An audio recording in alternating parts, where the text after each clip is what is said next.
Now let's get started with the oral quizzes. Want to go? Mm-hmm. السلام عليكم. Thanks, someone got it. قال الأول Mm-hmm. مثلا ال- المرء المرء مع المرء مع محبة One more time. المرء مع من أحب Mm-hmm. and personally is to love Mm-hmm. Next. المرء مع من أحب a person who is to love. Mm-hmm.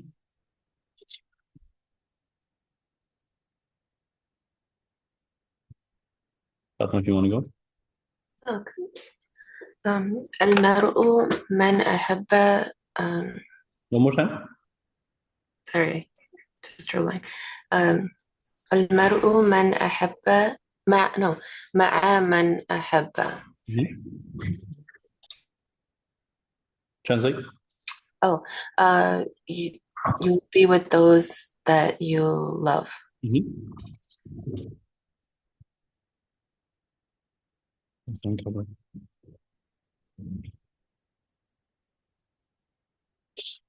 How much we ready? Oral quiz.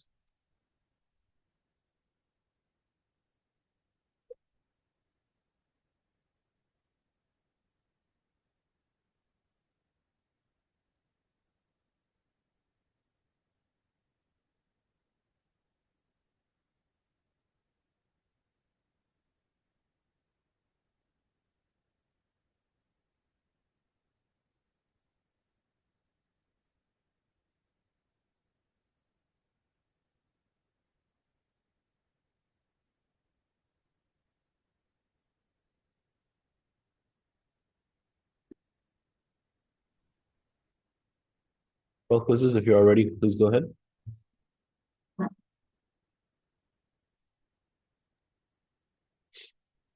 المرء مع من أحب. A person will be with whom he loves. Got it. Next, Michelle.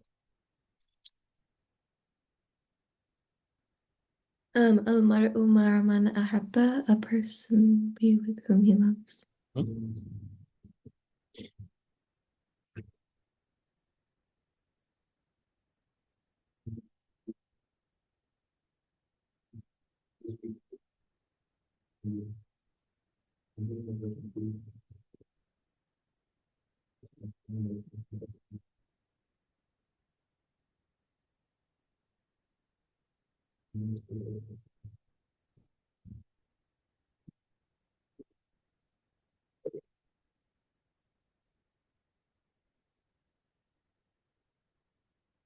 Next, two Muhammads, if you're ready for the oral quiz.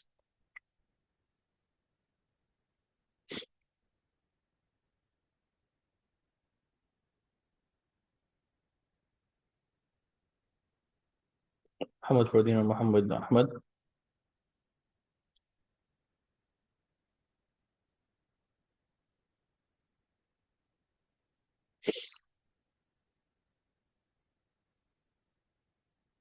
Hi, Chef, can you say my name? Yeah, oral quiz. النبي صلى الله عليه وسلم المرء مع من أحب. Translate. Prophet sallallahu alaihi wasallam said, "You will be with those who you love." Mm-hmm. Muhammad Fardeen.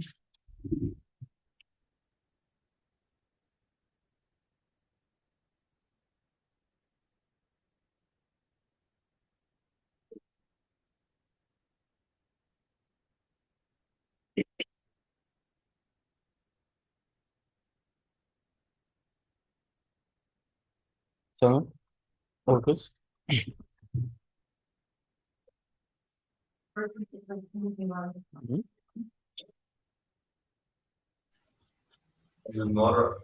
Can you guys hear Sheikh?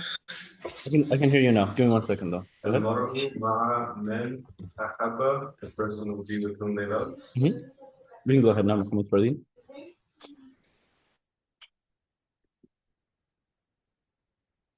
Wait, now I don't think he could hear you. we heard you when your camera was on.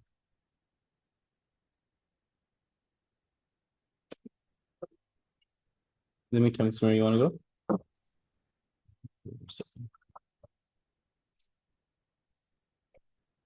Maryam or Bayan?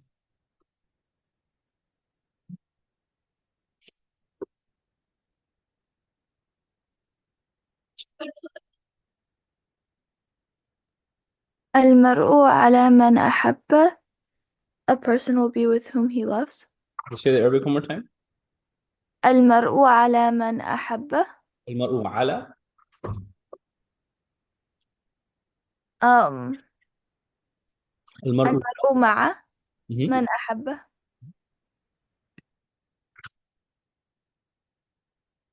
واحد محمد فردين.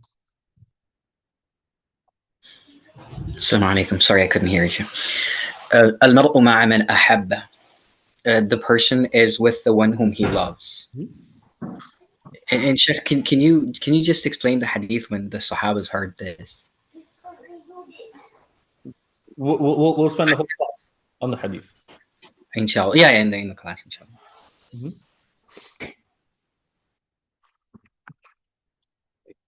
Your old one.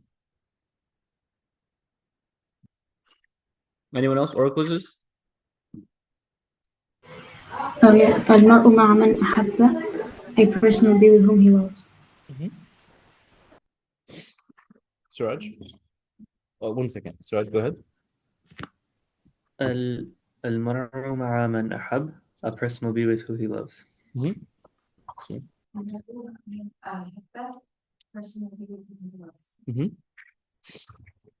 So, we've also got online Abdul Kareem. السلام عليكم. Can you hear me? Yeah, I'm sorry. المرء مع من أحب. A person will be with whom he loves. Is everyone online? I think so. Muhammad? Oh, sorry, Abdul Rahman. No. المرء مع من أحب. A person will be with whom he loves.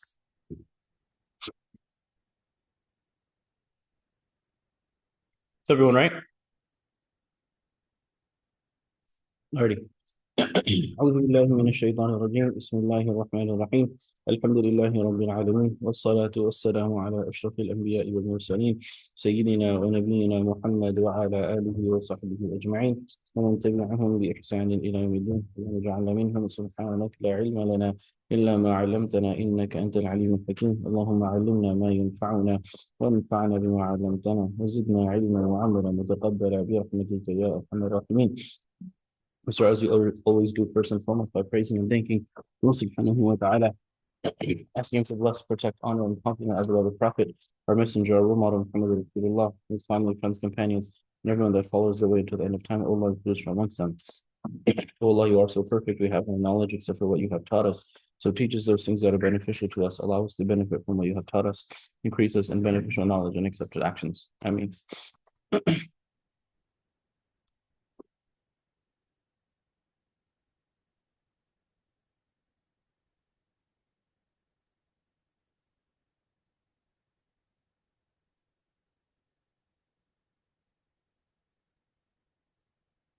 The last time we talked about Anas ibn Malik radiyallahu anhu. Oh, Rania, you want to do your orcas? Yeah, can I? Mm-hmm. Wait, sorry.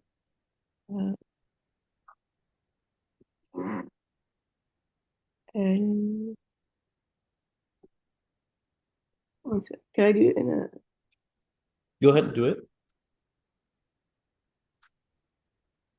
I forgot the beginning. What's up? Forgot the beginning. Al-mar'u. المرء مع من أحب. A person will be with that which he loves. Or whom he loves. Amir. Person will be who he loves. Alrighty. Now let's get started.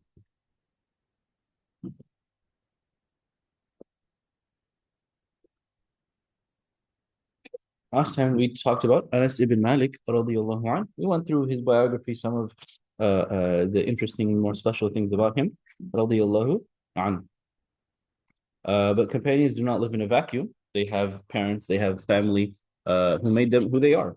Just like we saw some praise for his mother when we mentioned, I think a couple of you actually said that when the Prophet sallallahu alaihi wasallam came to Medina, his mother said, "This is Anas, khadimuk, he's going to be your servant." We're all like, so many of you said, "Wow, that's a great mom." So who is his mom? His mom's name is her most commonly known as Sulaym. Sulaym. Obviously, as we've briefly covered, this is a kunya. And again, a kunya is a title based off of Abu or meaning the mother of so-and-so or the father of so-and-so. Her actual name is Rumaysa. Rumaysa. There's a couple of different names that are attributed to her, like Sahla, Rumayla, Mulaika, and the like. But most likely, Imam Bukhari also chooses her name to be Rumaysa. So she is from the Ansar.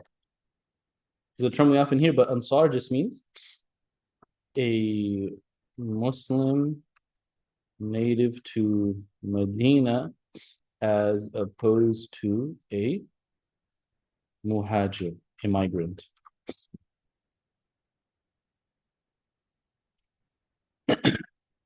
What's Anas's dad's name?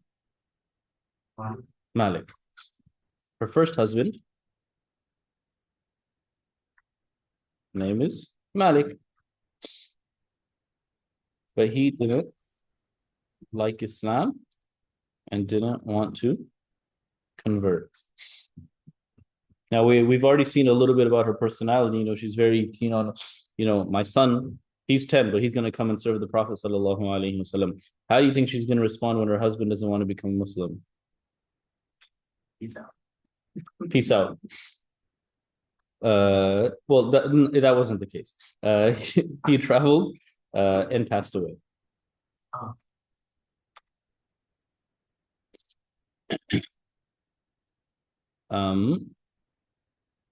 We'll talk about kind of the whole peace out thing when we talk about her next husband, Abu Talha. A couple of other things about her. She has been promised Jannah. How? Comes in Sahih Bukhari as well. May saw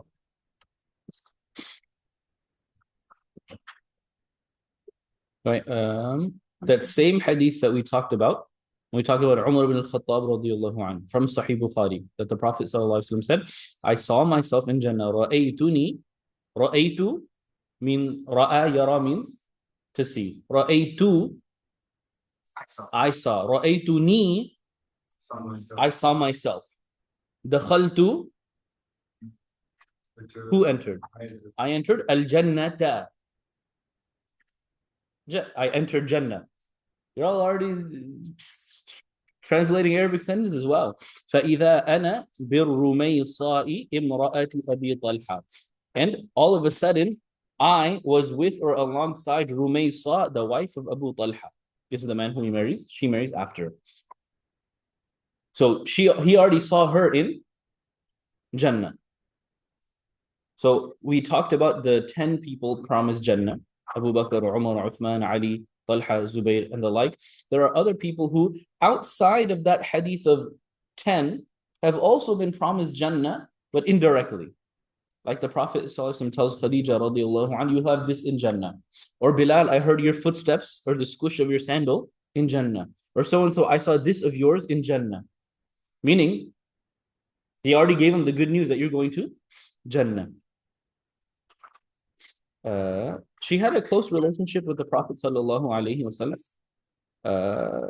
Perhaps there's some distant familial relationship. I don't want to really tangent off into this, but just to keep it in the background, you have the Prophet sallallahu alaihi wasallam. His name is Muhammad. His father's name is Abdullah. His father's name is Abdul. Muttalib, whose father's name is Hashim. Hashim marries Salma from Banu Najjar, who live in, at that time, Yathrib. Yathrib becomes Al-Madinah. So the Prophet ﷺ's not mother, not grandmother, but great-grandmother is his great-grandmother. Salma is great-grandmother. It's from Medina. It's from Medina. So the Prophet ﷺ has relatives in Medina.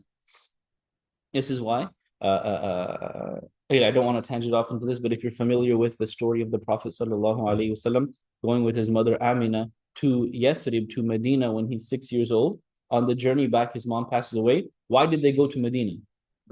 To visit his grandfather's family, his grandfather's mother's side. So there are some ties that are there. And so because of that, and because Anas radiallahu anhu is very close to him, the Prophet ﷺ would often visit their house. Now, sometimes the Prophet ﷺ would take naps there. And it's a desert, people sweat. So Sulaym, Rumaysa, would actually collect the sweat of the Prophet ﷺ into like little bottles. And so when the Prophet ﷺ, you can imagine, waking up and somebody's like got like a vial like next to your forehead, you're just like, Rumaysa, what are you doing? Right? And she said, this is the best perfume we've ever smelt or experienced. And we use it as a cure for our children. We use it as medicine. And so we see the Prophet ﷺ, even his sweat is something that is so beautiful and pure and so fragrant. Sallallahu alayhi wasallam. She has an extremely off the charts high level of Iman. We'll get to her story once we're done talking about this. And we talked about the full statement of what she said when the Prophet ﷺ came. I'll just pull it up in Arabic.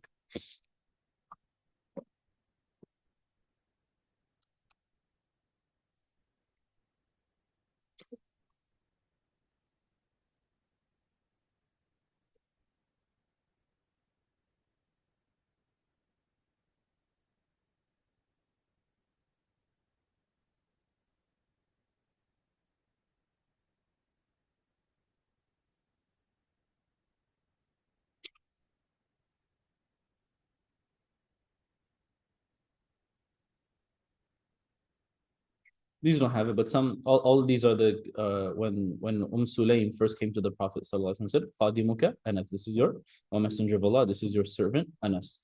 And this is where he said, "Allahumma akthir malahu walada wa barik lahu fima a'tayta." Oh Allah, increase him in his wealth and children, and bless him in whatever you have given to him. Other narrations say that she came and said, "May my mother and father be your ransom. Aki, I would give them up for you." This is Anas. He is your servant.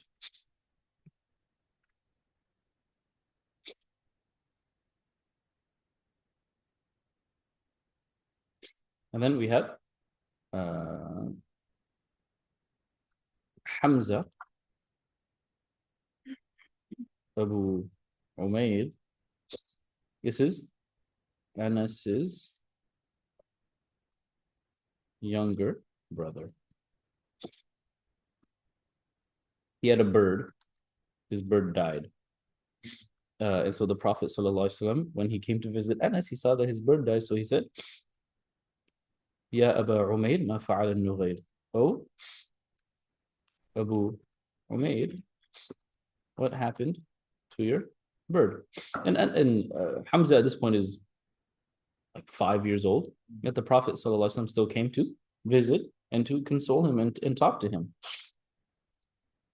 Anas's uncle, Anas ibn Nadr. Yes, they have the same name. This is Anas's dad's brother. He was martyred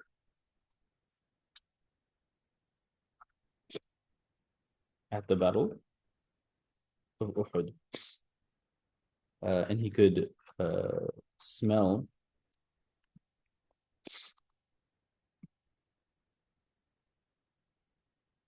the fragrance of Jannah.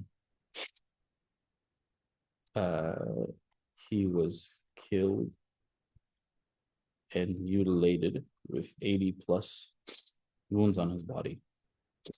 One second. He had to be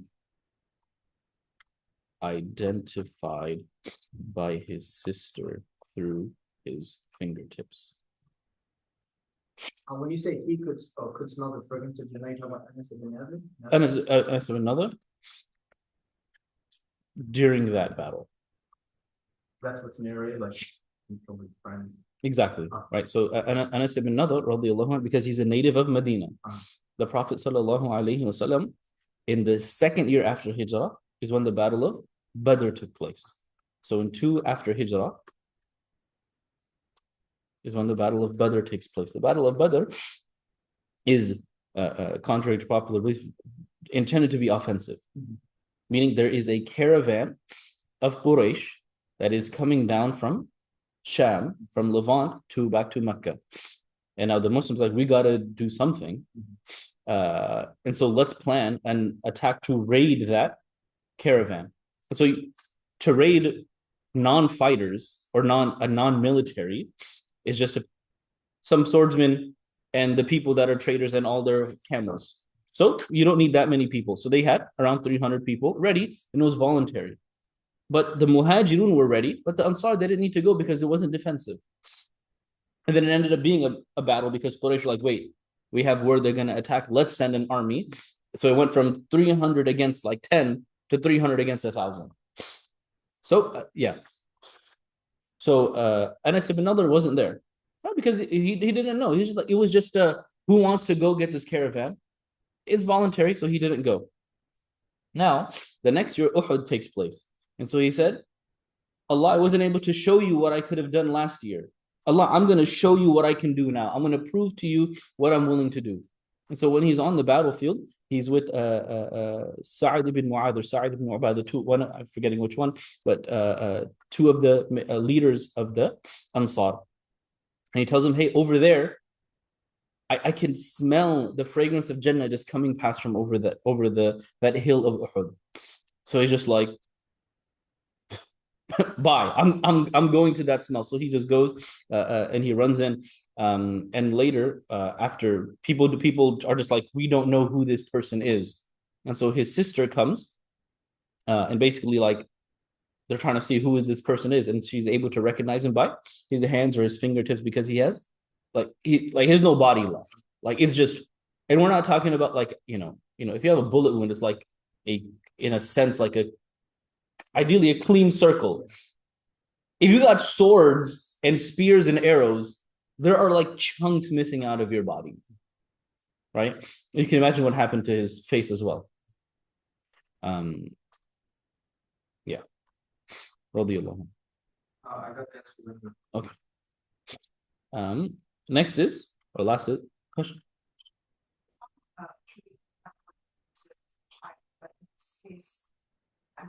Was he a father? No. He's literally like father. It's just a nickname. Just like a nickname. Sometimes that happens. So when we talk about kunya being a title based off of Abu or it doesn't have to be a child that you have. That's why some people, they have a kunya like Abu Muhammad. They don't even have a child named Muhammad. So, like the Prophet's third daughter is Kulthum. That's her name. But that's rare. Normally, for her, that's a name. But usually, Abu is not a name. They just have a name, Kulthum. Last is, on our list is Abu Talha. Abu Talha is Anas's stepfather. Quick question. Yeah. Was Abu Bakr his kunya or his name? Abu Bakr. You tell me. I want to say name. Kunya? Kunya. His name is Abdullah. Abu Bakr radiallahu anhu, his name is Abdullah. So, What does Bakir mean? What does Bakir mean? What does Bakr mean? Probably means lion.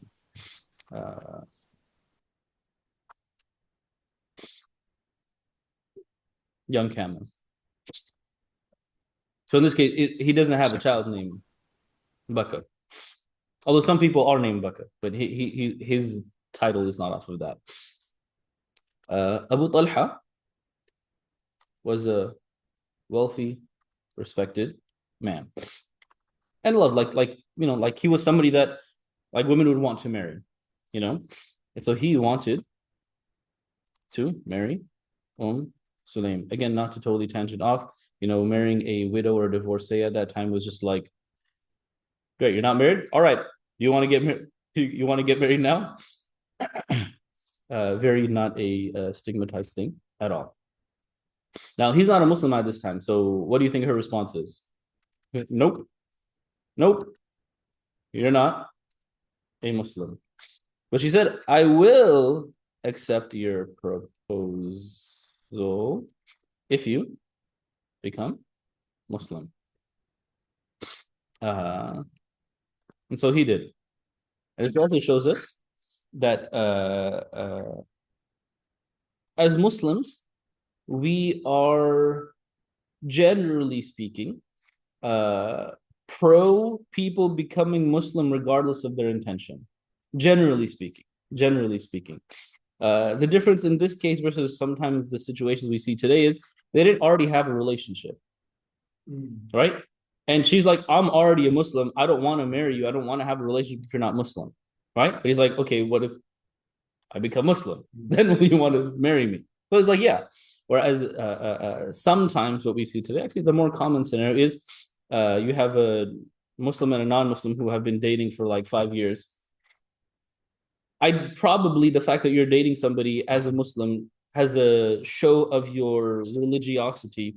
So now if the other party has to convert because the family makes them convert, it's not like the one being married has a level of religiosity or piety that is then going to bring both of them together. Rather, it's just a stamp to get it done. Although that's still better than not getting married. There's more nuance to this. I'm just very briefly introducing the subject. But this is why, at least early on, there's an entire category of al-mu'allafati qulubuhum, those people that you literally give zakah money to soften their hearts so that they become Muslim. It's like, listen, Islam hasn't made you Muslim. Maybe money will make you Muslim. Like, oh wow, that much money? I could be Muslim for $2 million. Okay. But again, the really scary thing today is people will be like, let's write a check to, well, Biden's totally out. But you can imagine like 2 years ago, before, everything in Gaza, people are like, let's write a $50 million zakat check to Biden so that he, says inshallah one more time. It's like everything should be done with wisdom and tact and the like. He had a loud, booming voice, and at times was able to strike fear into the hearts of the enemies of Islam. Back on the proposal thing, something I missed out. Rumaysa told him, I can't reject you. Like, you're too good of a man to be rejected. Like, if I get a proposal from you, like, you're a really good guy. And that also shows, can people have good character outside of Islam? Yeah, the Prophet ﷺ actually tells that to people. He said, "An-nasu ma'adin," people are like mines. Mines are filled with, mines could be filled with dirt, and mines could be filled with gold and silver and rubies and not pearls, but like emeralds and all of that. Is khayrukum fil jahiliyyati khayrukum fil islam idha faqahu. So the best of you in jahiliyyah, if you had good character, you were honest, you were upright, while you not a Muslim, you will be the best while you're a Muslim if you have a deep understanding of the faith. And so character follows through. Now you have some people who could be really bad while they're not Muslim, and then become, refine their character. So that's also there as well. But many times you see many of the ones like the best of the companions who had a level of respect and honesty and accountability even before accepting Islam. Like Abu Bakr was already loved amongst his people, right? Uthman was already loved amongst his people. The Prophet ﷺ was already loved amongst his people. But so that hadith is not to say that the only way to be the best kind of is you had to be good. No. Plenty of people that were bad before, but then totally. Absolutely. Umar, would you say Umar was not necessarily good before? He still was kind of good.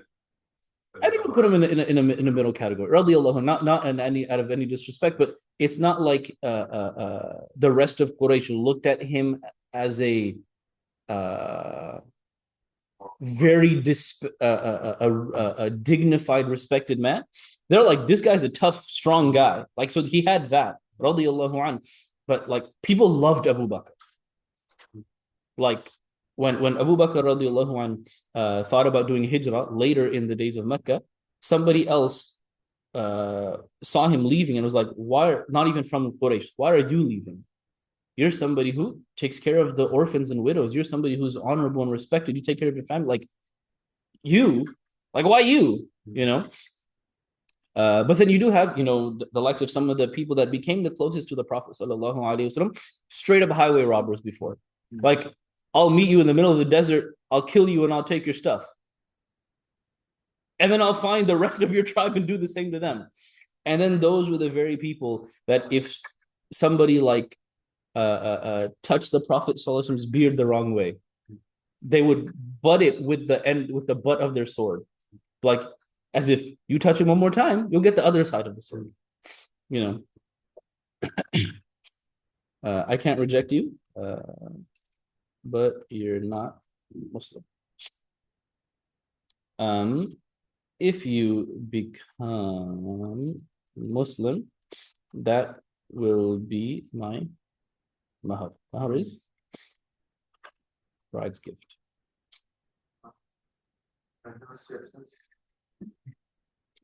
Well, people, they say no mahar was more less than this. There's a caveat to this though. According to the Hanafis and Malikis, the mahar should be monetary. The mahar should be monetary. Allah subhanahu wa ta'ala says, وَمَنْ لَمْ يَسْتَطِعْ مِنْكُمْ طَوْلًا أَنْ يَنْكِحَ الْمُحْصَنَاتِ. Whoever of you do not have tawl or financial ability to get married, then you cannot. You have to have financial ability. And the Prophet ﷺ in some narrations also mentions a minimum threshold of mahar being around 10 silver coins, which maybe around today would be like $100. Anything monetary value. Anything of monetary value. According to Shafi'is and Hanbalis, they don't mind if some guys like my mahar to you will be I'll like some of the companions they did because they didn't have any money. I'll teach you like some Quran or something like that. With that being said, there's two sides of the spectrum. We just saw that sometimes women are asking for like I need $3 million as mahar and nothing less. Or at the same time, women are like, I don't need anything. Mahar is not my thing. It's my dad's thing. Mahar is your money. So you stipulate what you want and however much you want. There's an aspect of being reasonable, but at the end of the day, you're you and you can say whatever you want. If you want your mahar to be $35 billion, are you going to get married? No, probably not, but I'm not going to stop you. Because that's your haqq, that's your right. But at the end of the day, make sure to don't go to the other extreme where I'll take half a cookie. Have some reasonable, respectable amount for yourself. Different communities, different backgrounds women grow up in. Mahar is going to be different amounts. Perhaps you can imagine somebody living in Southern California, their mahar would be different than somebody who lives, I don't know, in like the Midwest or something. Here, like a 2-bedroom, 1,200 square foot apartment is like $3,500. you could buy like a house. Okay, you won't buy a house. But you could buy like a small house in like Orange County, like 3 bedrooms, is going to cost you like $800,000.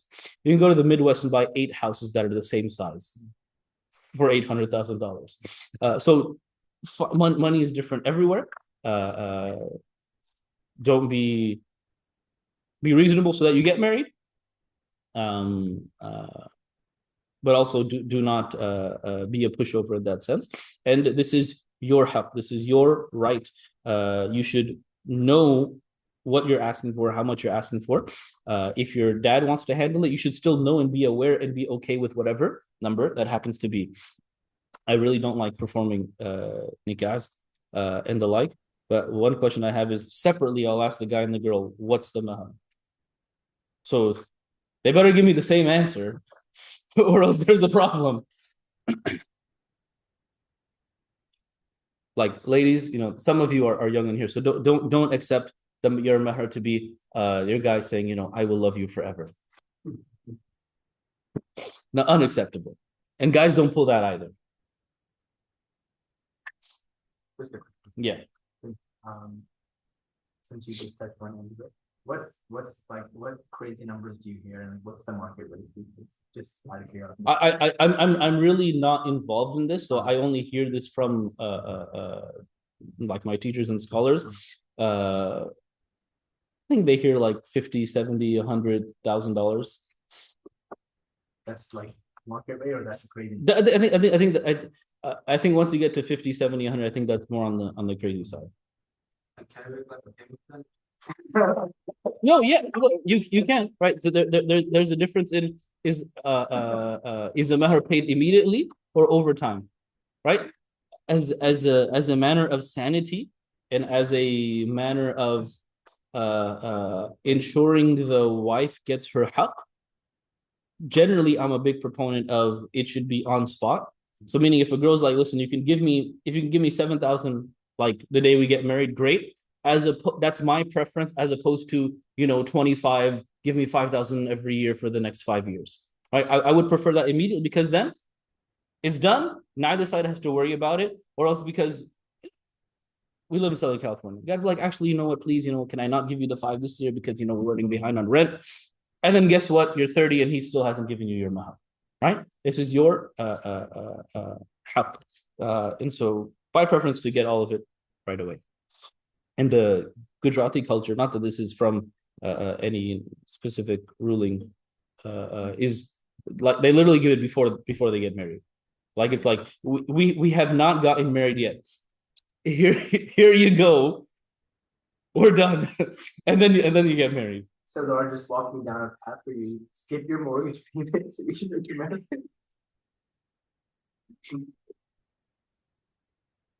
Wisdom has to be kept intact, because if you miss your mortgage payment, then you're not going to have a place to live. And then now your marriage is going to be in a whole other kind of confusion. Again, all of this comes with wisdom intact. Every scenario is different.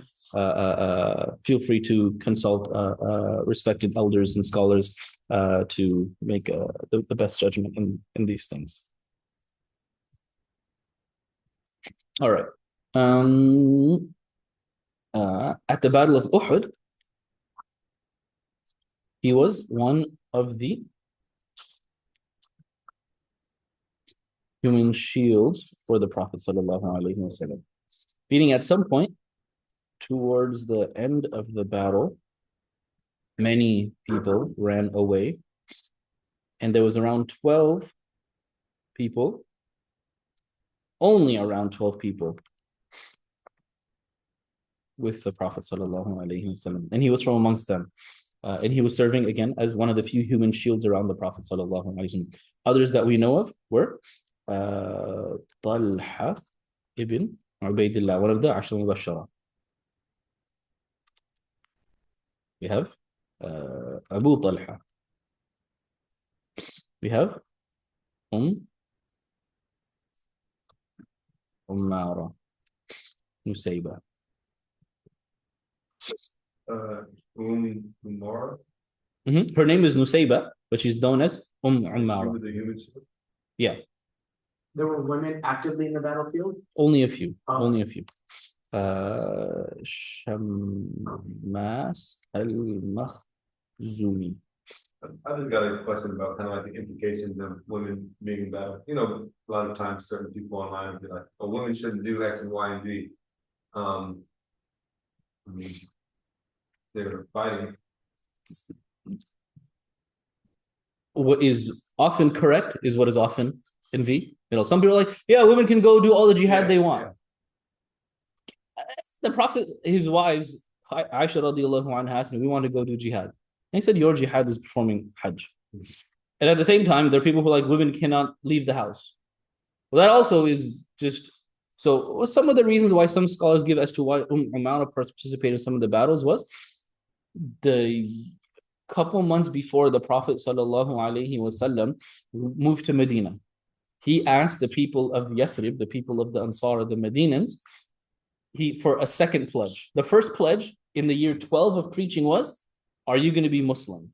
And are you going to believe? And are you going to, what's called Bay'atun Nisa? Are you going to believe, not commit shirk? Are you going to obey Allah and His Messenger and be good? Those people, they accepted. There's around 12 people. The next year, 75 people came. 35 men, 2 women. She was from amongst them. This pledge was, are you going to defend me like you defend your women and children? Meaning when I move to Medina, I'm not just moving to Medina to preach. I'm moving to Medina and the people of Quraysh will come after me. So I don't just need a home, I need a fortress. So will you protect me and defend me with your lives? And so they all said yes. And amongst them was Umar and another woman. So most likely that's why she was participating in fighting. Although even in the Battle of Uhud, Aisha radiallahu anha, and maybe I believe Salama, I'm forgetting, they would basically be, you know how we have like water boys in sports? They would be the medics and the like. But it's very rare for women to be on the battlefield. Wasn't there one more companion from Quraysh who was like a warrior? Was it the mother of Abdullah ibn Abbas? She like beheaded two Jewish guys who were trying to enter the. Oh, Sophia. Who was that? That is the Prophet Prophet's dad's sister, his puppy. His dad's. This is Zubayr bin Abdullah's mother. Yeah, you got these, you know, crazy cool women, radiallahu anhunna. Again, what they did is not battle tactics. It's more so just like, just like rugged toughness. Like some guy, like during the Battle of Khandaq in the year 5 of after Hijrah, all the men are literally border patrol around the trench. Some of the people, they snuck up to one of the houses, and this is probably a higher house. And so she saw that this guy's climbing up. And it was a male companion who it was not in his tabi'ah to fight. Rather, he was a poet, but his poetry could kill more people than him killing people. And so like he was coming up, so she told him, and he's like, it's not my thing, you know. And I'm forgetting how exactly she did it, but she probably just like steel chaired him, and then he died. And then same thing, the mother of Abdullah ibn Abbas, Fadl, radiallahu anha, is the wife of Al-Abbas, the Prophet's uncle. So this is the Prophet's dad's brother's wife. One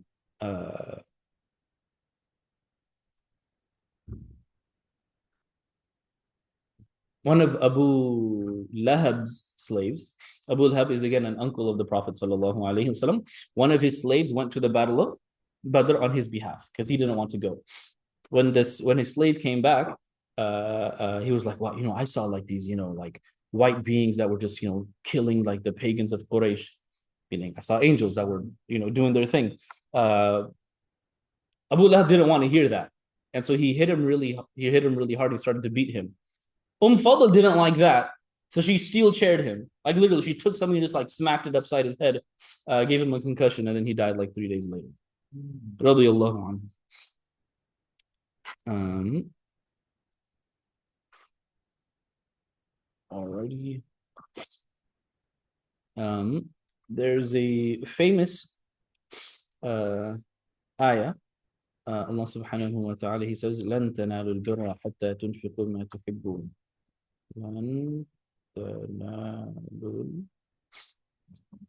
Allah subhanahu wa ta'ala says, you will never achieve true piety and righteousness until you give from that which you love. Now, this is the difference between, this is what makes the companions, as great as they are. When he heard this ayah, he was like, well, that's what I got to do.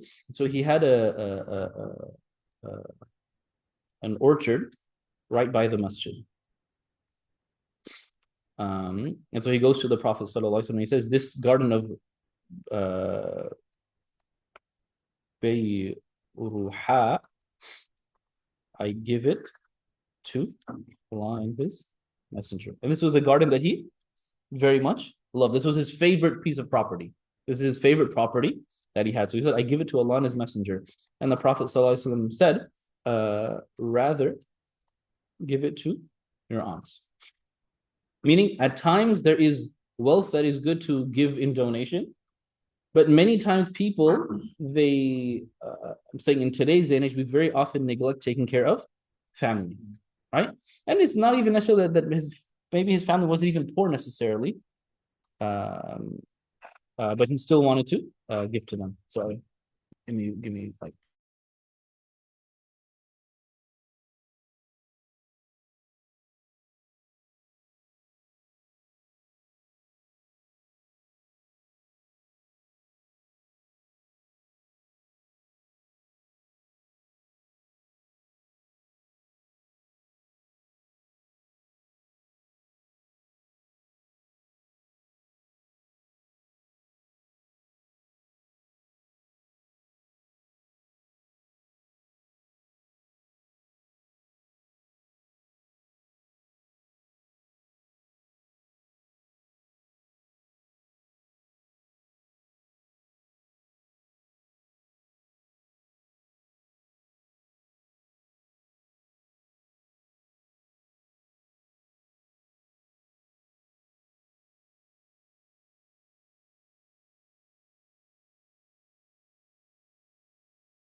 Sorry, question? So there was two Talhas, both that were human shields in the same battle.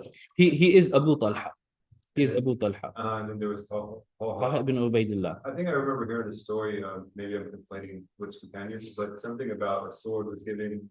Like the Prophet said, "Sallallahu Alaihi Wasallam, who's going to take the sword before the battle?" And then I think it was Talha that took the sword. That was at the beginning of the battle, and I believe Abu Dujana took it. Was there something about like maybe a red then? That was the same guy. Abu Dujana had a red turban on, and the Prophet said, "This is not okay, except for today." Like the red turban is like you're showing off. You're trying to be arrogant. But he's like, but today, when we're on this kind of a battlefield, it's okay. So this one is Abu Talha. Abu Talha. Sorry, just to touch on that, is that the companion who was walking in kind of like arrogant way? Prophet commented like it's the same thing. Like that's like you can't walk like that's not a. I don't recall if it was his walk, but definitely his turban. But that may seem similar. Like overconfident. Yeah.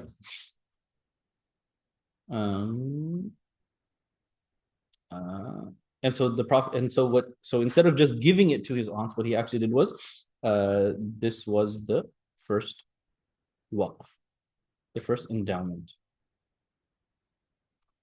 for his family and aunts.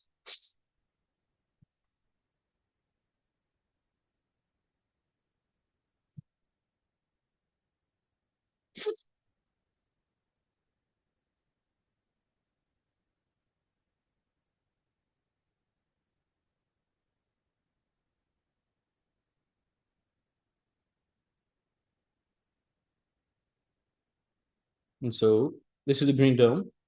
The Kaaba is this way, straight down. Bayruha is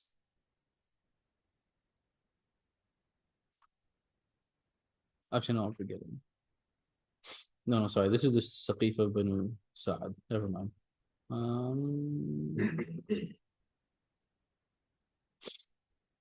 No, I'm sorry. I was gonna show you this, but this is not Beirut. We'll come up here.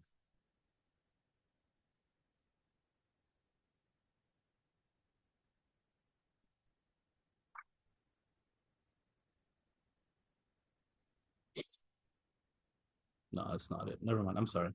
I'll double check where it is. I'm forgetting. Were you showing us that it's still a waqf for his family today? Well, now it's cut into the entire masjid premises. I'll double check. Most likely, it's probably been bought out and the like. What before I get to you, Muhammad? Actually, go ahead, Muhammad. Sheikh, before we move on to the next topic, the man who was proposing to Rumaysa, would his becoming a Muslim fall under أو امرأة يتزوجها?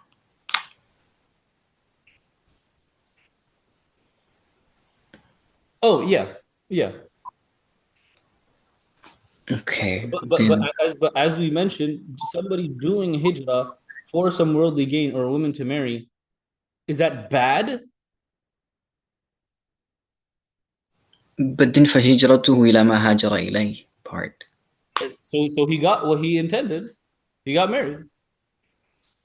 But becoming a Muslim for that purpose. But so the question is, we talked about doing hijrah, and there seemed to be, there's doing hijrah for Allah and His Messenger, just like there's getting married for Allah and His Messenger. But in this case, he did this action.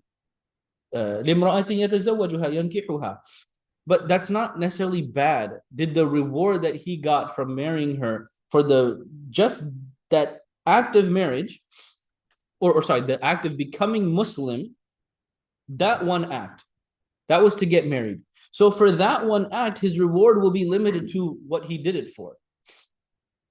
Getting married for getting married to her, which he got. But everything he does after that is not limited to that. Right? Okay. Does that make sense? Yeah. Because I thought his entire becoming Muslim would become because of that reason. It's limited to that one action. Oh, okay. So the rest of it, he will still get it. Yeah, and so something that continues or grows or changes, that will no longer be limited to that. So for example, somebody can say, the reason why they apply to seminary, one night they were just like, man, I want to be like a famous YouTuber and get like 3 million likes on my videos talking about Islam. Let me apply to IOK seminary. And they get in. And then like 2 weeks in, they're just like, wow, everyone's telling me that probably shouldn't be my reason and my goal. I'm going to be sincere. I'm here to learn myself first. I don't want any fame or popularity. So yeah, the reward of applying and getting into seminary will be limited to, bro, you want to be an influencer. But everything after that, we're like, no, that's not my reason anymore. Look at all, I pray sincerely with my heart. I'm a better child to my parents. I'm a better spouse. I vacuum my masjid. All of those things are not going to be limited to being an influencer because that intention is no longer there. Right? So it's only limited to that one thing that was done. Does that make sense? Yeah. Yes, yeah. Exactly. Yeah. I'm sorry.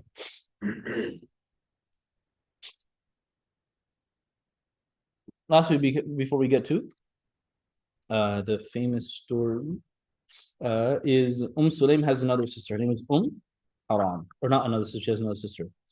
So this is Anas' mom's sister. She is a part of the first naval army. The Prophet ﷺ once saw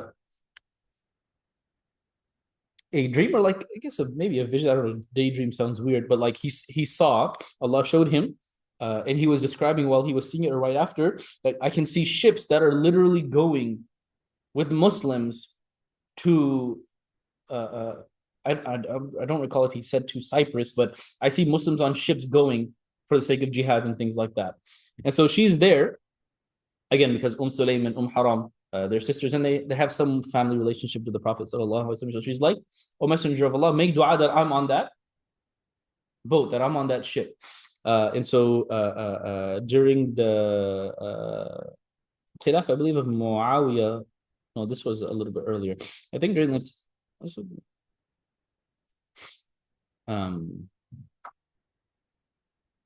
either during the time of Uthman or Muawiyah radiallahu anh. At this point, Egypt is already conquered. Egypt was conquered by Muawiyah. Yeah, with Muawiyah and Amr ibn al-As as the heads there. And then they started to build a naval fleet. Actually, no, this was during the time of Umar radiallahu anh. He's the one that pushed Umar radiallahu anh to have a navy. And so she somehow got onto the first ships that left from the Egyptian shore and made it to Cyprus. Cyprus, like, that's Greece, right? Yeah. So she made it there. Huh? and Turkey. Let's just put it on the map so I don't get canceled. Cyprus. Not that one, the other one.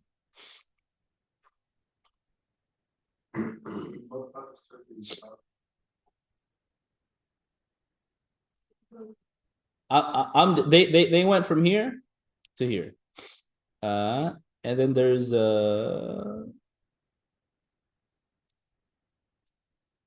masjid over here.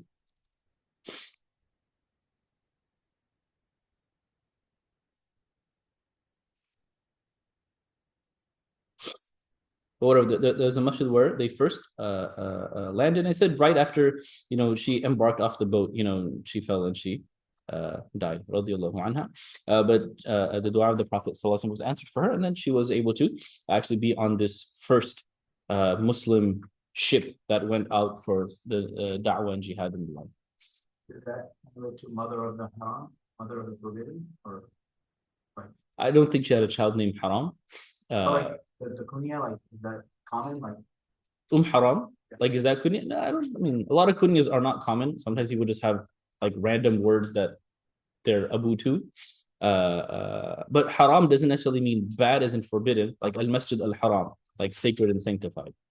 That's why something is haram, because either it's sacred and sanctified to not do something impermissible there, or it's a violation of sanctity to do that thing. Lastly, that's a famous story about Sulaym radiallahu anha.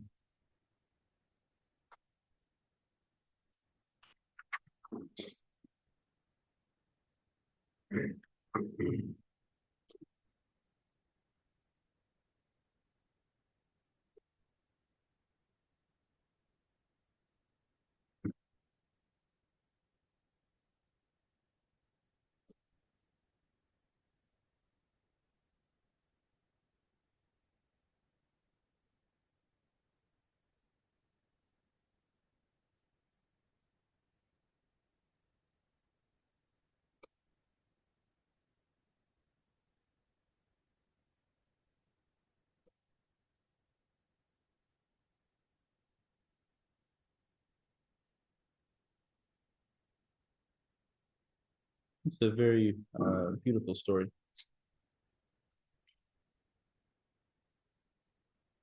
Oh wait, no, this is our new color scheme.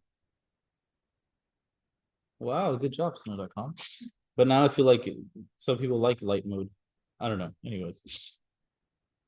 From Anas radiallahu anh, he said, one of the children of Abu Talha passed away from Sulaym. Actually, Abu Talha radiallahu anh, he left the house. And him and Sulaym, they had a child. So this is Anas's half brother, not stepbrother, half brother. I mean, they share the same mother, but Abu Talha, this is probably Abu Talha and Sulaym's first child together. Right? And so Abu Talha was not home. So Sulaym said, do not tell him that his son passed away until I tell him. I will be the one to tell him. Nobody else tell him.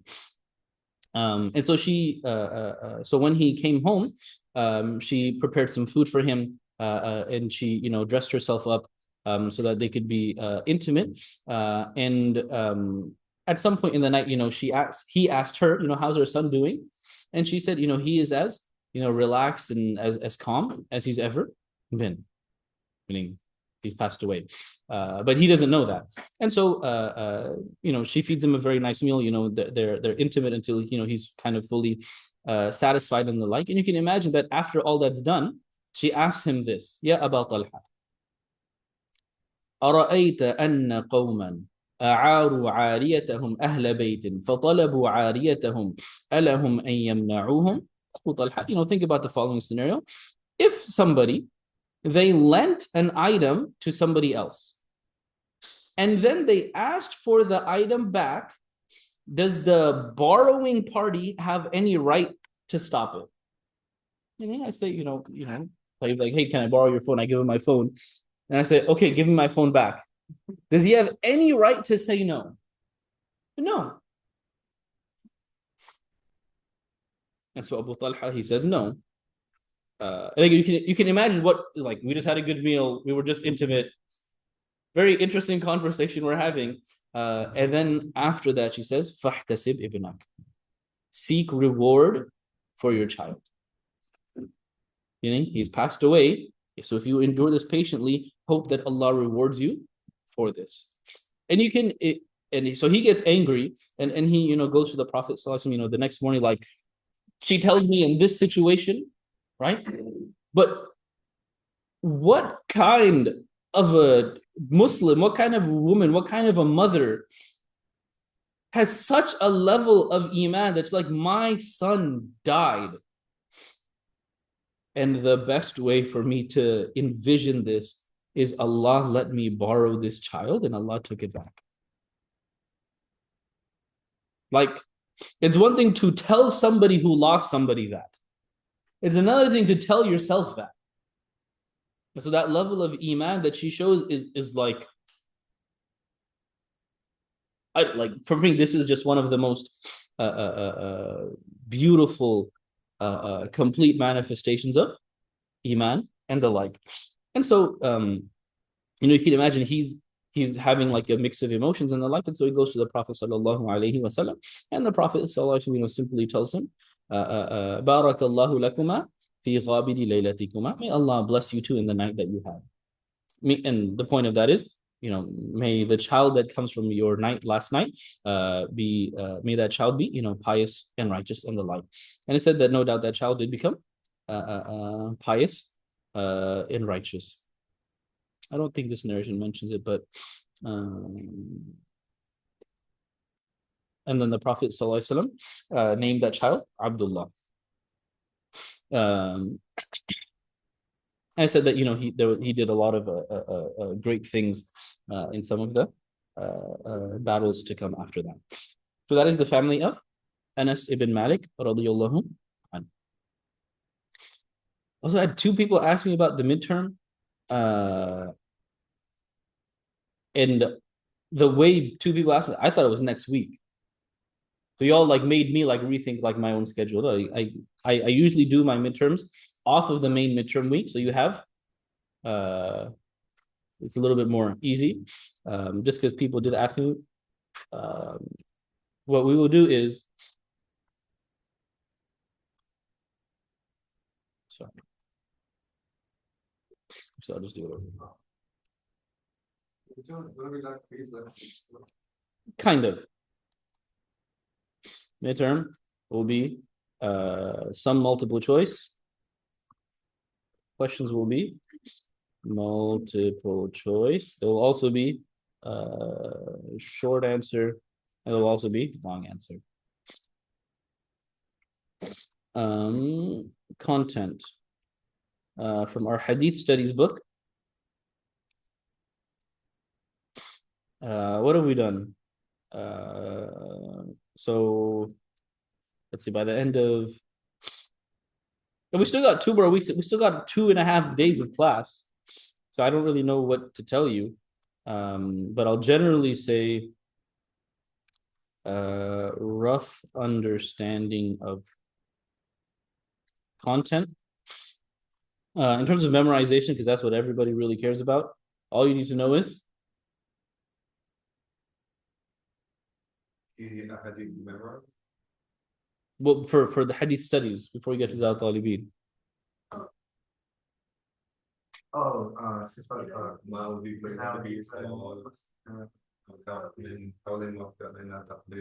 There you go. That's what that's what I'll touch on. Arabic and English. Are we gonna write in Arabic? For writing, you can either type it or write it. I won't have you do much writing in Arabic. Maybe just one or two things. Definition of hadith. Arabic, English, oral, probably written as well. Let's see. Basic proofs for hadith and sunnah. So these can be some of the ayat and hadith that talk about why sunnah is important. A little bit about the preservation. We'll probably do hadith literature today.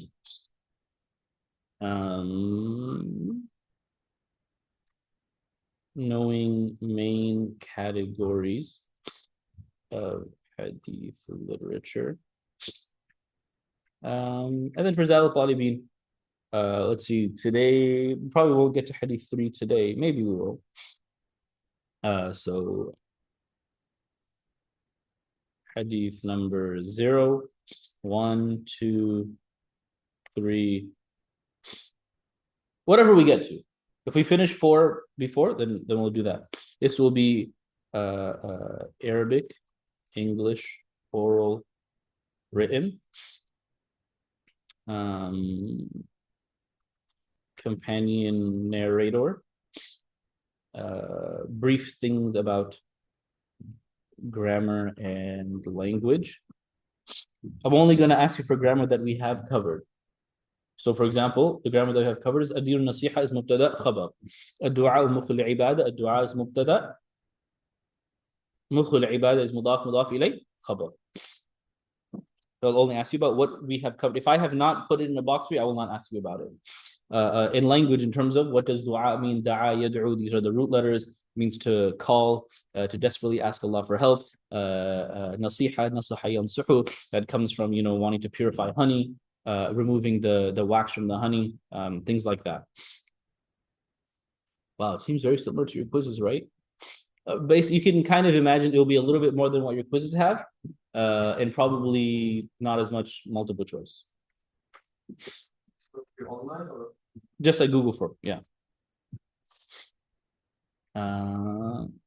Brief info, some technical details like maybe when something about their age, something about how many hadith they narrated, and then if you roughly know some of the major details about their life, that'll probably be in some stories. When it comes to my exams, I'm not here to make life hard. I just want to know that whatever we've roughly covered, that I want you to remember, is covered. Seems reasonable?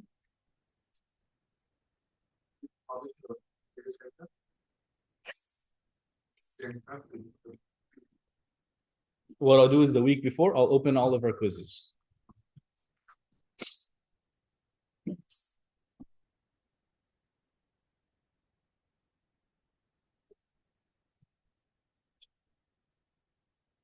We okay?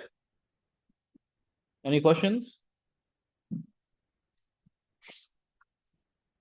We just take a break? 45? 8:45.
All right, let's go ahead and get started. Bismillah. Chapter 4.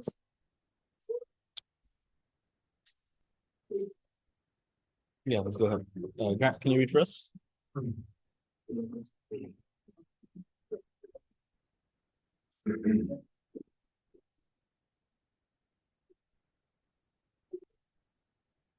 right, so we're on chapter 4, Hadith literature in our Ulum al-Hadith book. What we're going to be doing in this chapter is, as some of you have keenly asked in the past, there's a title called, Jami'. There's a title called Muwatta. There's a title called Musannaf. What are all of those? So we're essentially, Hadith literature, this chapter is very short and sweet. It's just on the different genres that we have. Just on the different genres of Hadith compilation and Hadith works that we have. Go ahead. Each generation had its own unique circumstances, interests, and culture that influenced the scholars of Hadith and how they would organize their works. Every successive generation produced works building off the efforts of the previous generation that were more refined and organized. Hadith scholars would organize the narrations they compiled in several different ways. As a result of these efforts and refinements, a number of different genres of Hadith literature were produced. This chapter will examine the most common genre of Hadith literature. As-Sahifa. As-Sahifa, translated as a booklet, is a term used to refer to the very early rudimentary collections of Hadith. These collections marked the earliest stage in the documentation of Hadith. A number of companions, radiallahu anhum, had their own personal sahifa. For example, as mentioned earlier, Abdullah ibn Amr ibn al-Aws, radiallahu anhu, had a collection he called As-Sahifa As-Sadiqa, and the Sahifa of Ali, radiallahu anhu. These small booklets would have consisted of papyrus, parchment, which is tanned animal skins, or palm fronds. Usually, these were not public documents. They were the private notes of individual companions, radiallahu anhum. In these personal collections, al-Hadith were simply recorded without any order or classification.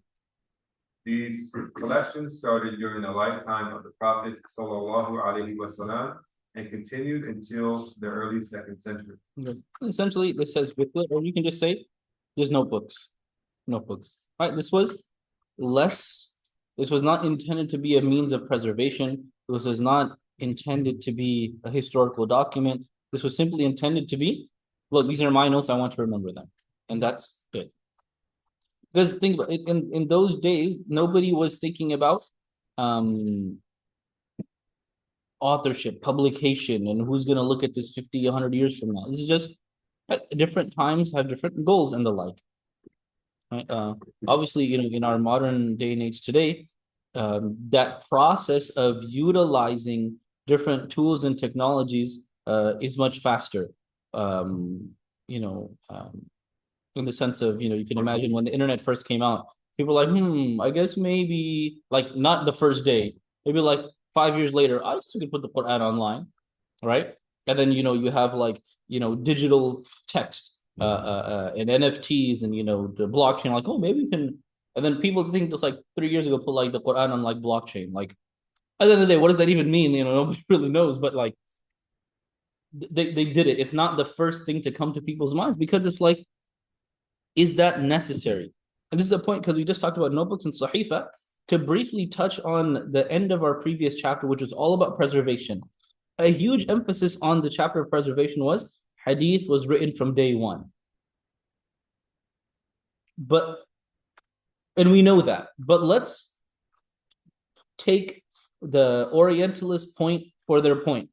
Let's say, fine, you know what? Bukhari was the first one to write Hadith. Now let's say that.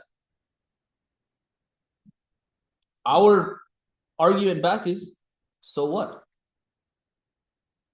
Why are you thinking that a written tradition is more authentic and is more preserved? You prefer a written tradition. That's fine. Don't tell somebody else that a written tradition is more civilized than an oral tradition, right? Because really, if you think about it, who on earth said that writing is stronger than memory? Different people are different. And so you cannot impose your lack of ability to memorize because you can't memorize something, Gold's ear. Don't say that somebody else cannot have a good memory. And so you can challenge them right at face value. Let's say no companion ever wrote anything down, and no tabi'i ever wrote anything down, and none of their students wrote something down. Bukhari was the first one Allah enlightened, 200 years after the Prophet ﷺ passed away. Let's write something down. So what?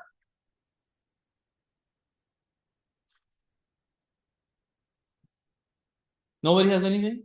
Well, their books were all burnt. Like you can burn books and steal them and get rid of them, but you can't take somebody's brain. Yeah. I mean, that's a big part of it, right? Where those that were the giants of hadith, that were the masters of hadith, that took this as their life and their profession, as their self-given duty of I need to preserve the sunnah of the Prophet sallallahu alaihi wasallam. Literally, you can burn everything. I can come to class ready tomorrow. And you know what? If I have a question, I'll ask my teachers if they're still alive, or I'll ask my peers. Or ask my students, what did I teach you the last 20 years? Right? And it's the same thing, with the Quran. You could burn every single copy of the Quran. You could delete it off the internet. We could just as accurately come up with it right again. And no doubt, all the weaker hadith from weak narrators, yeah, those will be gone because they're going to change their story every other day. Those people that fabricated, of course, we're not going to have them. If they're burned, they fabricated in the first place.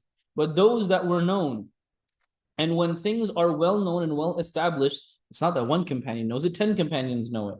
Even if they don't know it verbatim, the concept, they know it. Even if they didn't narrate it, they acted on it. And same thing with their students. Even if they didn't know it verbatim, they said, this is how my teacher prayed. This is how this Sahabi gave zakah.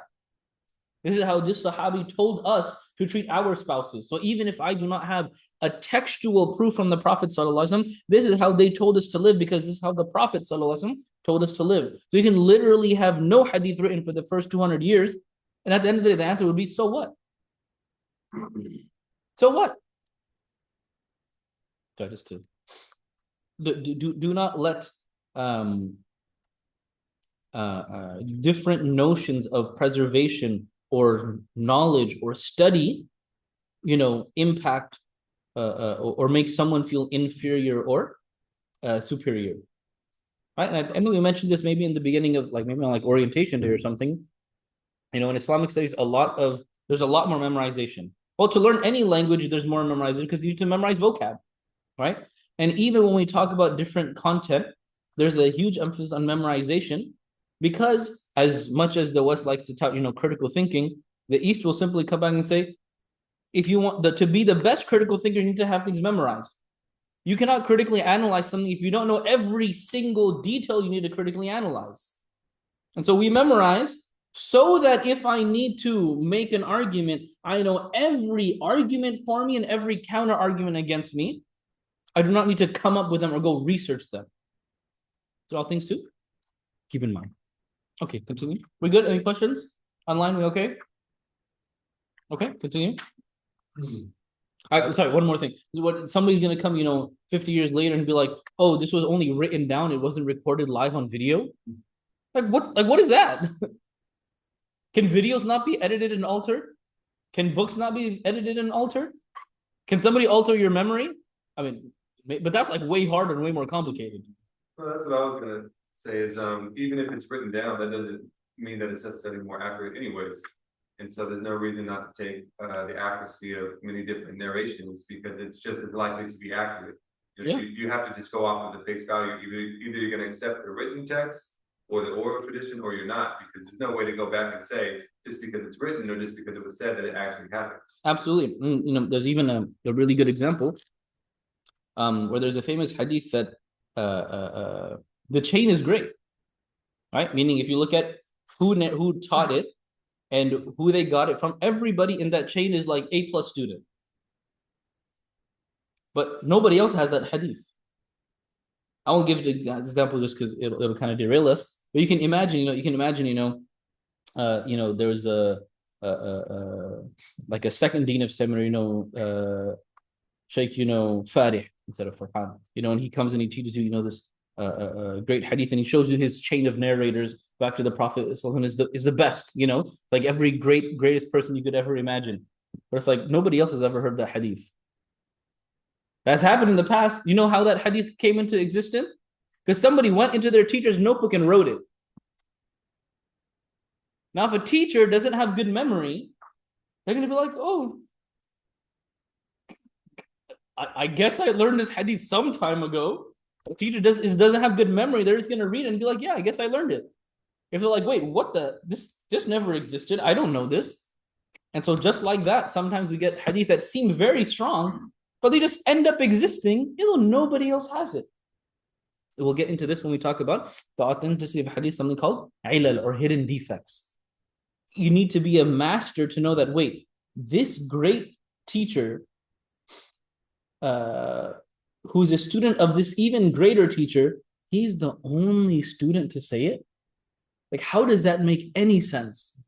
How does that make any sense? That if I say something very profound in class, and only one of you goes and says it. That's weird. It's weird. I was gonna say, if anything, you just could make an argument that writing has only helped fabrications stay alive and get past, because technically if the writing wasn't anything, it was all oral tradition, at one point the fabrications would dwindle or die away because the people of knowledge would only teach authentic hadith. Like, would you go out of your way to teach fabrications unless you were teaching a class on fabrication? But you get what I'm saying? Yeah, no, I get what you're saying. I feel like it would be easier because as generations go by, the fabrications would get more and more crazy. Like somebody would teach a fabricated hadith and their student would be like, that wasn't fabricated enough. Let me make this twice as long. Yeah. So like they would just get more crazy. So in that sense, yeah, it could also be a way. What were the contents of those hadiths? What were they saying? Everything. Zakah, prayer, how to treat your wives and your slaves, and how to do Hajj, how to buy and sell. Oh wait, the fabricated ones. Yeah. Oh, also everything. But what were the intention reason other than them? They were like, some people were just bad students. Some people had ill intention. We'll have the whole second half of our book is all about that. Okay, continue. Al-Musannaf. Al-Musannaf is the title used to describe a hadith collection that has been organized by topic. These collections are considered to be the first organized works of Islamic scholarship. The Musannaf did not focus exclusively on the ahadith of the Prophet ﷺ. Rather, they are collections of ahadith, sayings and rulings of companions, as well as some successors. Oh, that should be as, yeah. Organized by subject matter. In these collections, ahadith belonging to particular things were classified under separate titles and chapters. They were arranged into chapters dealing with different legal or ritual questions. They can be thought of as early works on Islamic law that represent the diversity of sources from which legal and doctrinal answers could be sought during the first 2 centuries of Islam. Not even here, the author Sheikh has kind of put into like, okay, it's like Islamic law and doctrine, but really you can imagine these works as just being, this is everything we know from everyone we know. Like those books have Quran and tafsir and hadith and fiqh and piety. It's all in there because they're just trying, what has everyone told us? And we're just trying to convey that and pass that on. Because that is faith. Faith has to do with how I understand Quran, how I understand hadith, how I implement it, and the like. They served as an important resource for later hadith literature. This genre of hadith literature started around the middle of the 2nd century. The most famous collections in this genre are the Muwatta of Imam Malik, rahimahullah, death 179, Musannaf of Abdul Razzaq, rahimahullah, death 211, and the Musannaf of Ibn Abi Shayba, rahimahullah, death 235. All three of these have been published and are available today. And you can see the change in scope and breadth that comes in just within these 100 years. The Muwatta Imam Malik is like what, 1,200 narrations, including quotations from other people, or 1,800. The Musannaf, both of these are 40,000 narrations and quotations. So they're like literally 40 volumes, like 2 bookcases. But also Imam Malik is very limited to, I only care about Medina. Imam Malik is like, I only learn from people in Medina. Right? But everybody else, they were big travelers. But also in that time, they're also, Imam Malik is like, if I quoted one person, that I've done my job. Whereas the goal within the next 50 years is we want to quote everyone. Because their goal is not just to be like, oh, this is prayer. Who said what about prayer? Their goal is different. And their scope is different. So even if we see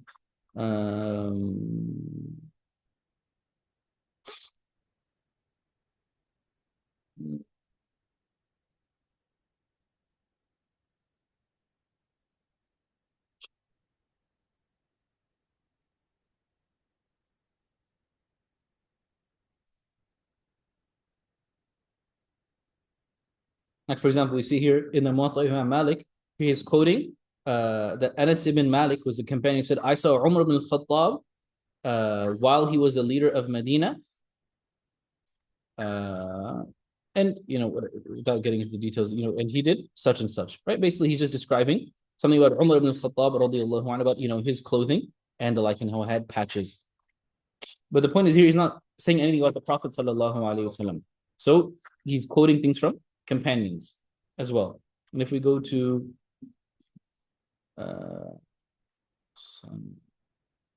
Abdul Razzaq,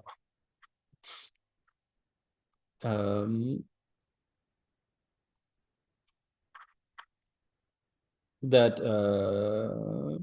here, so much of this chapter, Mubasharatil Junub, the chapter on how one can interact with somebody who is in a state of major ritual impurity.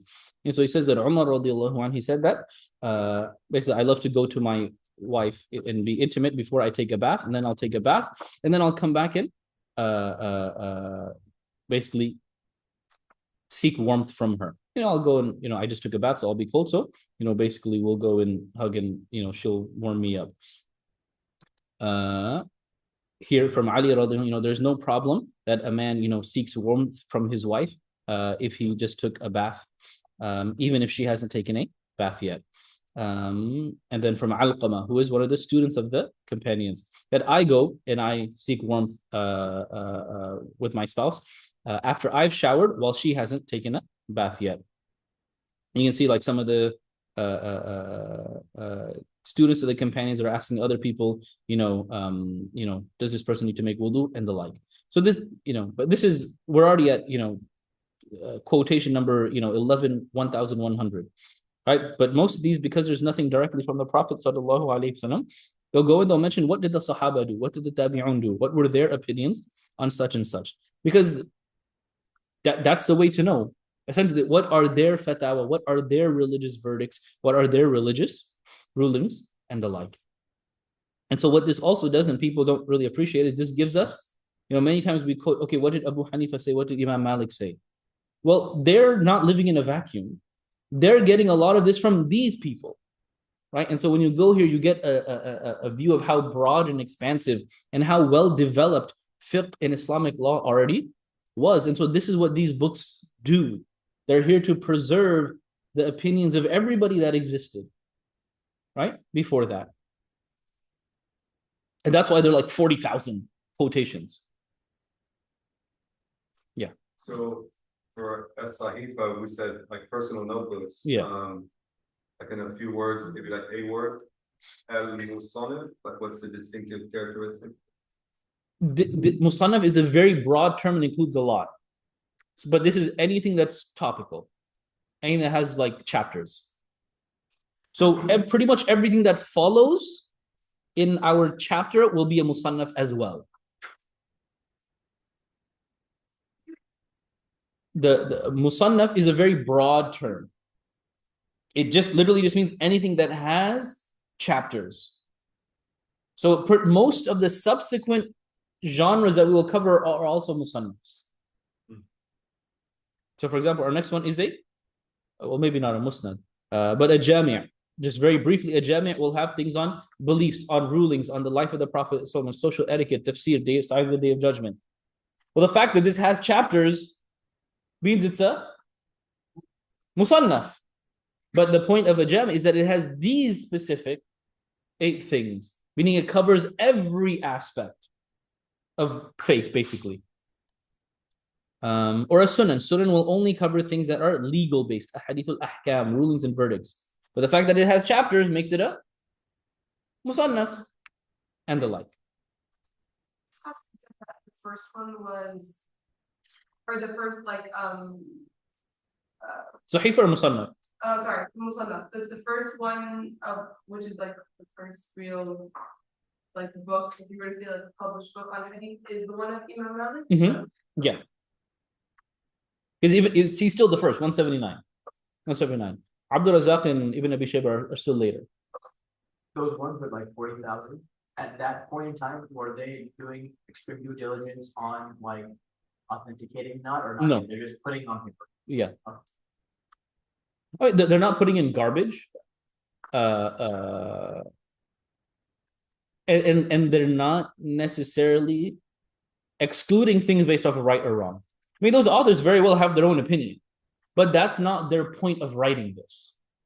Whereas, as we'll see, Imam Bukhari is very clear on, I am picking what's right and what's wrong. Whereas, like the Imam Tirmidhi, and like we mentioned before, this is a chapter saying that this XYZ action is allowed. Next chapter, this is why XYZ action is not allowed. Right? So he's bringing information for the purpose of bringing information. How did people act on this? Right? Imam Bukhari says, what are my opinions? Most other people are saying, these are the ahadith. These are the quotations. So is the goal of the Muwatta at this phase, there's like an intention to categorize things by rulings, relevance to rulings?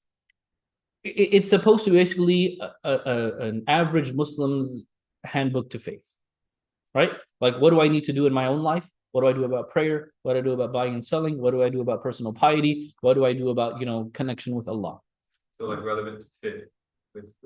But not just that, because it's going to touch on whatever beliefs are necessary. And basically, you can just imagine just like a person's personal Muslim handbook.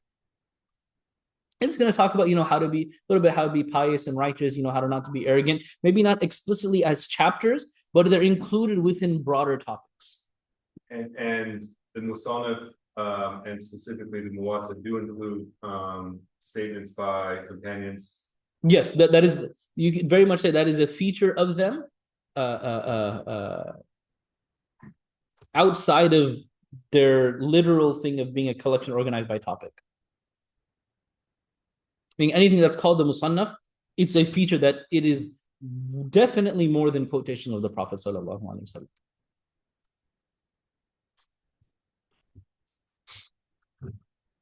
Like, you'll have entire chapters sometimes that do not have anything from the Prophet sallallahu alaihi wasallam. Want me to continue? Mm-hmm. Al-Musnad. A Musnad is a collection organized according to Isnad, or the chain of narrators. For example, all the hadith narrated from a certain companion would fall into one chapter, and then all those narrated from another, and the next, and so on. So all the hadith that were narrated by one companion, regardless of subject matter, were put under his or her name. Let's just do a quick look at that. The most famous is the Musnad of Imam Ahmad.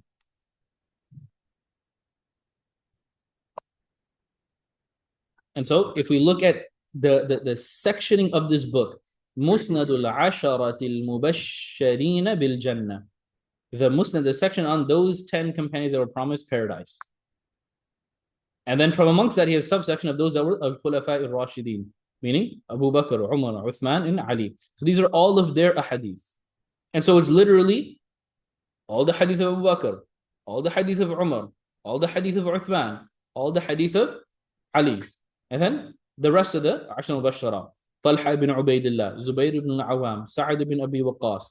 And then you get to, okay, those that were Makki companions, those that were Ansari companions, the rest of them. And then those that are all the female companions, but starting off with the mothers of the believers, Aisha, and then Fatima, and then Hafsa. Well, Fatima is the exception, but Salama, and then Zainab, and then the rest of the women, female companions are also brought. So every companion, ordered by who is the companion narrator.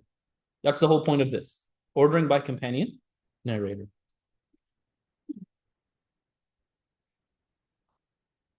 The Musnad compilers differ in their arrangement of names of companions. Some of them begin with before rightly guided caliphs, followed by the remaining 6 who have been given the glad tidings of paradise. Some are organized alphabetically. Some are just like Alif, Ba, Ta, Tha. In these collections, greater attention was paid to the chain of narrators. The main purpose of a musnad was to compile the largest amount of hadith for the sake of preservation and record. That is why they are considered to be encyclopedic and reference works. This genre of hadith literature started during the latter half of the 2nd century.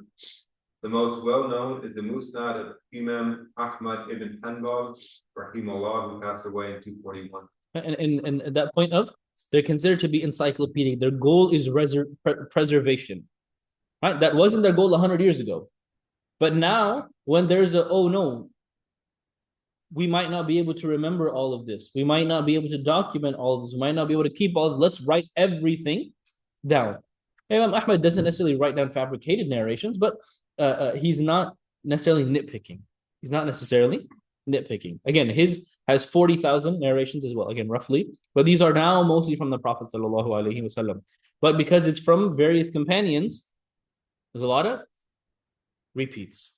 But he's showing this, maybe Abu Hurairah narrated something that Anas also narrated, that Ibn Umar also narrated, that Aisha also narrated. So before, let's say people had access to computers, maybe they knew like there was a hadith by a certain companion, but they couldn't recollect exactly where it was. They could maybe go in the Musnad and look through the hadith on by Umar, for example. It'd be very long and tedious, okay. But yeah. Okay. Well, it depends on the companion. But like for a lot of companions, it wouldn't. If you have an afternoon, they would be okay. But that would also mean you know which companion narrated it. Where like you would be good to do that for anybody except, like as you said, the mukthirin. If you're like, oh, Abu Hurairah narrated, okay, spend a week, because you're gonna have to read through probably 4,000 narrations of Muslim Ahmad, right? That makes sense. Mm-hmm. I was gonna say, so just like to understand the difference between the Musannaf of Abi Shayba versus like the Musnad of Imam Ahmad, the main differences between them would be just the way they're kind of categorized and organized. Yes, the Musnad of Imam Ahmad, the chapter is the chapter of Abu Bakr, the chapter of Umar, the chapter of Uthman. Musannaf of Abdul Razzaq or Ibn Abi Shayba has nothing to do with, I don't care who said it, it's what's the topic. Are we talking about wudu? Are we talking about wiping over socks? Are we talking about buying and selling? We're talking about Hajj. We're talking about how to be good to your spouse. Are we talking about jihad? But like you said, Musannaf is more of a larger category. So would a Musnad fall under Musannaf? A Musnad and a Mu'jam will not necessarily fall under it. Although roughly the content is there, right? Like whatever is in a Musnad will probably also be in the Musannaf. But it's just ordered differently and the purpose is different.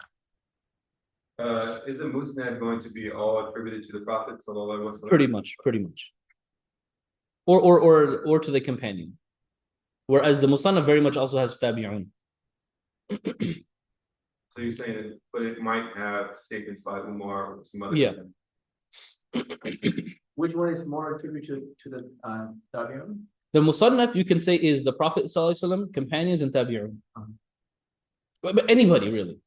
Anybody who is considered eligible to be of scholarly heritage. Like Imam Malik will quote his own teachers. Like, my teacher did this. The Muslim is more geared towards Prophet. Because now this isn't necessarily about practice, it's about preserving the corpus. Preserving the corpus.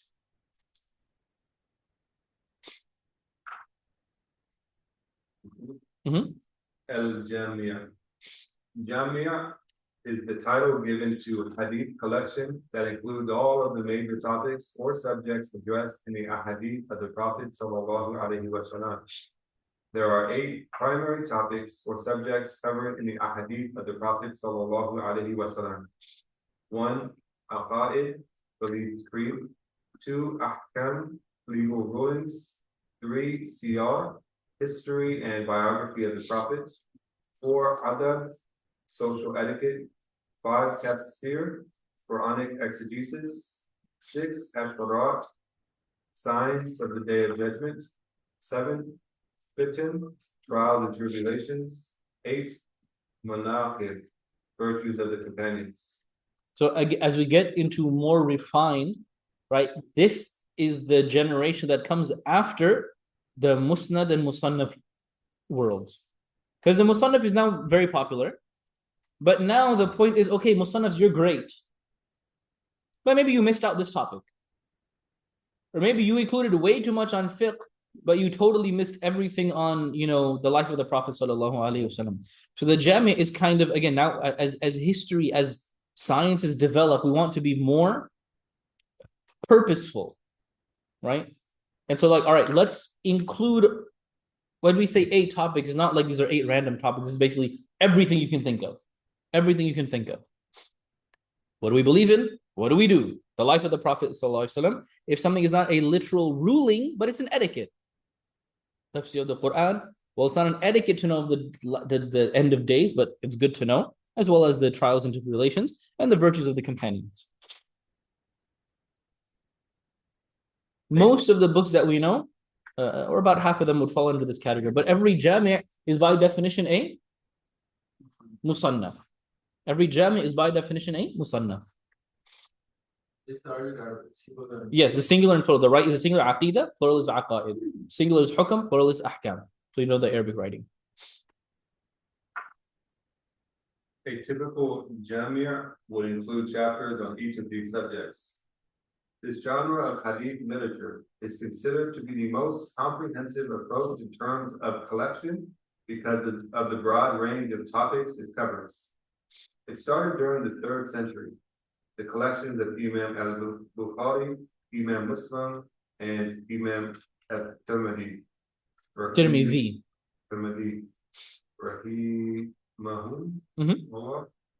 Are considered to be amongst the Jawamiya because they contain a hadith on all 8 of these subjects. Meaning, if you have one of these books, be it Bukhari or Muslim or Tirmidhi, like a person would have, like that could be just the one book that they need. Right? Because they'll get a selection of how do I pray, how do I fast, how do I perform Hajj. They'll have a section on, I need some tafsir of the Quran. They'll have that as well. They'll have, what was the brief summary of the life of the Prophet ﷺ. They'll have that as well. And, what are things about the Day of Judgment? Everything will be included. Everything will be included. Not necessarily every single hadith, but every topic that a believer needs to know about.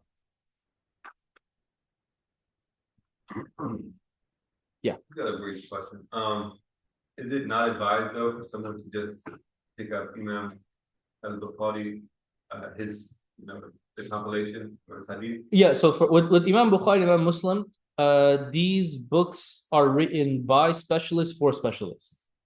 Whereas Imam Tirmidhi is a bit more a specialist for, you don't need to be necessarily a specialist, right? So like, and this is a crazy, like when scholars are like, people don't go and read Sahih Bukhari like you read a novel. It's not because they're trying to gatekeep.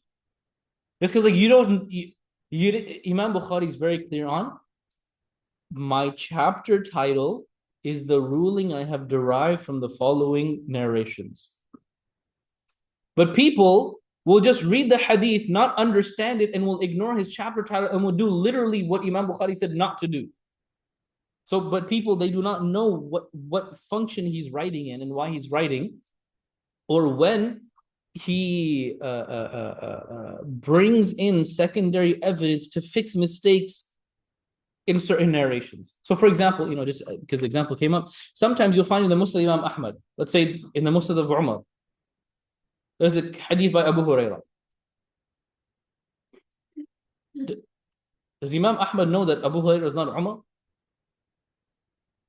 Yeah. But sometimes he will bring hadith from another companion to correct or beside evidence, secondary evidence for a hadith that he brought from Umar. This is the narration of Umar. It says this. Well, there is a clear mistake in there. I'm just going to bring this hadith of Abu Hurairah to make it very clear that this is what the actual thing is. Let's move on. Right? Same thing. I wonder if I can hopefully find it.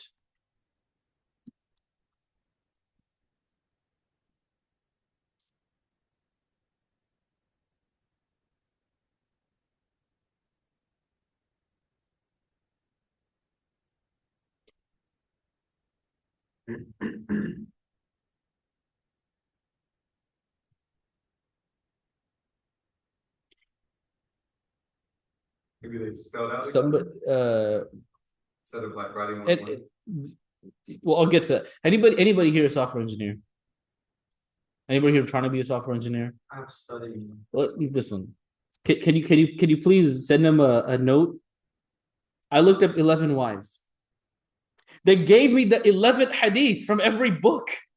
Sahih Bukhari, hadith 11. Malik, hadith 11. Tirmidhi, hadith 11. Riyadh al-Salihin, hadith 11. Nasa'i, hadith 11. No, don't even send an email. Just make the change, make the fix in their search algorithm, and then make a pull request. Because I'm going to want extra credit for that. No. I would extra credit for you. Yeah, I will give you extra credit for that. I'll go for you. What? Oh yeah, and for the here, yeah. Well, that's not as you don't ask me for that. That's you ask a lot for that. So for example, Imam Bukhari brings it. Let me pull up the chapter. What was that? Chapter 12.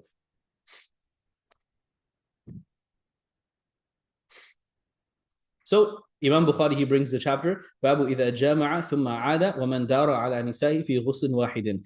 Right, the chapter in regards. So here is not a ruling. He's just saying that what's allowed to do. That somebody could have intercourse and then have intercourse again, and then go to his other wives and just finish it off with one bath. Meaning you don't need a bath per intercourse. And he says the hadith from Muhammad ibn Bashar, again one of his teachers, from Mu'adh ibn Hisham, one of his teachers. From his father, from Qatada, from Anas ibn Malik, that the Prophet sallallahu alaihi wasallam yaduru ala nisahi fi as-sa'ati al-wahida min al-layli wan-nahar wa hunna 11 that the Prophet sallallahu alaihi wasallam would be intimate sometimes with his wives consecutively, meaning he would go one wife to the next wife to the next wife to the next wife to the next wife to the next wife, and then at the end he would take a bath. But this hadith says he had at that time there were 11 wives. The Prophet ﷺ in total married 11 women. At one time, he was only married to 9. Now, as we'll cover later on in our book, for a hadith to be sahih, you need a connected chain. A connected chain. Imam Bukhari just says, قال سعيد عن قتادة إن أنسا حدثهم 9 نسوة. Sa'id is a tabi'i. Bukhari never met Sa'id. Like ever. Like it's impossible. He probably died like 100 years before him. So how does he just quote Sa'id said that Qatada said that Anas said that they were 9? His point is, I know this hadith is weak, but I'm using it because everybody knows it wasn't 11, there was 9. So I'm just using this because it's an explicit point that mentioned there were 9 instead of 11. I don't have something on my standard that specifically says that they were 9, but we all know that there were. So I'm bringing secondary evidence to point that out. If you brought the whole narration, it wouldn't have been anything to do with ghusl. So he could have brought the whole narration. In this case, he was just like, I just need to bring my one point. So sometimes these scholars will bring in these details because they're like, everybody gets the point of this. This is a minor mistake. Let's move on. Let's move on. Right? Now, somebody reading Sahih Bukhari will be like, oh, look, Sahih Bukhari said the Prophet ﷺ had 11 wives at one time. Even Bukhari's not telling you that, but you don't know how to read his work. That's the problem. That's like, for example, in some books of fiqh, they will be like, I will mention the strongest opinion first, and then weaker opinions until I move to the next topic, or vice versa. I will start off with the weakest, and then I'll mention the strongest, and then move on. If a student reading the book doesn't know that that's the order, they might at times pick the weakest one because they don't know what the order or the methodology of the scholar is. That's the issue with reading Sahih Bukhari. It's not that we're trying to gatekeep. But if you know what his premises are, you know what he's trying to do and how he functions, great, that's fine. But the problem is you don't know how to do that.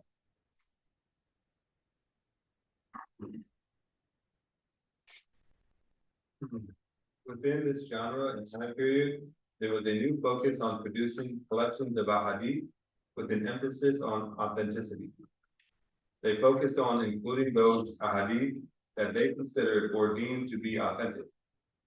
The first to produce hadith collections devoted only to narrations whose asanid chains, Asanid, plural of sanad.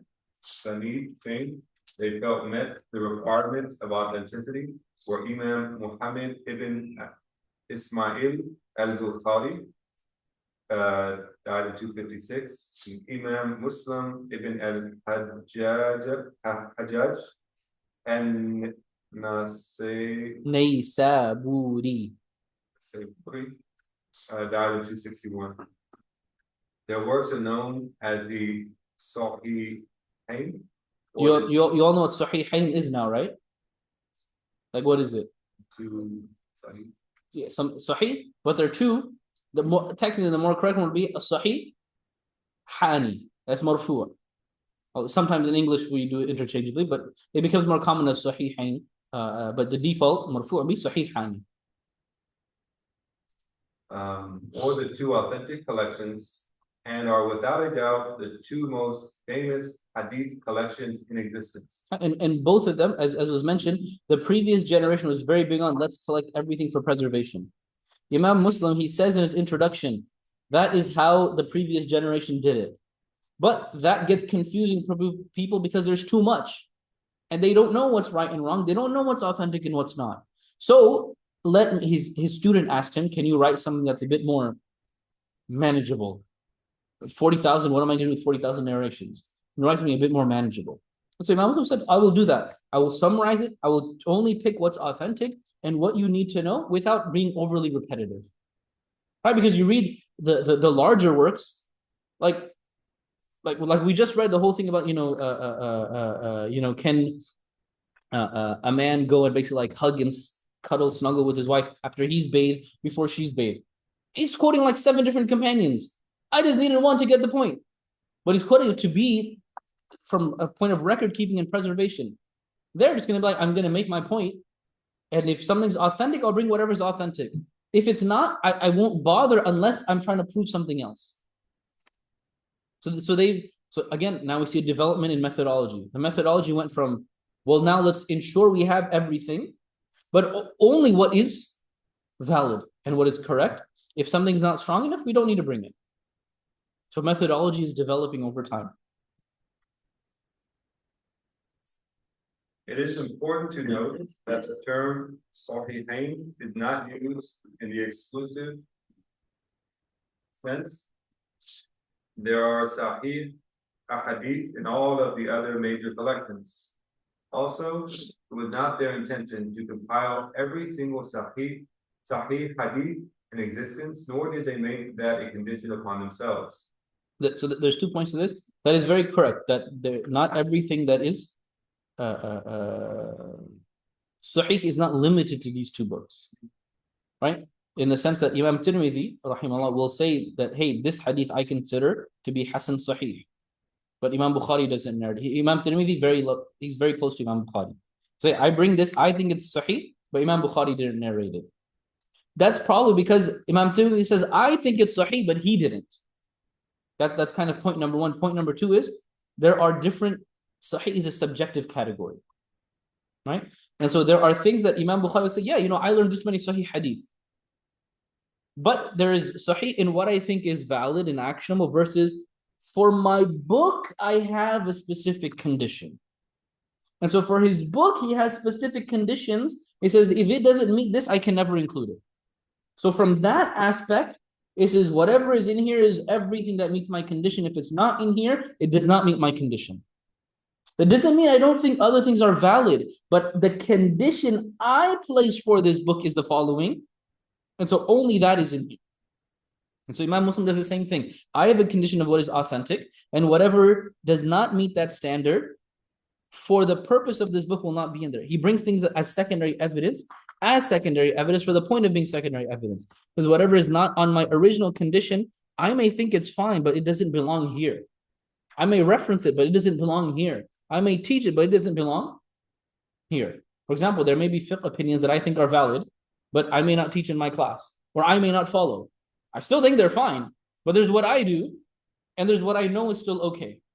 Right? So there's that difference. So did you just say that, for example, Imam Bukhari, rahimahullah, might have taught things or acted upon things that he himself didn't include as Sahih, just because he might have still believed them to be correct, although it didn't meet the criteria? It didn't meet the criteria for his book. Because he has other works of hadith in which he doesn't include those narrations in there. So a lay person may think, so are those Sahih or not? Or are you acting on weak hadith or not? The point is, no, it's valid to act on. And it has a level of authenticity. But I have a very specific condition for my book that I will not violate. And so, yes, there are things outside of it that are actionable that I think are sound, but not sound enough to be in here. Because again, the point is I want this to be as streamlined and as succinct as possible. I want this to be the bare minimum, or a little bit more than a bare minimum. I want it to be a core foundational text that is pretty much all you will need. These other things are good, but you don't necessarily need them. This is everything you need and only what you need. Not only what you, but everything that you do need. Okay? Sunan. A sunan is a hadith collection that is organized according to the well-known chapters of fiqh or Islamic jurisprudence. For example, tahara, purification; salah, prayer; zakah, obligatory charity; sawm, fasting; hajj, pilgrimage; nikah, marriage; talaq, divorce; and buyu, transactions. The book of tahara will then have separate chapters for wudu, ablution, tayammum, dry ablution, and ghusl, purificatory bath. Works that fall under this category consist of those ahadith that are used to derive legal rulings, which are known as ahadith al-ahkam. This genre of hadith literature also became popular in the 3rd century. The most famous sunan collections are the Sunan of Abu Dawud, the Sunan of An-Nasa'i, the Sunan of Ibn Majah. All 3 of these are considered to be part of the 6 books or the 6 canonical collections of hadith. Right. So they may have some of these other topics, but that's not the point of why they brought those. Maybe there could be a hadith in which the Prophet sallallahu alaihi wasallam, taught the etiquettes of dua, but did so by praising a certain companion. So that will be in the sunan, but it's not here to bring the virtues of all the companions. Or there's a hadith about prayer and the end of times, but it's not meant to be a chapter on the end of times. And so these works are specifically meant to be, this is everything for the legal aspect of a believer. And again, within this, they're not holding themselves to a category of only what is authentic. Sometimes because they will say, you know what, I think this is maybe not as strong, but it's still actionable. Or reason number 2 is this is weak, and I'm specifically here to point it out. And so all of them do this. Even Imam Muslim, in his work, he said, and if there is a very weak narration, I will bring it to fix and explain why this hadith is problematic.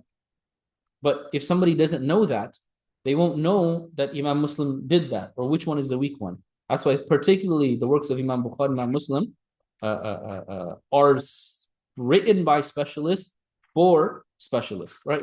Imam Tirmidhi is way more nice in the sense of he'll literally say, this is okay, this is not okay. These people acted on this, these people did not act on this. So if somebody wants to read one of these works, really my suggestion would be read Imam Tirmidhi's work, although you can just go to something like Riyadh al-Salihin, which would be much better. And so give us a little glimpse. I think we've given.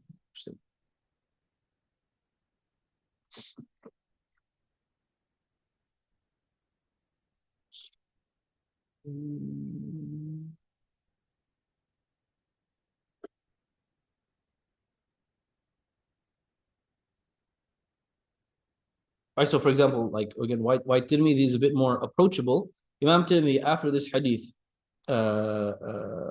says that I heard Muhammad, meaning Bukhari, saying that the hadith of A'mash from Mujahid about timing is more authentic than the hadith of Muhammad ibn Fudayl from A'mash. And the hadith of Muhammad ibn Fudayl is a mistake, and Muhammad ibn Fudayl made a mistake. So he'll make comments like that of, I brought this one, but Imam Bukhari preferred the other one. Let me give you an example where he says, so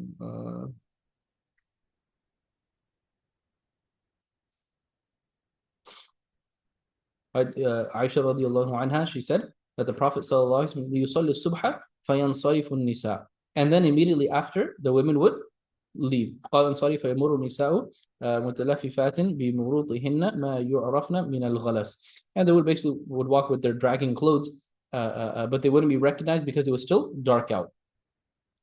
And then at the end of it, and then he says, for example, the hadith of Aisha is hadithun hasanun sahih, it is authentic, and these are the other people that narrated it, and he says that is what has been preferred by many people of knowledge, like Abu Bakr and Umar and those after them from the Tabi'un.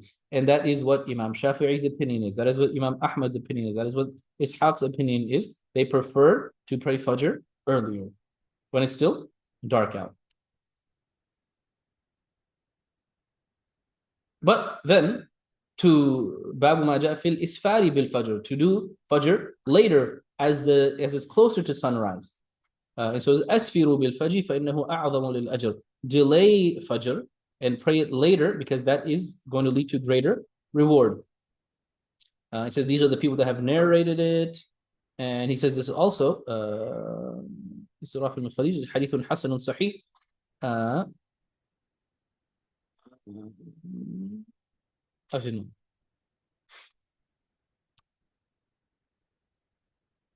Well, anyway, then he just mentioned the other people that hold that.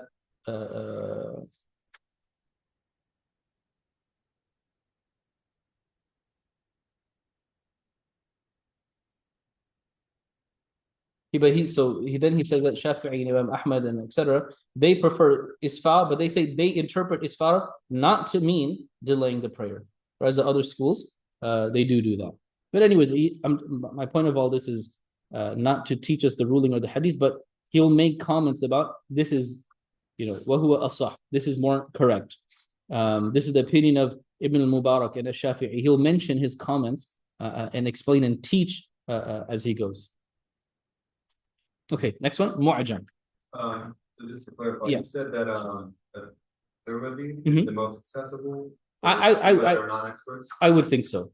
Although even then, I would still not advise it because you still need to know the terms he's using. If somebody wants to read hadith without having any expertise, I mean, nothing important. You don't do anything important without having somebody teach it to you. But it would be Riyadh al-Salihin, just because, and there's more commentaries and more accessible explanations on the like. What's that? It would be what? Riyadh al-Salihin by Imam al-Nawawi, Gardens of the Righteous by Imam al-Nawawi, who passed away like 646. But this is a completely different genre. Meaning, he just says, عن ابن عمر, عن عمران ibn Husayn, عن Abi Hurairah. Is not meant to be a work, a source work. Right? Because he's just saying, listen, this is the hadith, go find it. It's there in Bukhari, go find it. I'm not here to do that. Right?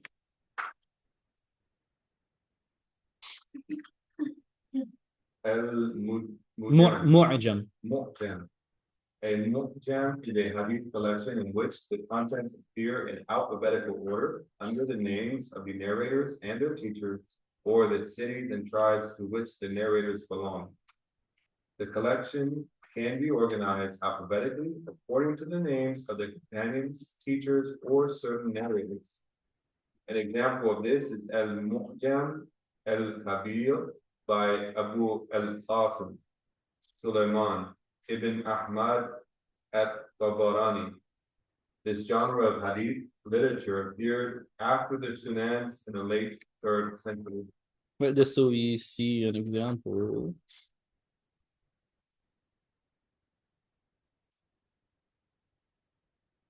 So, like, we saw the Musnad Imam Ahmad was names or types of people. This is literally the letter Alif, the letter Ba, the letter Ta.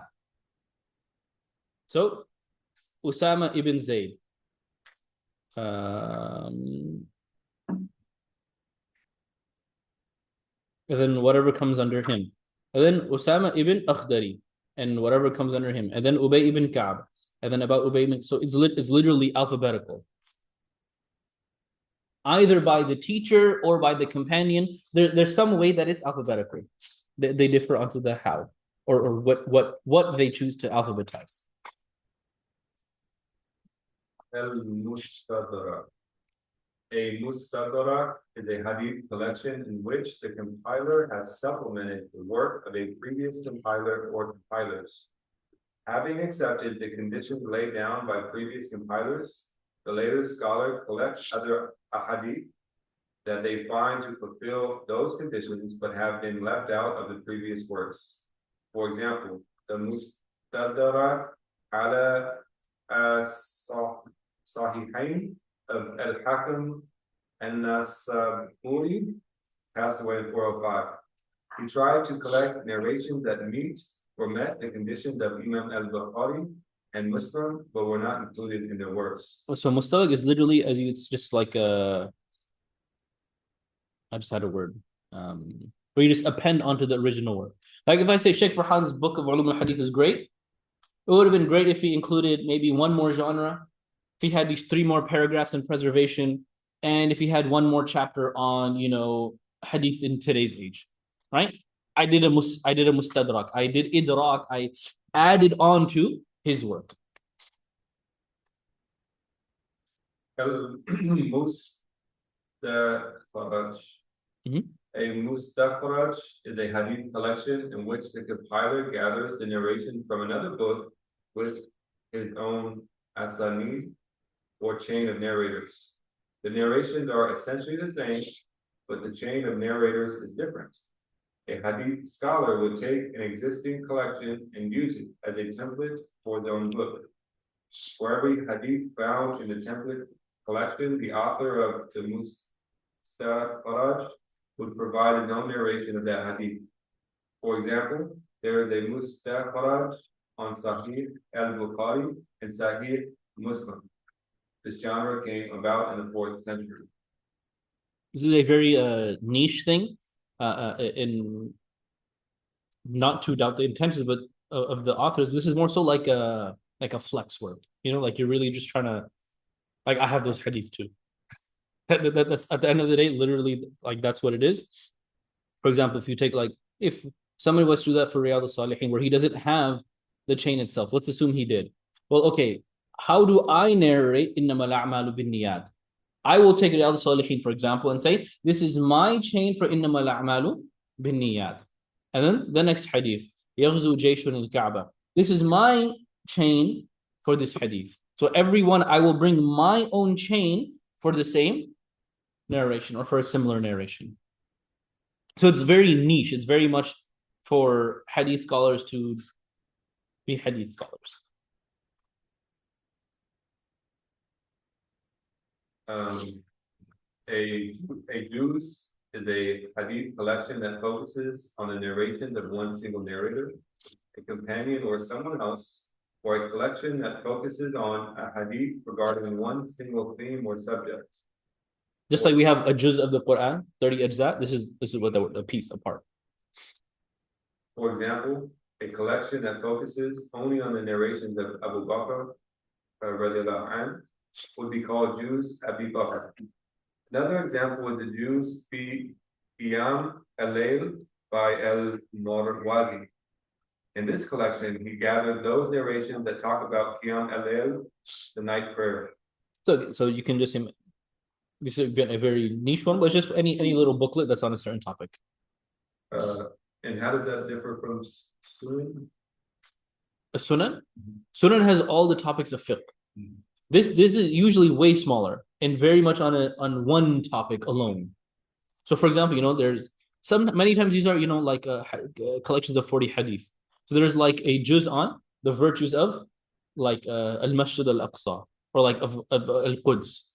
So just whatever narrations that have come about basically Jerusalem or Ash-Sham, everything to do with the general land of Syria, Palestine, Jordan, and all of that, and the like.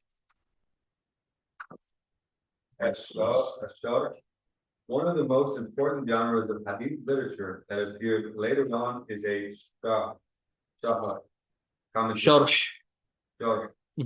commentary. These commentaries were usually written on the more well-known and widely used hadith collections. A sharh serves two general purposes. First, they assist students in the basic task of reading and understanding difficult phrases, names, and obscure meanings embedded in the chains or text of the narrations. Second, they provided scholars an opportunity to elaborate in detail on any legal, dogmatic, ritual, or historical issue they found relevant to the ahadith in the books they were discussing. The vast majority of commentaries were devoted to the books in the hadith canon. The most famous of these works is Ibn Hajar al-Asqalani's, rahimahullah, Fath al-Bari, and Imam al-Nawawi's commentary on Sahih Muslim. Hadith commentaries continue to be written to this very day. For example, the most famous commentary of Jami' al-Tirmidhi is Tuhfa al-Ahwadi, Gem of the Competent, written by the Indian scholar Abdul Rahman al-Mubarakafuri, rahimahullah, passed away in 1935. Similarly, or is that born in 1935? No, died in 1935. Similarly, the largest commentary on the Muwatta of Imam Malik is written by the Indian scholar Muhammad Zakaria Kandahlawi, rahimahullah, passed away in 1982, entitled Al-Jaz al-Masalik ila Muwatta Malik. Although I don't think that's the largest one. Ibn Abdul Barr, who passed away in like 435, has two commentaries on it that I think are pretty sure are way bigger. But commentaries have been written throughout history, right?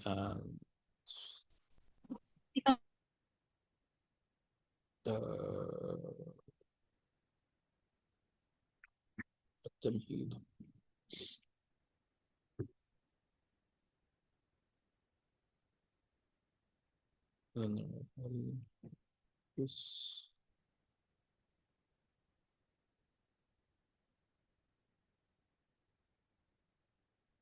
Ibn Abdul Wahab, he passed away in 463. So he has two major commentaries, At-Tamheed, which is on commentary of hadith, and most of it is on the Muwatta of Imam Malik, as well as other things. So he'll bring in the entirety of the Muwatta and do all this explanation. And let's see, how many volumes does this go to? 24. Yeah, that's definitely the longest. Hadith commentaries continue to be written to this very. Recently, Mufti Taqi Usmani completed a commentary on Sahih Muslim entitled Takmila Fath al-Mulhim, which is a completion of his teacher's commentary on Sahih Muslim entitled Fath al-Mulhim. So, Lana Shibir Ahmed Uthmani, he started a commentary on Sahih Muslim called Fath al-Mulhim, and then his student, who's alive today, Mufti Taqi Uthmani, he completed it. Technically, just means like the completion of Fath al-Mulhim. And so these commentaries are still being written today, and they have been started to have been written from the time of Ibn Abdul Barr and even earlier. So like, this is like literally 1,000 years ago. Like we're in 1446, so literally like 1,000 years ago. And even that early, he's got 24 volumes, right? Sharh Mushkil al-Athar. Al-Tahawi passed away in 321. He, for example, he has his own compilation of hadith with commentary. This work in particular is specifically geared towards contradictory narrations, in which he's like, why are they not contradictory? This is how many volumes? Already 15 volumes. Probably goes even. I could just do that. So 15 volumes. Passed away in 321. So from very early on, we have like, honestly, most of the stuff that Orientalists have today about like, or even people who doubt Islam, this hadith says this, but that hadith says that. He literally has a chapter for like 95% of them. Like, this ayah says this, the Prophet ﷺ said this, or he said this, but somewhere else he said this. What's the situation?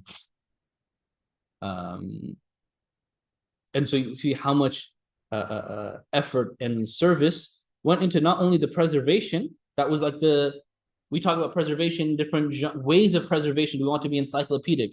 And then Bukhari and Muslim and Tirmidhi like, no, we need to be more focused and refined. And then after that, it's less, okay, now we have them and they're codified, they're set in stone. You can burn Bukhari, Muslim, Tirmidhi. We'll probably bring them right back. But now it's to focus on, well, what are their meanings? What are their intricacies? What are their styles? What are the rulings that we derive from them? What are the benefits that we derive from them? And the like. Like sometimes Ibn Hajar in his work will be like, in this hadith, I have come up with 75 benefits. This hadith, I think at some point his max is like, I've come up with like 400 benefits. Let's go. Point number 1, benefit. Point number 2, benefit. Point number 3, benefit. Right?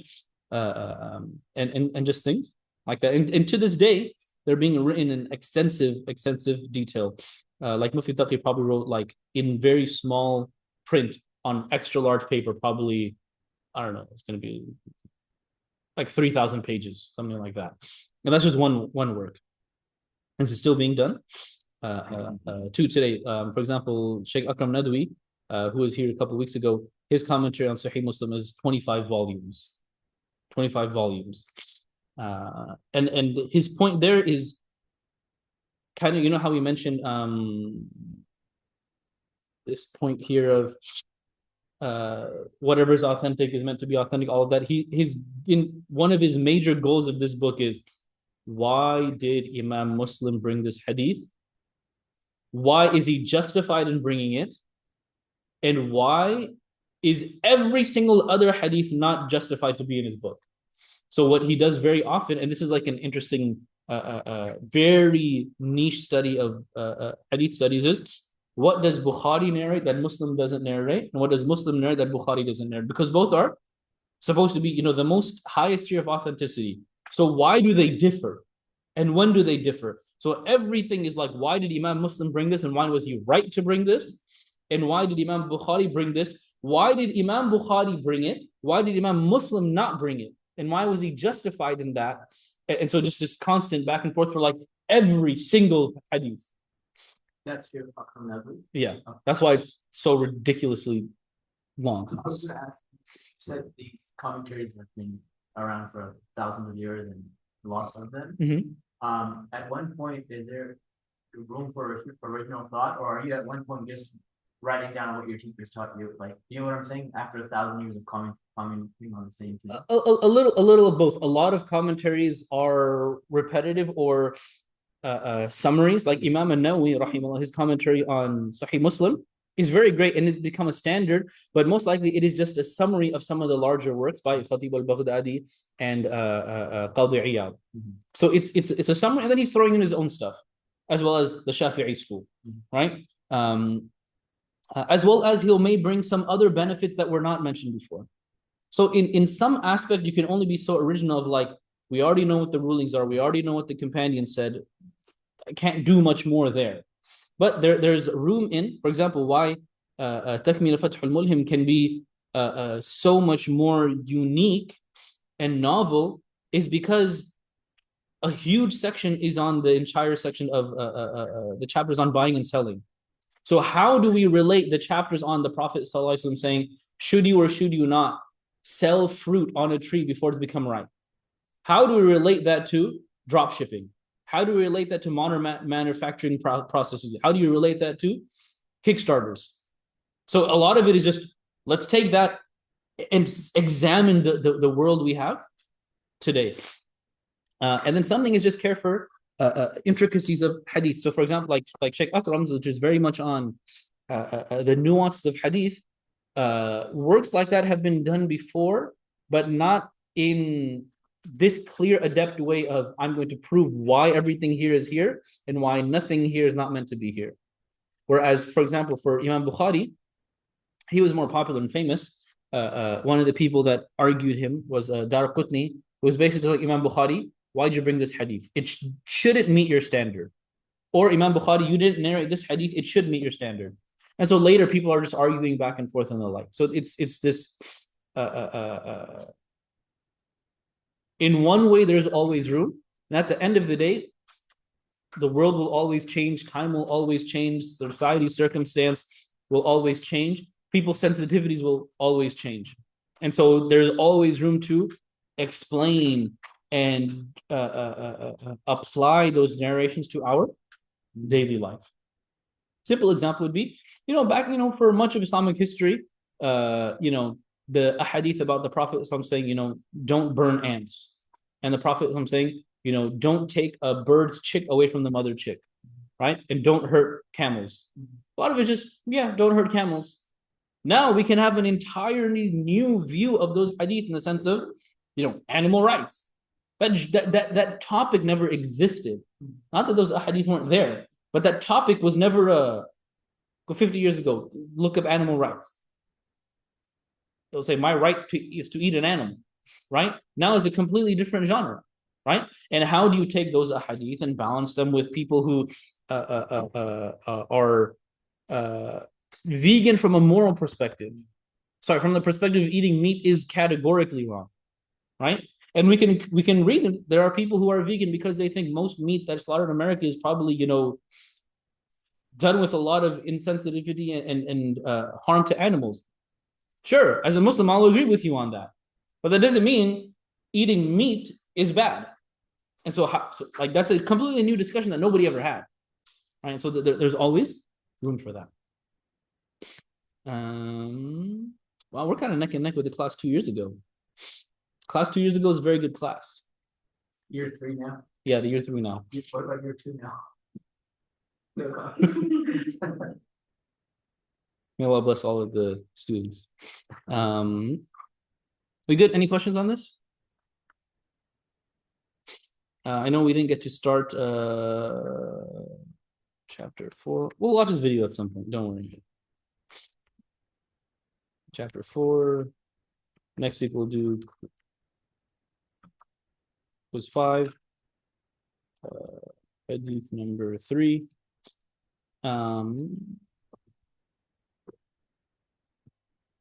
Yeah, and then we'll probably be companion for that as well. We'll probably spend most of the time on that. We good? Sorry, it was 6. Anything else? We're memorizing which one? We have to memorize 4. Hadith number 4. So right now we're behind.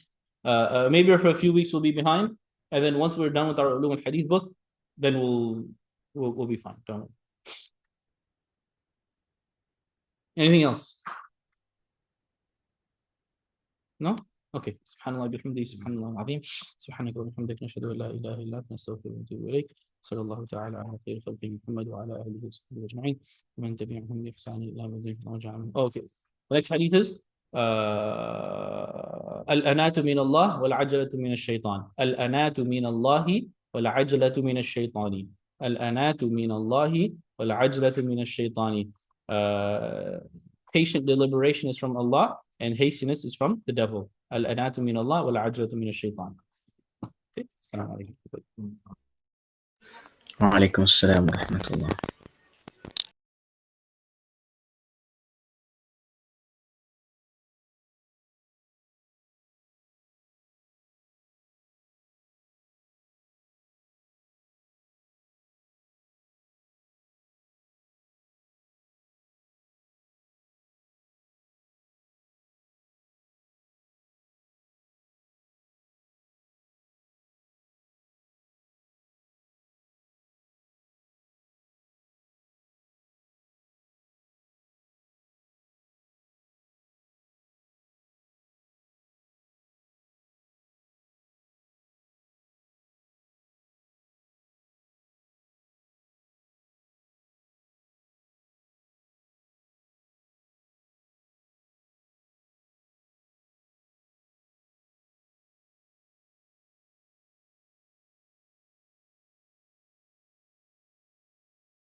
All right.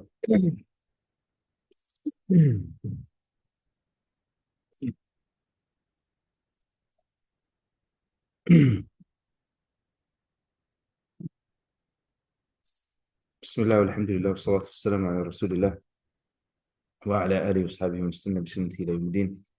Open up your Arabic books.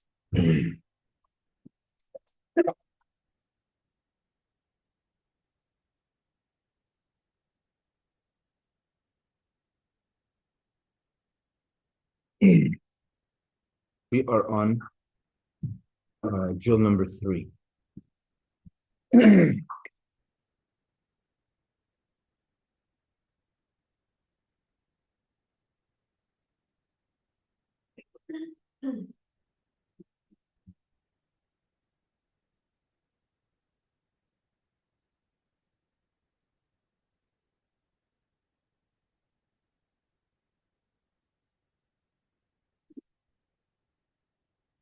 Take about 2 minutes.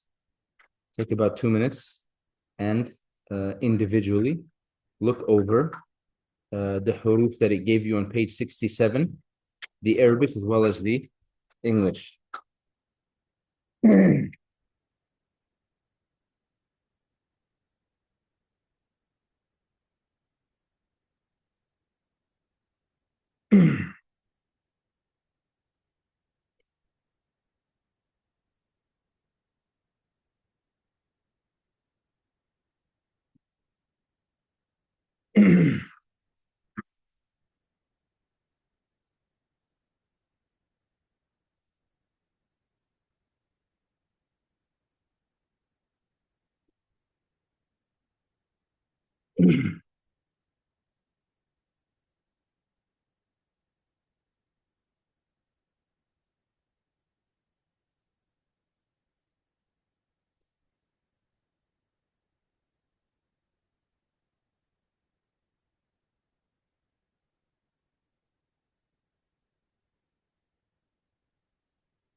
All right, let's look at drill 4.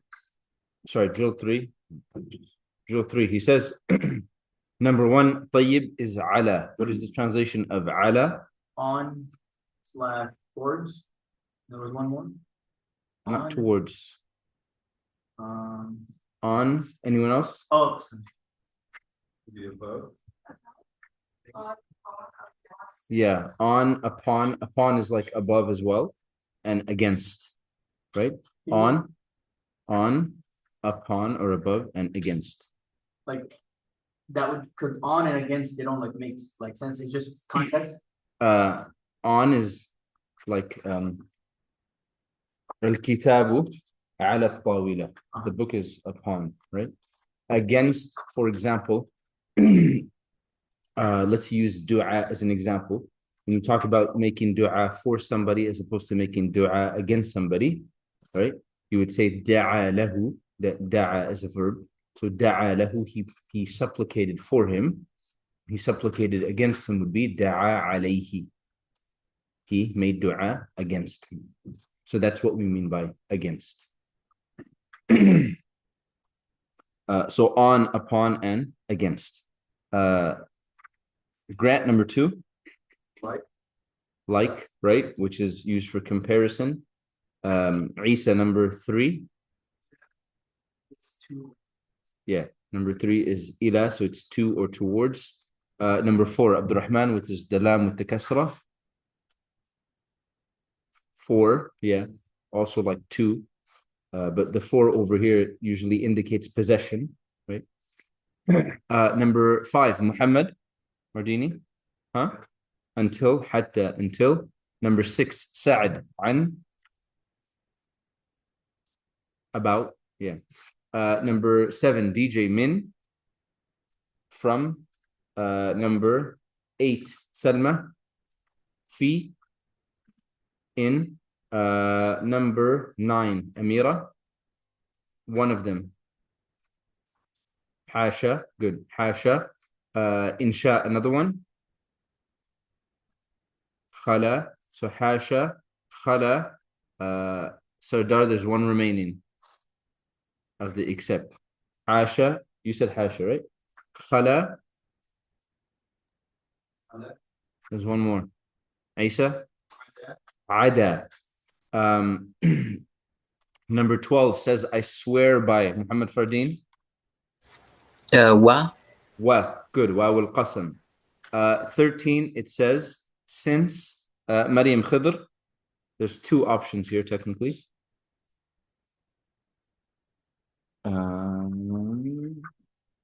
Let's see, who else? I'm not really sure. Michelle? Mudh. Good. You said mudh, and then the other one, which sounds almost like it. Munzu. Mundhu. So mudh and mundhu. 14. The tayyib, it says maybe or sometimes.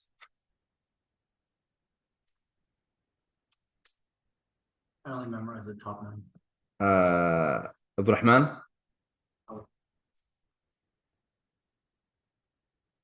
Isa. Rubba. Rubba. 15 says swear, and it is only used with Allah. What would it be? Fardeen?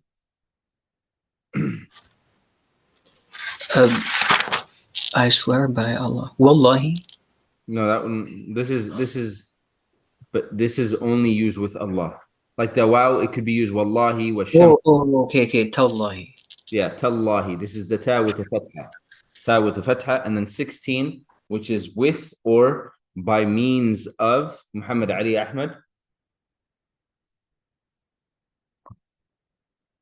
Bayan. B. B. Good. Ba with a kasra. Okay. Drill 14. Translate the following fragments from Arabic to English. Take a couple minutes. Try to do this. Write your incorrect answers in pencil, and then we'll go over them. It doesn't go in Quran. Huh? Ruba doesn't. That doesn't count. That's rubama. It's slightly different. But it is very, very. But even if you notice there, like it's attaching to a ma, right? And the idea of these huruf is that they're followed by an ism.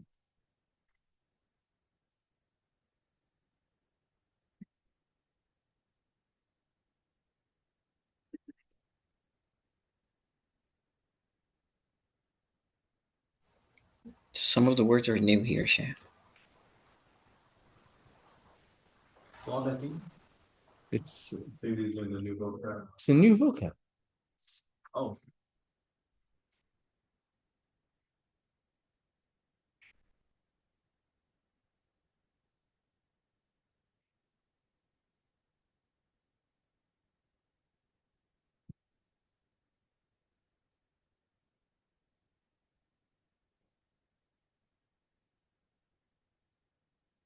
But like Amira, like Rubba shows up in a hadith. Prophet ﷺ, he said, for example, Rubba hamili fiqhin laysa bifaqihin.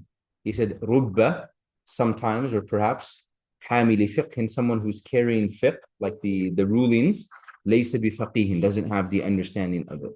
Right? So that'd be like an example of Rubba. Sometimes.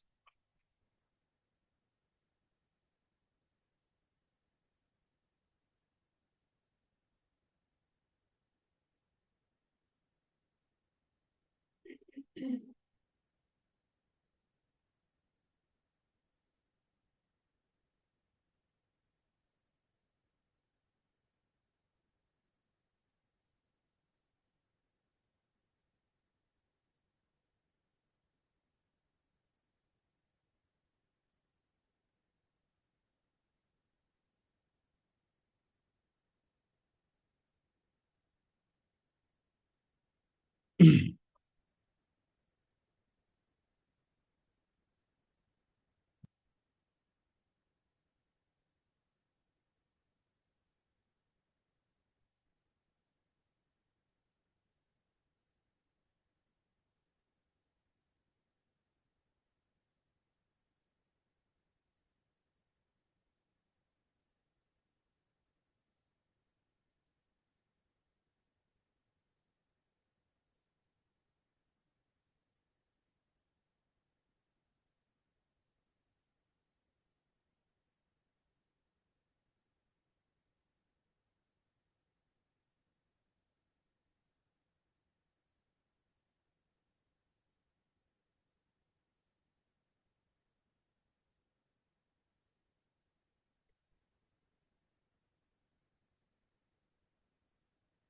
get stuck on one, guys, keep moving. Don't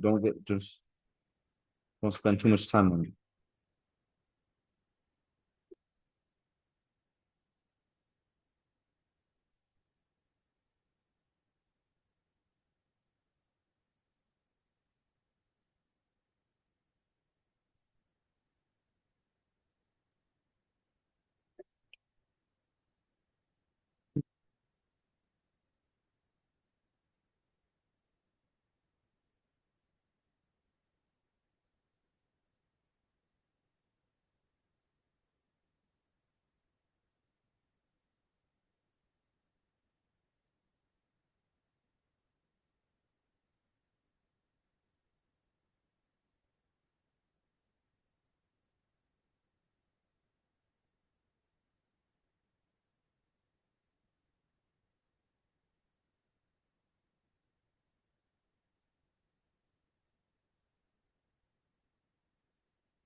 Anyone done? Okay. Let's go ahead and look at it. So, drill 4. Number 1, it says, read it. Grant, go ahead. إلى غابة. إلى غابة, which means To a forest. to a forest. To a forest or to a jungle. إلى غابة. Yeah. I thought I heard that. إلى غابة, to a forest or to a jungle. Abdurrahman, after that, number 2. عن القرآن. عن القرآن. You're stopping on the noon. About the Quran. About the Quran. Muhammad Mardini, read the Arabic. كالمظلم, like the darkness. Like the darkness. The word in your vocab is given as مظلم, as darkness, right? Perhaps a more used or more common word for darkness is ظلام. More common or more frequently used word for darkness is ظلام. Number 4, Sa'ad, read it, the Arabic. حتى العشاء, until the evening. حتى العشاء, until the evening. DJ 5, في مطر, in rain. In rain. Good. Salma 6, by Allah, with Allah. Right. Go with probably with Allah. Number 7, Amira.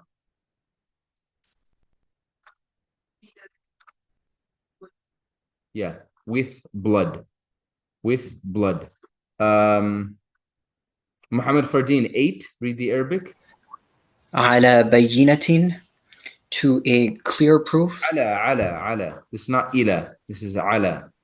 Oh, on. On or upon. Upon, yeah. Okay. I thought of it out. Evidence. جيد. على بينة, upon clear proof or upon clear evidence. Michelle, number 9. من الدنيا, from this life. Yeah, from this life or from the worldly life. Maryam Khidr 10. In the throat. في الحلقوم. Excuse me? Can't hear you. In the throat, right? في الحلقوم. Yeah, we can't hear you. One second. طيب 10. Go ahead. In the throat. في الحلقوم. Throat. Rania, in the throat was 10. 11, Rania. This is the only one I didn't know. Okay. 11, Sardar. Read the Arabic. 11, Muhammad Mardini. I guess. Read the Arabic. Read the Arabic. Huh? Uh-huh. DJ? This is strange. Huh? Insha? Yeah, for you all, for all of you. Lakum, for all of you. Rania, 12. Read the Arabic. والسماء, I swear by the sky or the heavens. Was-sama'i, I swear by the sky or I swear by the heavens. Muhammad Ali, 13. Read the Arabic. في القصة. I don't know what that word means. In something. What is it? Grant? In the story. In the story. Or the story. Huh? In the story. Yeah, in the story. In the story.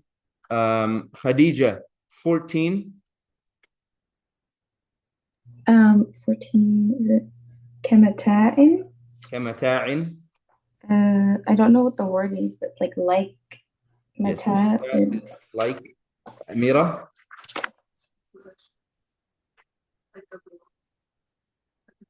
Yeah, like a belonging, like a provision. 15, Salma. لعمل. Yeah, لعمل, for an action. لعمل, for an action.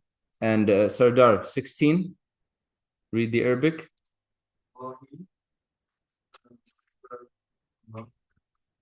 I swear by Allah. Tallahi, I swear by Allah.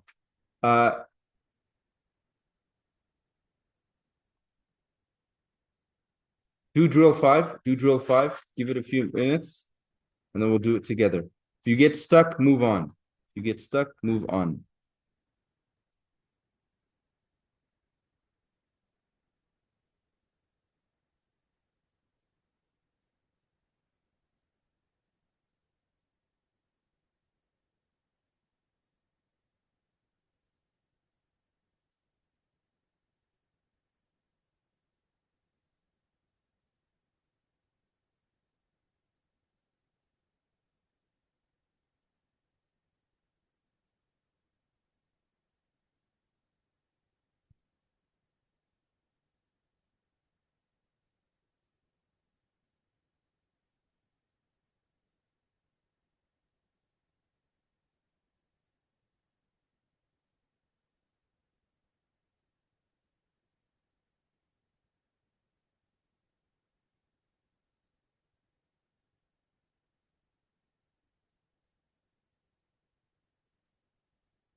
All right, let's go ahead.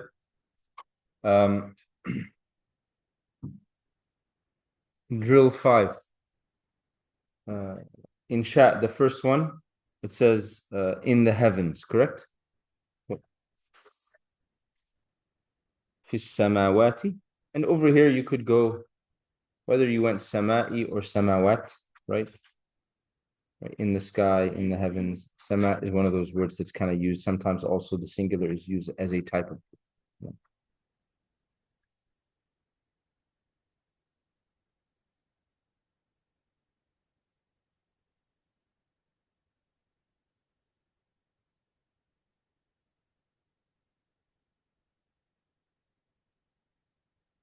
Samawati.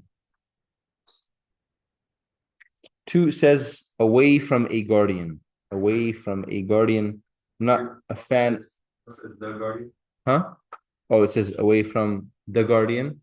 Away from the guardian, right? I'm not a fan of the English, because I'm not sure any Arabic sentence. Anyways, but away from the guardian. Grant. Ha fi.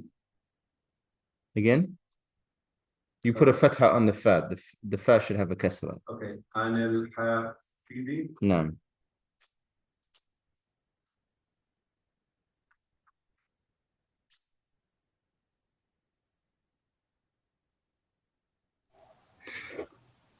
Anil hafidi.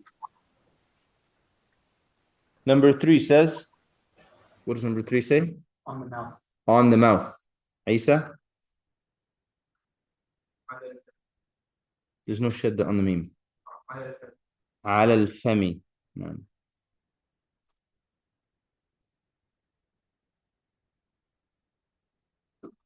على الفم. On the mouth.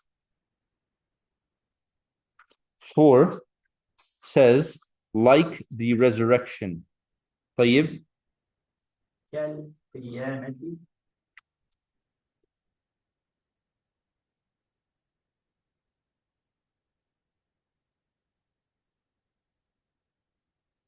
كالقيامة. 5 says, with the first, correct? Rama. مع الأول. Okay, you can go ma'a, and you can also use. Anyone have ha? بالأول, right? So مع الأول, مع الأولى, both depending on what the thing that you're talking about is. مع الأول, مع الأولى, or بالأول and بالأولى. So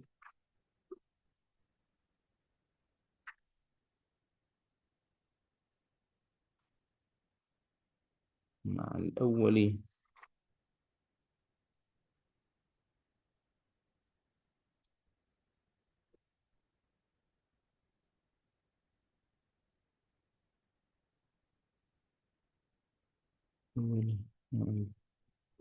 لا, and you can switch out ma'a with The حرف جر با. 6.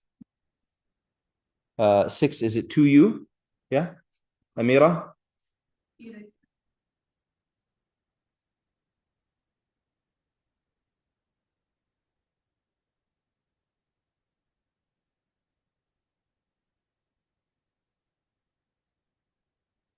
Seven says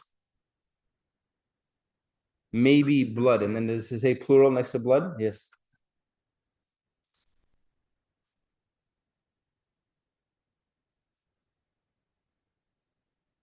I think ila would be better because many times la indicates possession opposed to. 7, does it say maybe blood and then it says plural? Yeah. Abdurrahman? But it wants the plural of blood.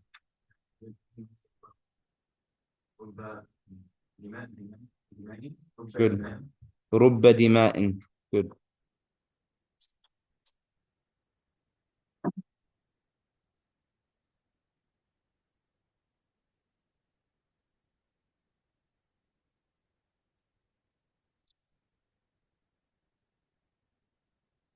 رب دماء. Okay.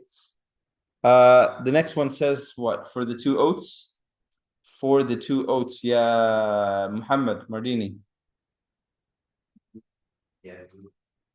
For, not from.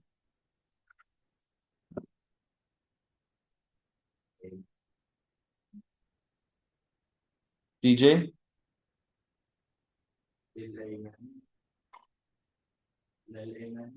No, you were right, closer to the truth the first time. What did you say the first time? Yes, lil aymani. So you use the plural. It wants the 2 oaths. Ayman is a plural. Aymanun is a plural. Go back to the singular, and then okay, and it wants 2. How do you make a word dual? How do you make a word dual? Okay, but lam is harfu jar, so you can't use an. You got to use lam is a harfu jar, lil, right? So there's either ani or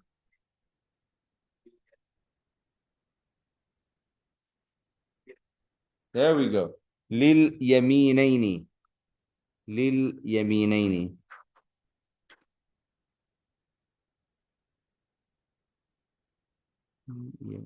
Me. Lil yaminaini. Number 9 says mine. Yes. Muhammad Ali. Number 9, it says mine. Mine can also be understood for me. Just another way of phrasing it to make it easy. الله أعلم. Muhammad Fardeen. I translate as Lee. I'm not sure if it was good. One more time. What is it?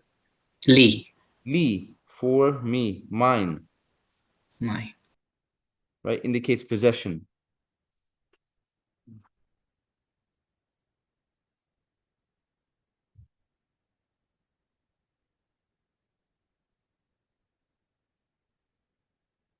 Number 10 says, from the evening. From the evening. Michelle. من العشاء. Oh, did all of that? You got it right, and then you butchered it at the end, Michelle? من العشاء. Yeah, Michelle. Min. What's min called? Don't pause on us like that, Michelle. What's min called?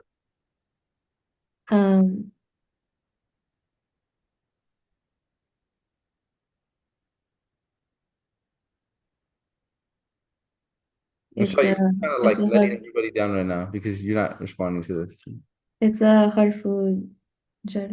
There we go. So let's apply what harfu jarrin. So min al-isha.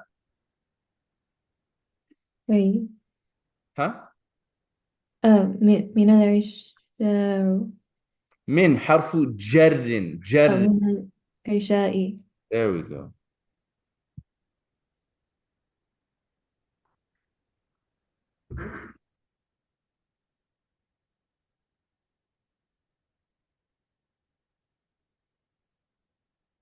Good question.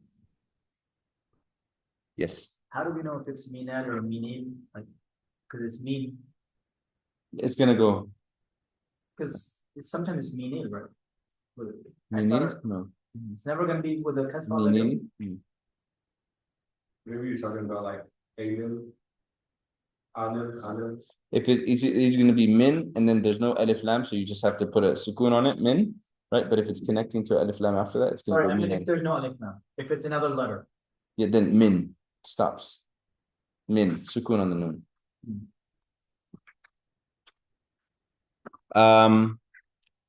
After that, it says from the bedding. From the bedding. Maryam Fidr. من الفراش. من الفراش.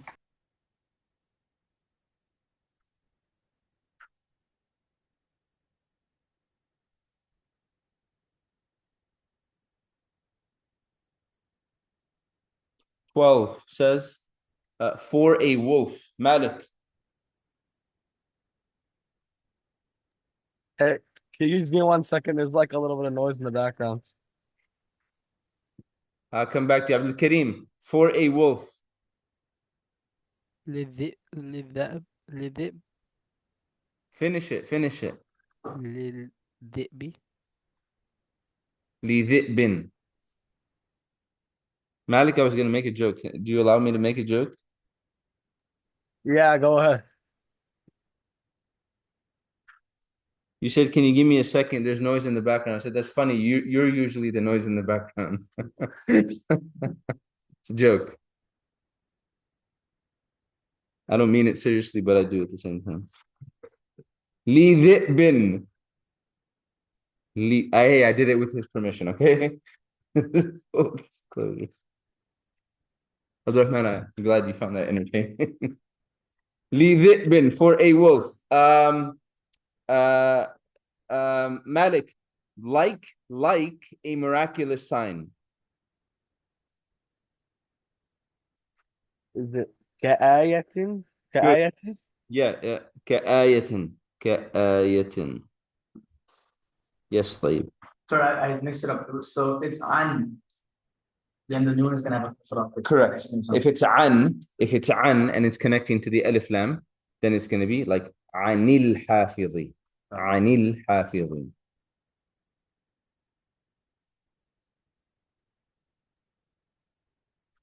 "14 says in the mornings. In the mornings. Bayan. في الصباح. You're right, but it's the mornings, it's plural. في الصبح. Yeah, I think you were about to say it. Go ahead. في الأصباح. نعم.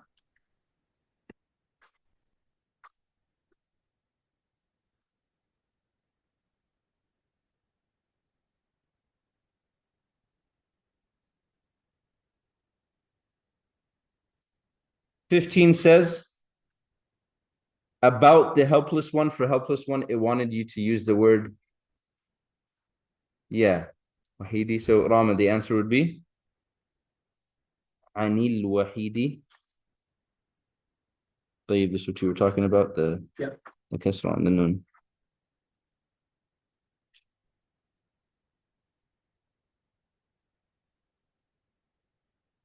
At 16, is that the last one? Yeah. It says away from the rain. Away from the rain. Rania. Do I have to do with both versions of rain? Sure.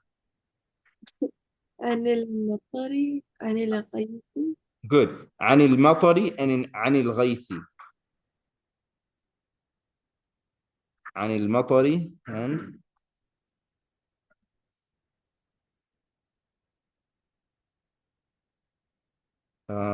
1 second.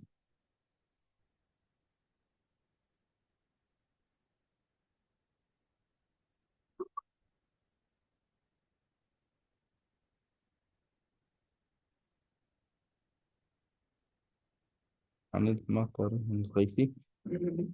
I think he has a point about this in the book where he says that specifically in the Quran, that when the word matar is used, it has a negative connotation, and when the word ghayth is used, it has a positive connotation, right? That's why sometimes you hear like an imam might make dua and say Allahumma aghithna, right? But because also aghithna can mean, depending on the situation, the context of a dua, like if there's a drought and the imam says Allahumma aghithna, he's asking for rain. But if it's just general in Ramadan and the imam says Allahumma aghithna, then it is support and assistance, right? But Quranically, he makes a point that generally in the Quran, if you look at the Quran, versions of matar that are used, whether like specific, like when you look at, like, for example, the verbs of it, or Allah subhanahu wa ta'ala talks about sending down upon people punishment, he says وَأَمْطَرْنَا عَلَيْهِمْ, right?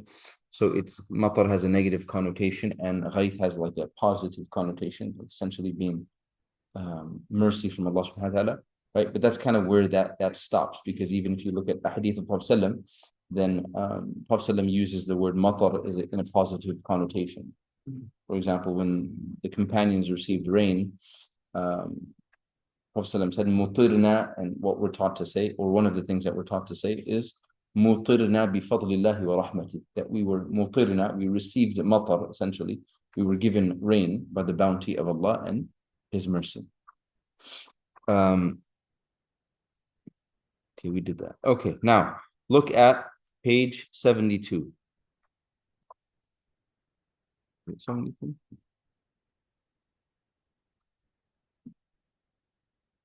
Okay. Before you read or look at anything on page 72, remember our focus thus far has been jumlatun ismiyatun, nominal sentences, right? And we have begun to label is i'rabun, we have begun to label the jumlatun ismiyatuns. We have begun to do the i'rab of them, right? So for example, if I said الرجل ضعيف, the man is weak, right? And I said do the i'rabun of the sentence, you would simply write الرجل dash مبتدأ, and you would add one more word, مرفوع, مبتدأ مرفوع. Then under it you would write the word ضعيف, and you would write خبر مرفوع. Does that make sense? Right? And if I said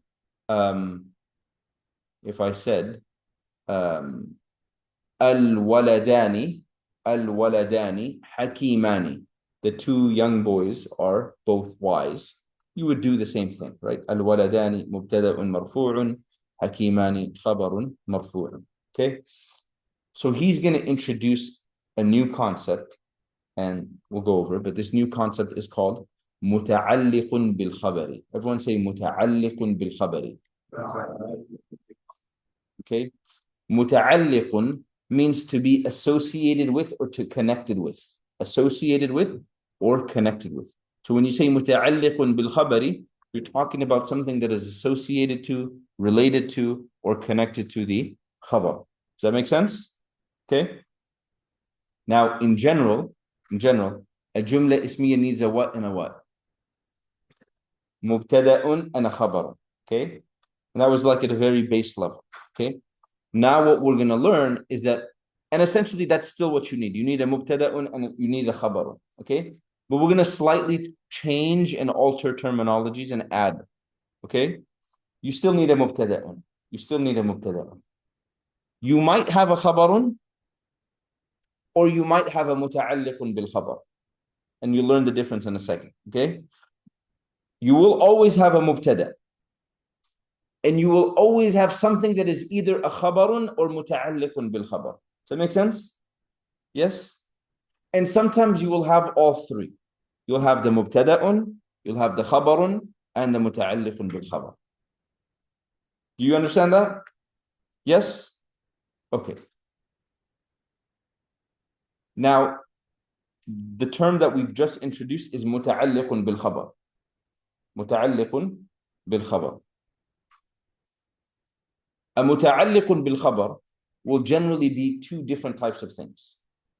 Either a harfu jarrin and a word that follows it, right? Also, yesterday we termed this as what? Jarun wa majrurun.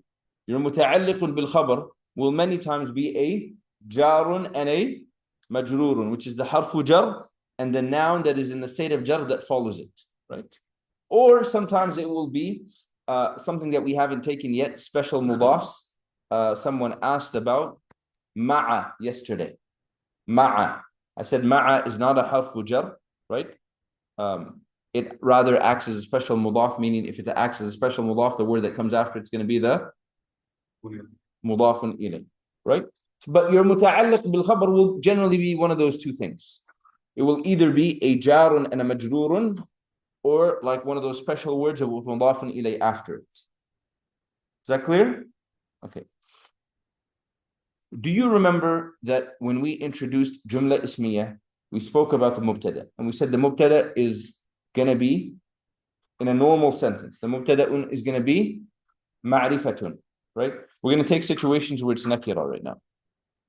But when it comes in the beginning, it's ma'rifah, correct? It may be nakira. Generally, it's ma'rifah, but it may be nakira. That's fine, right? But what state will it be in? It'll be marfu'an, correct? But then we introduced words that don't take states, like huwa, right? Ad-dama'iru, what are the detached pronouns called?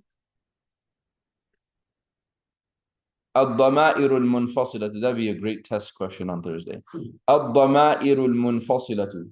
Detached pronouns in Arabic are called ad-dama'iru al-munfasilatu. And attached pronouns are called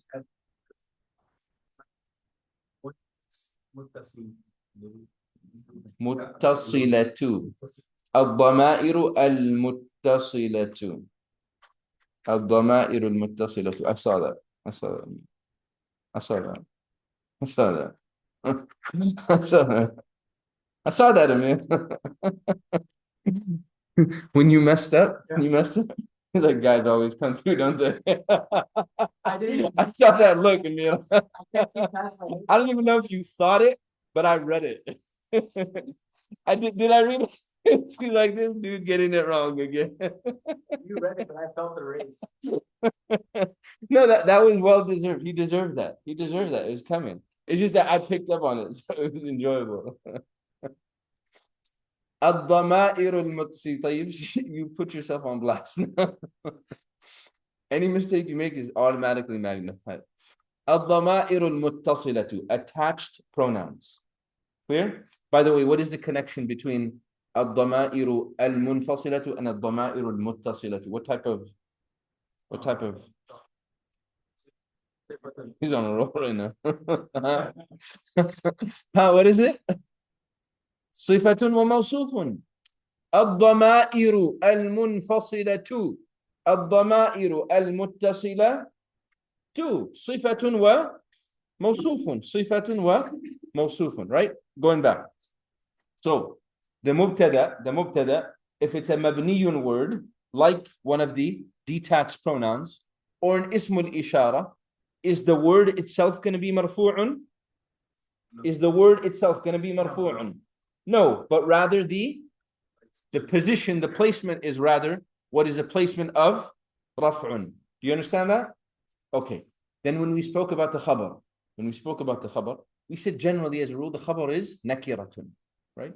And the khabar is also a position and a place of raf'un, right? The example I gave, al-waladani hakimani, ar-rajulu da'ifun, right? But what happens when you have a quote unquote muta'alliqun bil khabar? You have, for example, ar-rajulu fil bayti. Ar-rajulu fil bayti. That's it. That's my sentence. Where is my mubtada? Ar-rajulu. Where is my, and this is where I don't care what you call it, as long as you understand it. Okay? Where is my khabar, or you want to call it muta'alliq bil khabar? Where is it? It's the whole thing. Fil bayti. It's the whole thing. Fil bayti. Is fil bayti, is that marfu'? The position is marfu', but is that marfu'? No. The fi is, what's the fi called? Harfu jarrin, right? Or the jarrun, and al-bayti is called the majrurun. Do you understand that? Yes? Okay. One last thing. I'll get you a question. Okay, one last.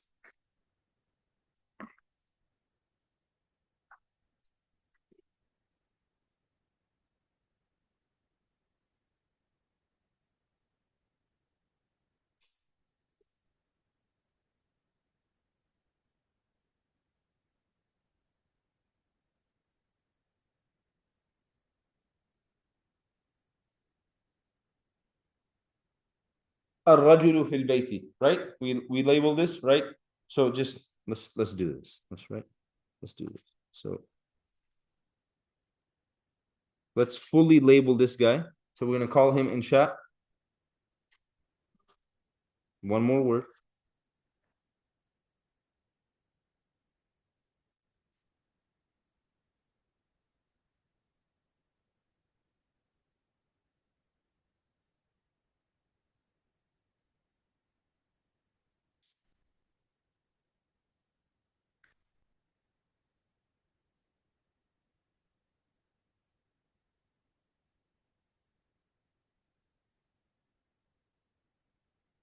Okay, and then we're going to classify this together, fil bayti, and we're going to call it R al jaru.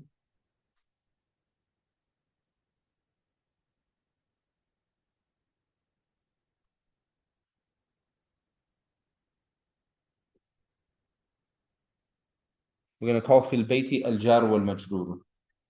Does everyone understand the terminology al jar wal majrur?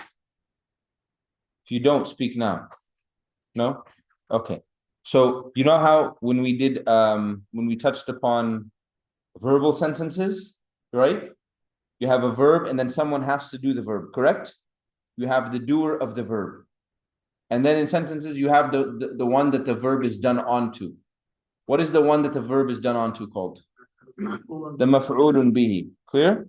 So in this context, fi, we're calling it the al-jaru. Why is it called the al-jaru? Because it is the doer. It is the doer. What is the action that it is doing? What is the action that it is doing?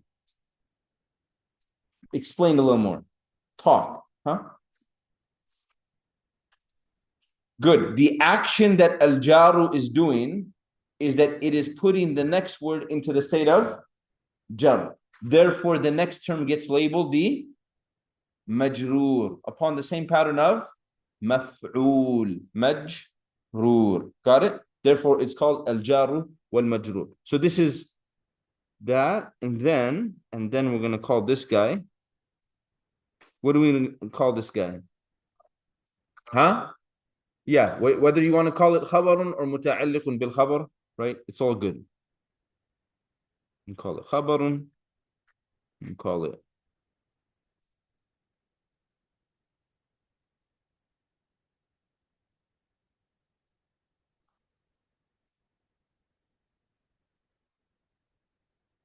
khabarun. Muta'alliqun bil khabar. Khabarun means predicate, and muta'alliqun bil khabar means associated, connected to the khabar, right? So that second one, this one had an extra layer, right? You see that?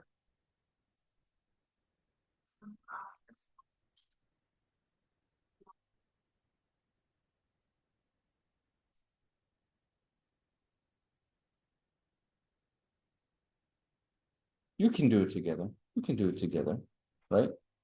And you can separate it. Both ways are fine. The explanation on the bottom, you could just put khabarun and you're good. You want Yeah, the book is gonna push muta'alliqun bil khabar, so let's just stick with it. But I want you to know, right?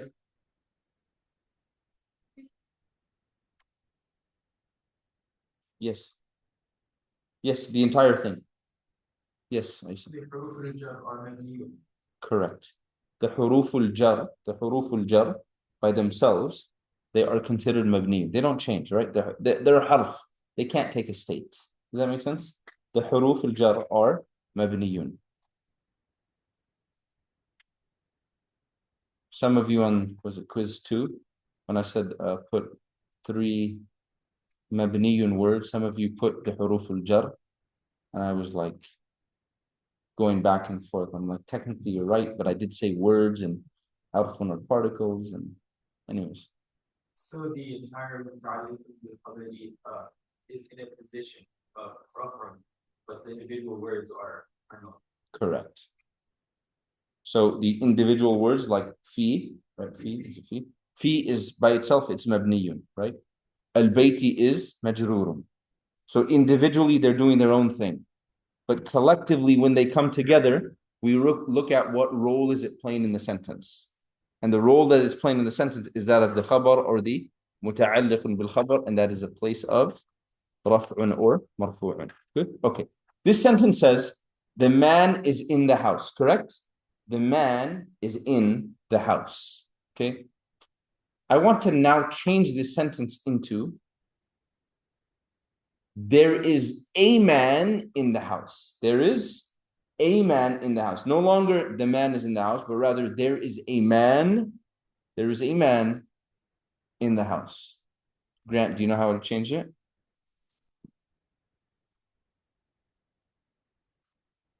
Kana? Kana? No. Kana? No. Kana is going to put it into the past tense. Kana is going to put it. Abdurrahman, do you know? One more time. Good. Fil bayti rajulun.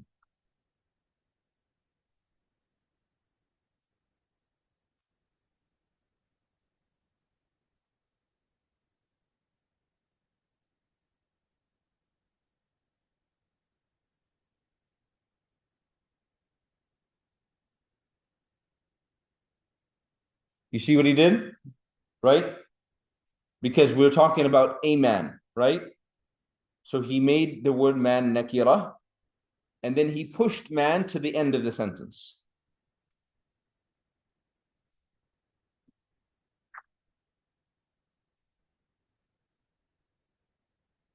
Salma fil bayti will still get labeled as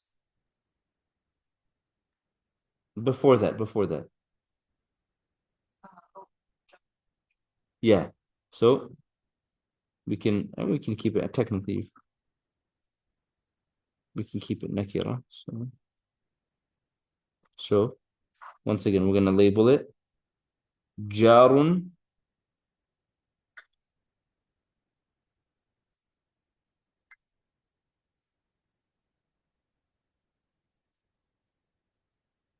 wa majrurun. Once again, the dragger and the one being dragged linguistically, right?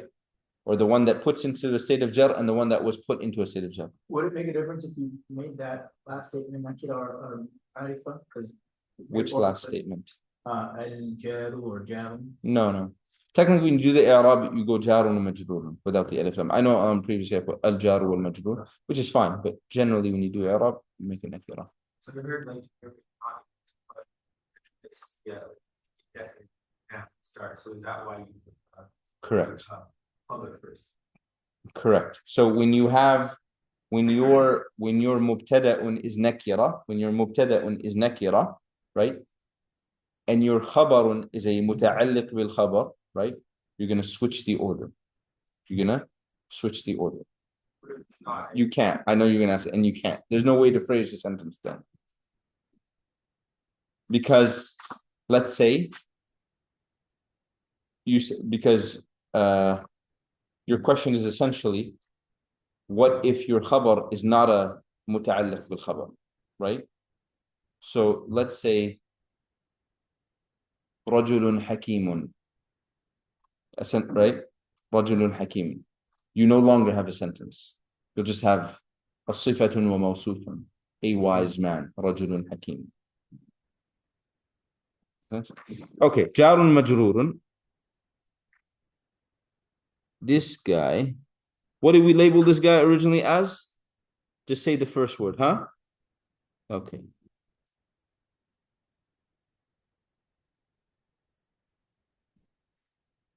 And after labeling this guy as jar majrur, we then labeled it as either khabarun or muta'alliq bil khabar, correct?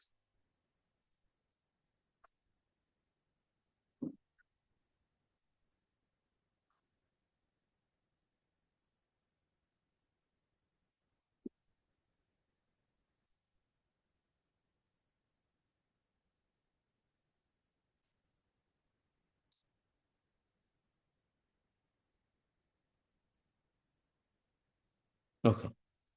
Now there's a word that we have to add on both of them because we changed the order. The general order is mubtada, then khabar, right? And if you have all three, then mubtada'un, khabarun, muta'alliqun bil khabar. Is that clear? Your general rule or order is mubtada'un,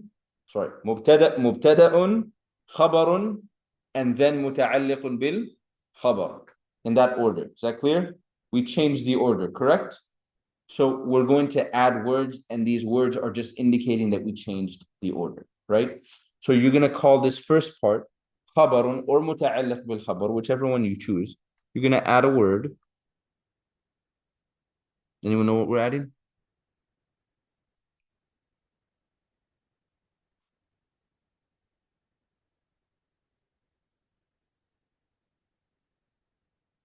Everyone say muqaddamun. Muqaddamun. Muqaddamun, right? What muqaddamun means here is that essentially it came early. It was advanced.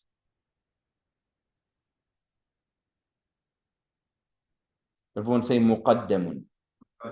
Okay? So anytime that happens, you're just going to understand that, hey, this is muqaddamun. Clear?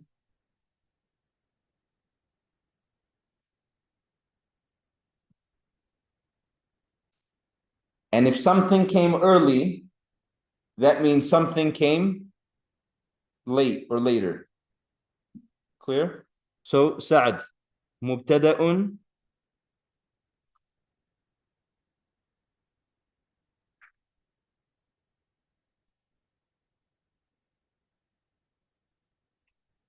and then you can add if you want. Marfu'un.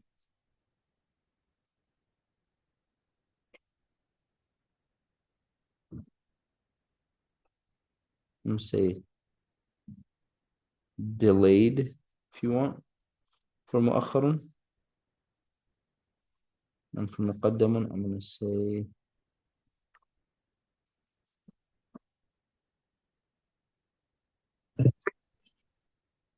early.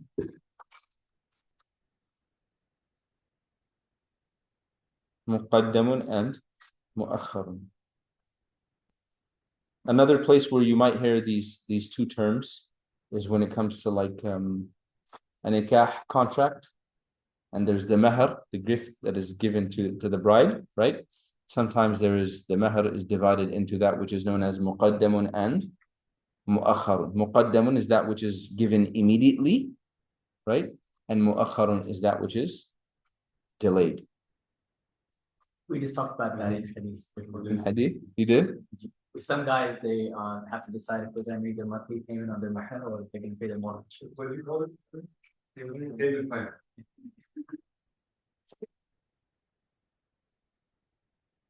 Did Sheikh Mudathir talk about like Sheikh Mudathir today? He's here? So like there's situations where the mu'akhkharun is highly problematic.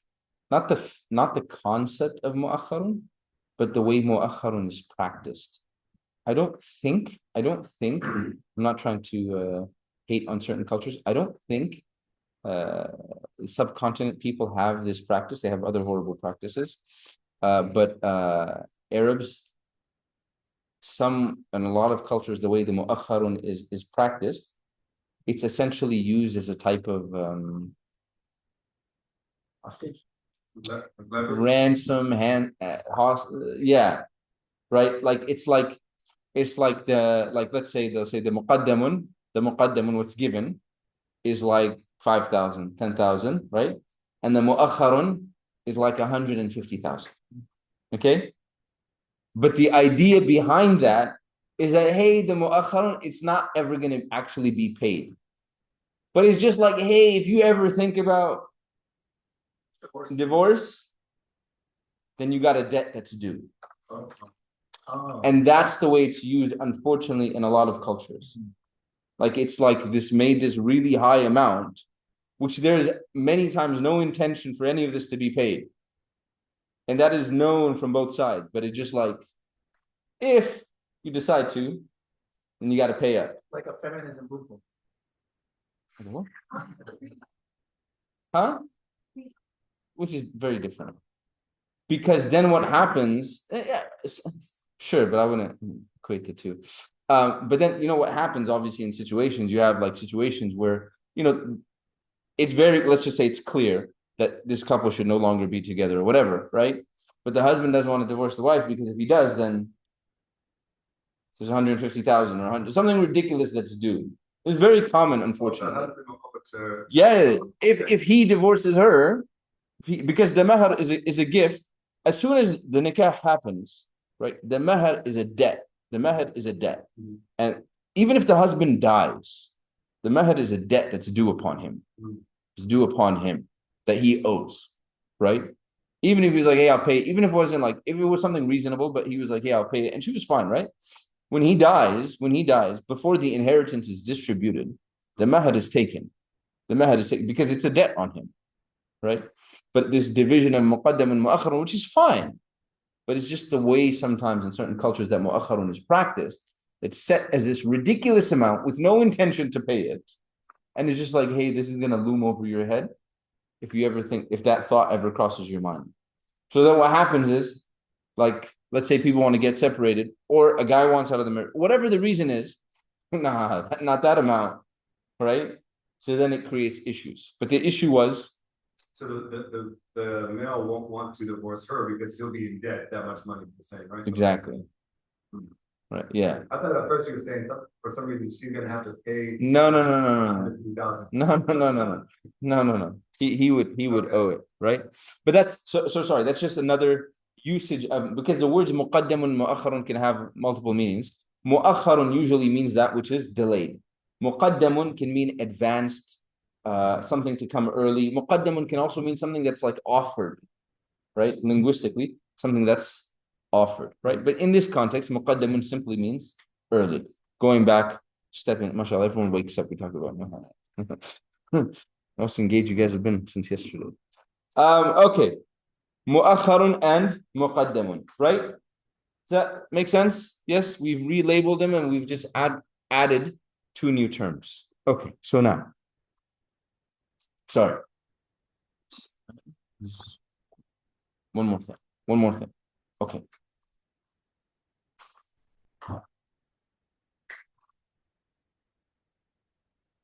See fil bayti rajulun, right? We phrased it like this. Because the mubtada'un is nakiratun, and my khabar is a muta'alliq bil khabar. It's a harfu jar or a jar and a majrur. So this is the only way to phrase this sentence. This is the only way to phrase this sentence. Is that clear? You can't say rajulun fil bayt. It's it's grammatically incorrect. Can't do that. Okay? So when is this done? When your mubtada'un is nakiratun. Wait. How would you translate it? That was your question? There is a man in the house. So the subject first. Yeah. Right? Or you could say, the English, right, you can play with. You can say, in the house there is a man. Right? But as long as you understand this one was the man is in the house. Right? When you translate this one, technically you can say, there is a man in the house. Or you can say, in the house there is a man. Both are fine. Is that good? Go ahead. Is there a word for there? Like, no. Okay. No.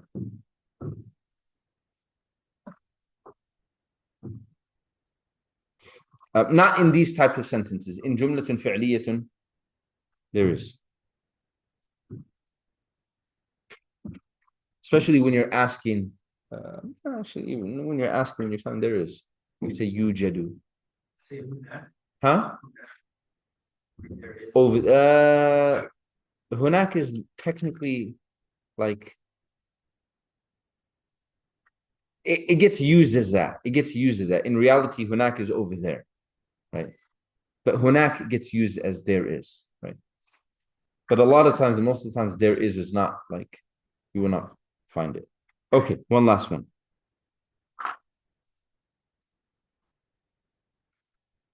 Okay, I'm gonna have to go through a few sentences to get to where I want to get to.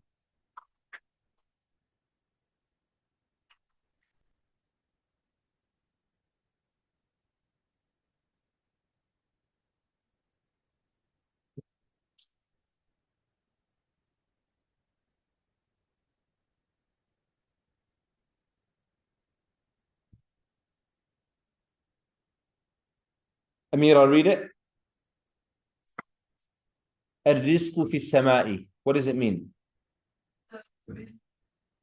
Yeah, the provision, the sustenance is in the heavens, right? Kind of almost taking it back to a very basic level. الرزق, الرزق. Abdurrahman, you would label it as? You will label it as?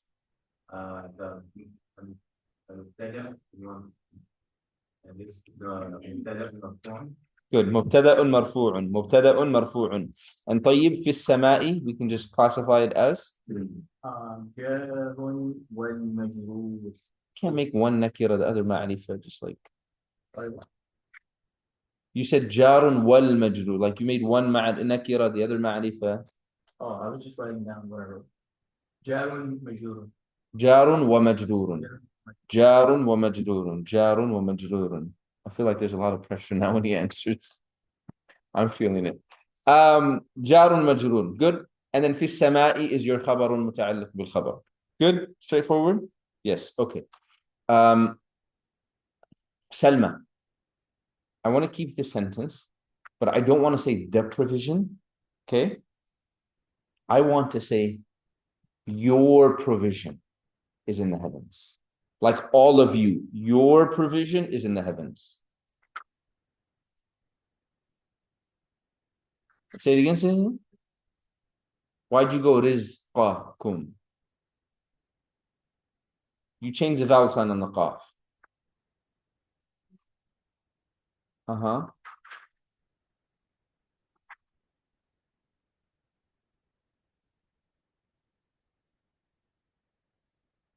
Your provision, all of you, your provision is in the heavens.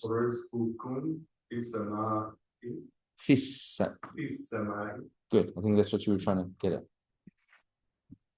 Rizqukum fi samai. Rizqukum fi samai.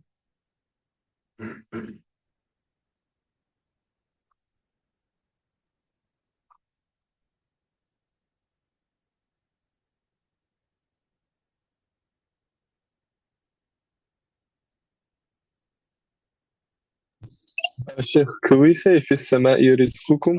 Wait. Kind of... Don't jump the gun. Don't jump the gun. Amira, rizqukum fi sama. Do you have an issue with this? No? You think it's fine? Chat? You don't have an issue with it? No issue. طيب. I have an issue with it. Okay. Should I have an issue with this? I'm listening. I listen to people's issues. I don't always solve them. I just listen. His food is not it's negative. It's not no food. So it should be into the not no food. What am I saying?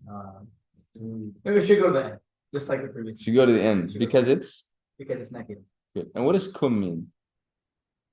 You all. So translate this kum. Your this. That's nakira. No. It's not nakira. No. I'm confused. The whole thing as a whole is not nakira. The whole thing as a whole is not nakira. The whole thing as a whole is not nakira. And we're gonna go with that answer. It's ma'rifa. It stays at the front. It's fine. It's fine. Right? It's fine. Right? This is one of the ways that you make a word ma'rifa. Right? One of the ways that you make a word ma'rifah, right? Remember, lam al-ta'rif, ismu alamin, right? Al-dhama'ir, asma' al-ishara, al-asma' al-mawsula, al-munada, and then eventually, right, it was going to be the mudafun through its attribution to the mudafun ilay, and the mudafun ilay has to be ma'rifah. Clear? And kum is ma'rifah, right? So it's fine. Rizqukum fi sama. Just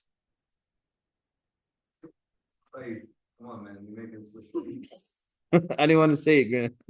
Not want to say it, Grant. But he shot himself in the foot too early in class.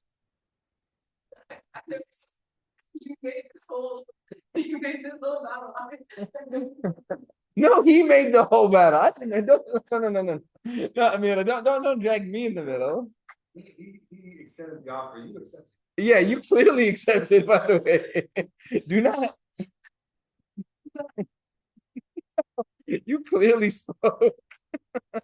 I was just, me and Aisha and Grant were spectators, right? We were spectators. Yeah, we were just making sure it didn't get out of hand. He threw the offer. You clearly shot back. You clearly fired back. Don't try to backtrack now, you know?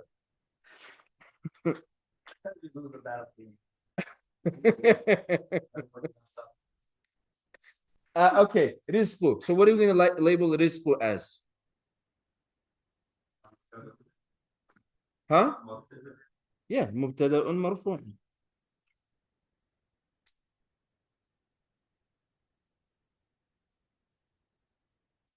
Yeah.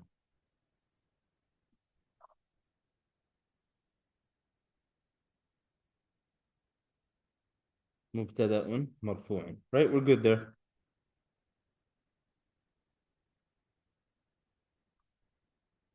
This guy.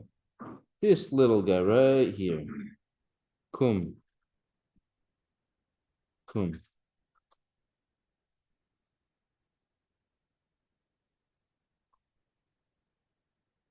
What is kum doing here?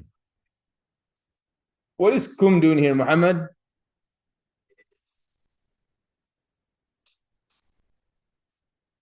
I really thought you were gonna come with it. You had a great start. A great start. Is acting as a Muhammad Ali. What's it acting as? الضمائر المنفصلة. No, that's what it is. It is an attached pronoun. By the way, you say damirun muttasilun. For one, you would say damirun muttasilun, right? What is it acting as, Salma? We've already discussed it in the past few minutes. You're like right there, Salma. Muhammad Fardeen, what is it acting as?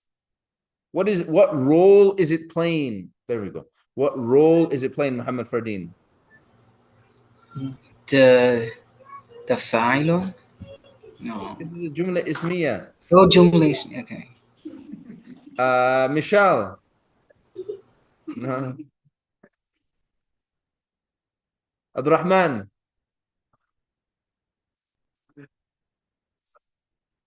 It's under that, on the top or on the bottom?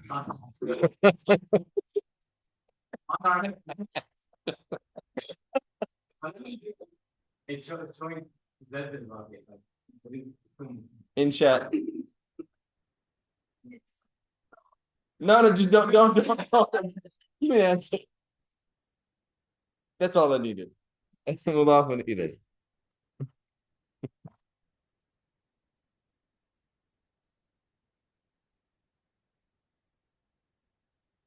Just as a reminder, right?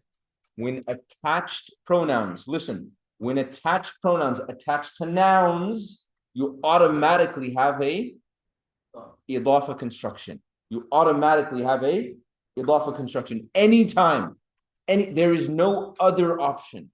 Anytime a damirun, an attached pronoun, damirun muttasilun, right? Any damir, muttasil, any attached pronoun attaches to a noun, automatically, without, you have a idafa construction. You have a mudafun and a mudafun ilay.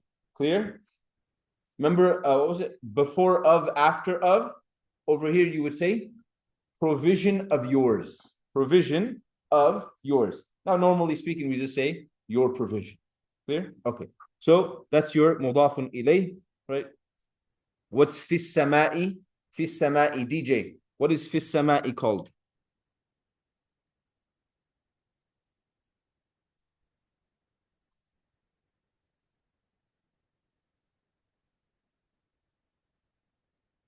Mardini, Muhammad. Good. Say jarun wa majrun. Jarun and majrun. Jarun wa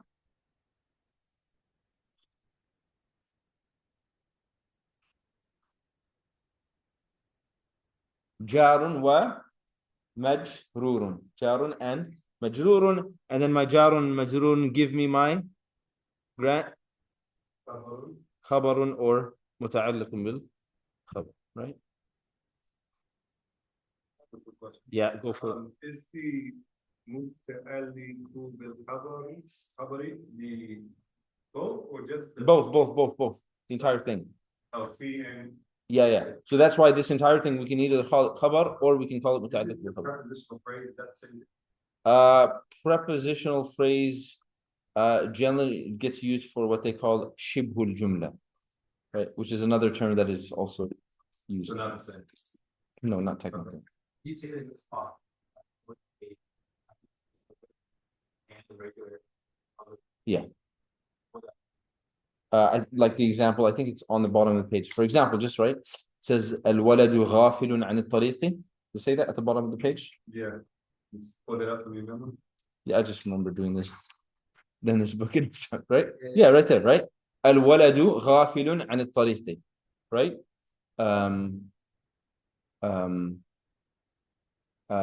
If you said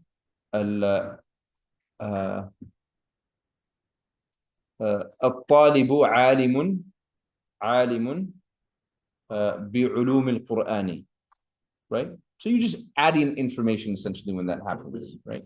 But you can. So then in that case you have mubtada, khabar, and muta'alliq bil khabar. Okay. Now we're done with this. Okay. Now Ali, Muhammad, you asked a question. Could you say? You asked a question earlier, and I said I told you to slow down. What was the question? I was saying, can you flip the order by saying fi sama'i bil khabari, or say fi sama'i bil rizqukum? Good. Stop. He's asking Ali. Muhammad Ali is asking. Do you go by Muhammad? Do you go by Ali? Do you go?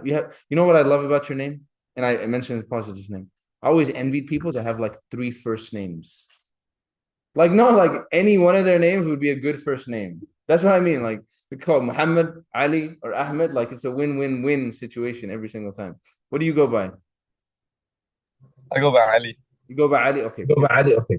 Muhammad, Ali. Ali? Okay. You guys get what I'm saying? Like, yeah. When people have like 2 first names. No, Ahmed. That's a win for sure. But he only has one option. That's where it gets, it doesn't completely work there. Did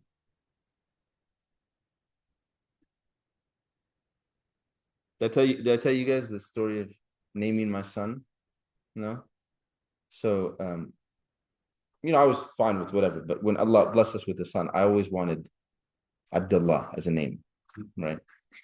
Slightly because, I like the name, but also because, I lean towards the Hanbali madhab, and Imam Ahmad, he had a son by the name of Abdullah ibn Ahmad. So I wanted, my son would have the same kunya.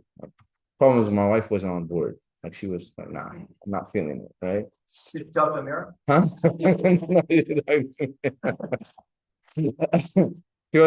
She wasn't feeling it, right? We had to like find a middle ground. And Sulaiman, Sulaiman just, we developed a love for the name Sulaiman. But I still, I was like, I gotta have something, right? So so officially his middle name is Abdullah. So he's Sulaiman Abdullah. Problem is now that he's speaking a little bit, I was like, hey, what's your name? Sulaiman. I was like, no, your name is Sulaiman Abdullah. I'm like, I'm not Abdullah, I'm Sulaiman. So we've made it a point after like the past 3 weeks, I've been telling them, hey, your name is Sulaiman Abdullah, right? So now if like someone calls him a baby or a toddler, I'm not a baby, I'm Sulaiman Abdullah. So, yes. Yes, we're winning now. Okay, so Ali asked the question, can you say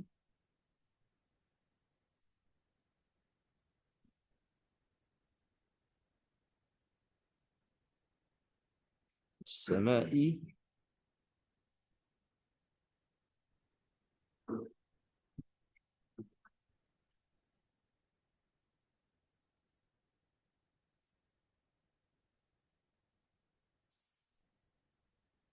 في السماء رزقكم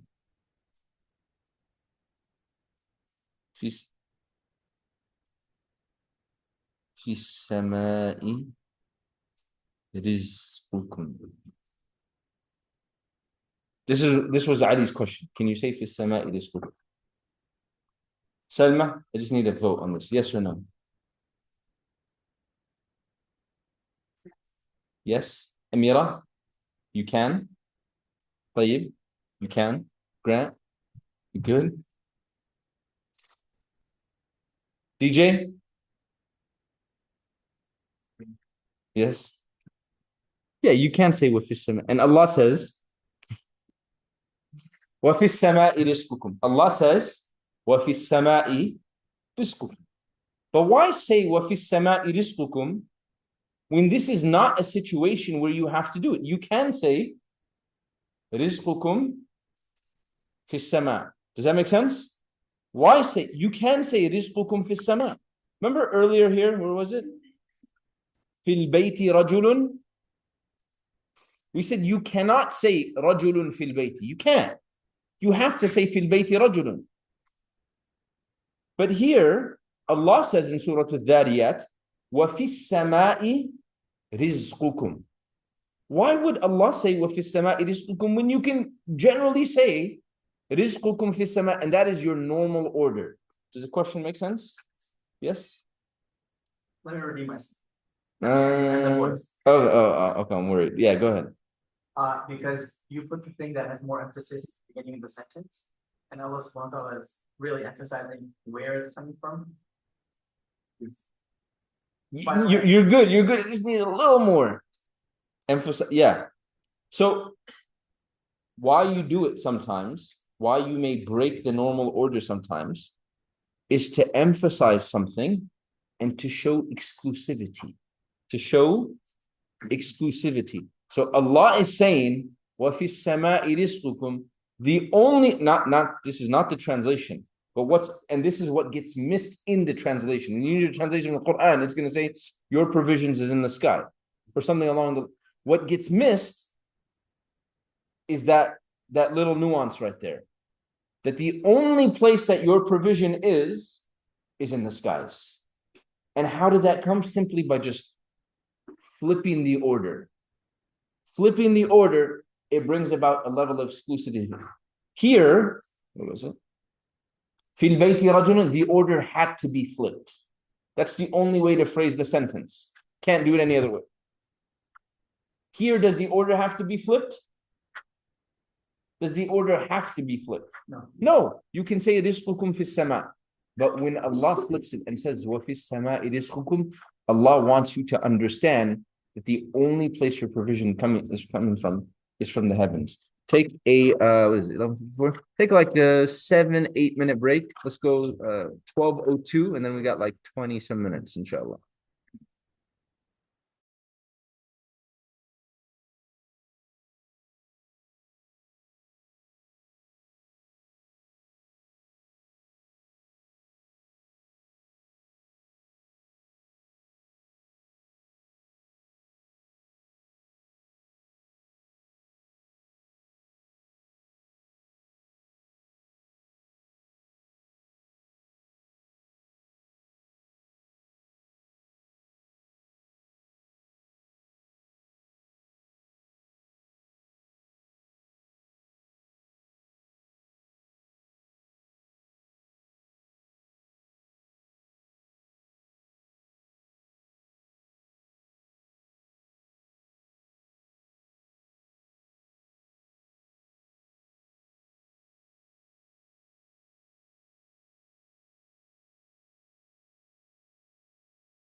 sentence, I think we just could use it. Would that technically be the same thing, but for the Jumla Fi'liya? The after P? But it would just be a jar and majrur. So would you put Maf'ulun bihi jar wa majrur? No, No? just jar and majrur. Oh, so this sentence does not have Maf'ulun bihi. That sentence, no. Guys, every test that I have received, whether physical copy or email, I have corrected. There's very few times in the year that I can say that, but there's not a test. Actually, there's one. It just got submitted, actually. But as of last night, late last night, about 12:30, there wasn't a test that I had left to correct. So your grades, whatever they say on Sycamore, should be up to date. Okay? Quiz 1, quiz 2, quiz 3. If you've turned it in, I've graded it. Clear? That applies for everyone online or in person, right? For those of you online, for any quiz that you've turned in, the grade should be on Sycamore. You checking, double checking? I would check and see. You want to share your grade with us? No. It's probably an A, but I think it's an A+ study, actually. But it's October. I mean,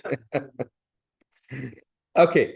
وَفِي السَّمَاءِ رِزْقُكُمْ, right? So everything applies here, right? فِي السَّمَاءِ جَارٌ مَجْرُورٌ رِزْقُكُمْ مُبْتَدَأٌ. But once again, we're going to add that little caveat, that little word, right? فِي السَّمَاءِ, because it came early, it gets the word of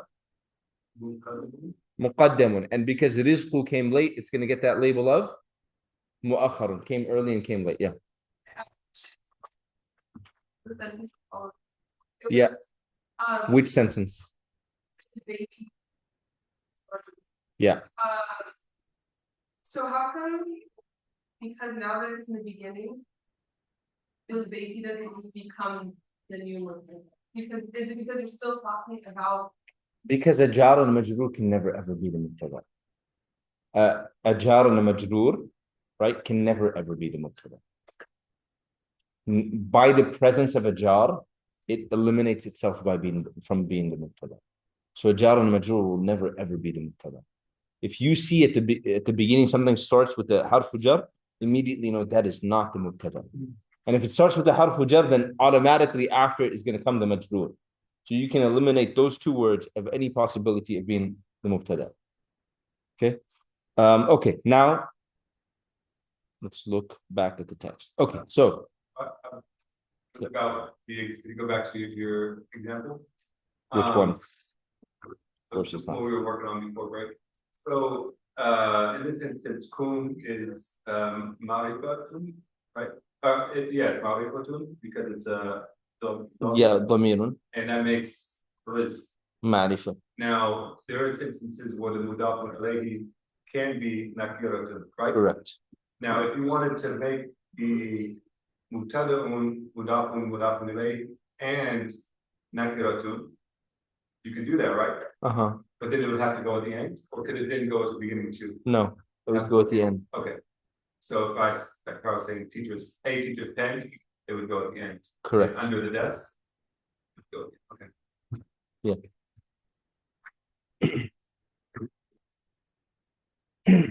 Okay, 6.2, he says i'rabul jumlat al-ismiyya, says grammatical labeling, but technically it's grammatical labeling of nominal sentences. Okay. Recall that a jumlatun ismiyatun is made up of 3 parts. Technically, you can suffice with how many? 2. You can have a total of 3, right? So when he says made up of 3 parts, matters what you mean. We will now learn the third part altogether. They are, number 1, al-mubtada'u, the mubtada'un is the subject of the sentence or the part before is. It is made up of a single word or a fragment. It is marfu'un by default. It is marfu'un by default. You see how he said it is made up of a single word or a fragment, right? What he meant by a single word or a fragment, right, is that technically your mubtada could be associated to a sifa, right? Your mubtada could have a mudafun ilayhi. Your mubtada could have, what was the term we introduced yesterday? Musharun ilayhi. the alif lam, the word that has alif lam that comes after an ismul ishara, right? Your mubtada can have any of those things, right? But even if that happens, the mubtada will still be the first word, right? That next word is just somehow related to it. It is marfu'un by default. Number two, al-khabaru. The khabarun is the predicate of the sentence or a part after is. It can be made up of a single word or a fragment. It is also marfu'un by default. Number three, al-muta'alliqu bil-khabar. The muta'alliqun bil-khabar is a part after is. It is made up of a jarun wa majrurun. Every jumlatun ismiyatun must have a before is, meaning a mubtada'un, and a part after is. He says, this means that it must have a mubtada'un and either a khabarun or a muta'alliqun bil khabar. Is that clear? Yes? So it needs two parts. Mubtada'un and either a khabarun or a muta'alliqun bil khabar. It may have both a khabarun and a muta'alliqun bil khabar, in which case the is goes before whichever comes first. You cannot have a jumlatun ismiyatun without a mubtada. Take a look at the following examples. The mubtada'un is underlined once, the khabarun twice, and the muta'alliqun bil khabar is underlined with a wavy line. Al-waladu ghafilun an al-tariqi. The boy is heedless, ghafilun, heedless, unaware, an al-rizqi, about the sustenance. About the sustenance. Clear? Would you have a full sentence if you stopped at al-waladu ghafilun? Yeah, you would have. Mubtada'un khabarun, done, right? But an al-tariqi is just an additional layer to the sentence. It says, the next one, al-ghaythu nazilun alayna. The rain is nazilun. It is falling alayna, upon us. If you said al-ghaythu nazilun, do you have a full sentence?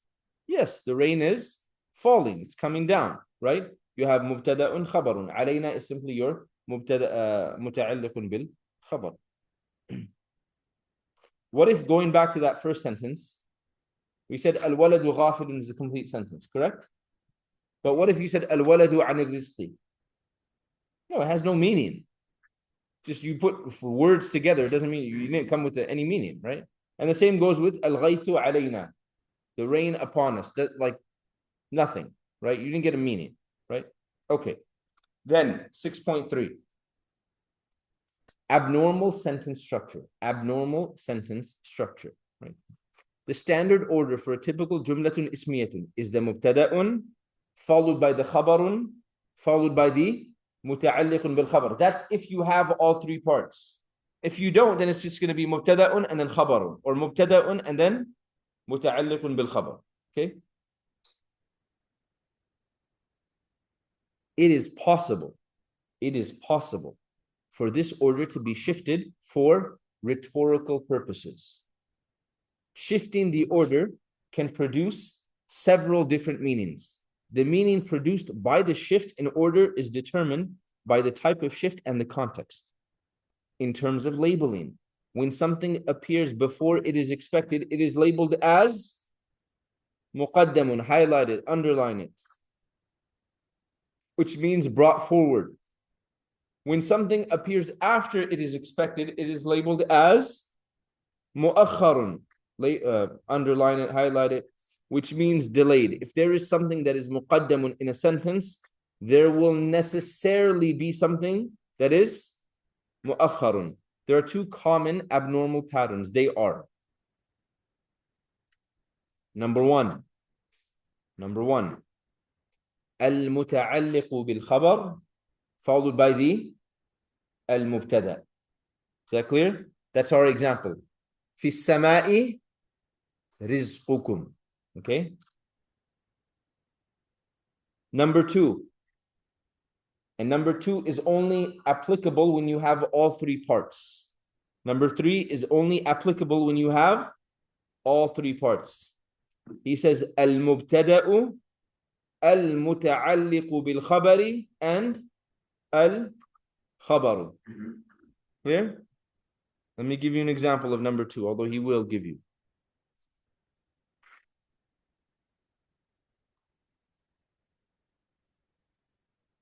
Does anyone know what qadirun means? Qadirun. What does it mean, Amira? Capable. Yeah, it has to do with capability and power, right?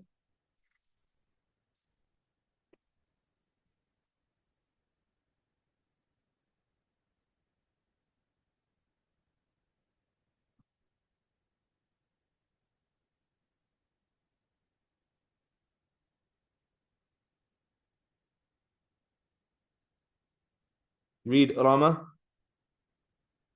Oh, from here, from the. Allahu qadirun ala kulli shay'in. Allahu qadirun ala kulli shay'in. That Allah is qadirun. He is capable, has ability, has power. Ala, upon kulli shay'in, every single thing. The word Allah, Abdul Rahman, grammatically, we're going to label it as my fa'il or fi'il? This is not a sorry. It's not a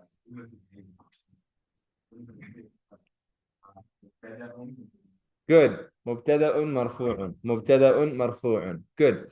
Muhammad, qadirun. We're going to label it as my khabarun. Good. The word Allah, mubtada'un. The word qadirun, khabarun. Okay? Let's do them individually. Let's do the rest of the words individually. DJ, ala. Ala. What does ala get labeled as? Yeah. Say it. Harfu jarrin. Again. Harfu jarrin. Good. Harfu jarrin. Right? That's what it is. Kulli. Grant. Majrurun. Phenomenal. Amira. Shay'in.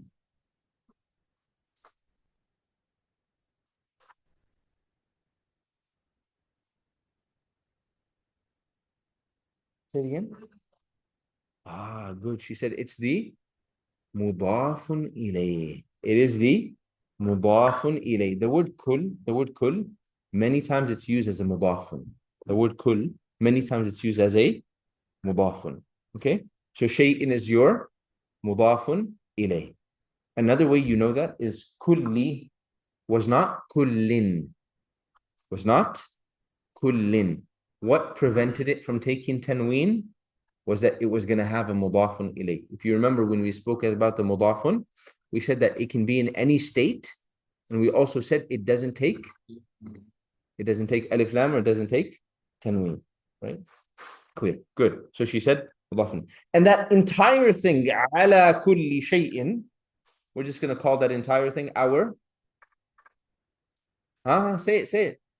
Muta'alliqun bil khabar. Good. So we've separated the word Allah, mubtada'un, qadirun, khabarun, and ala kulli shay'in, muta'alliqun bil khabar. Okay? Now, Allahu qadirun ala kulli shay'. Like to us, or to a lot of us, that just sounds wrong.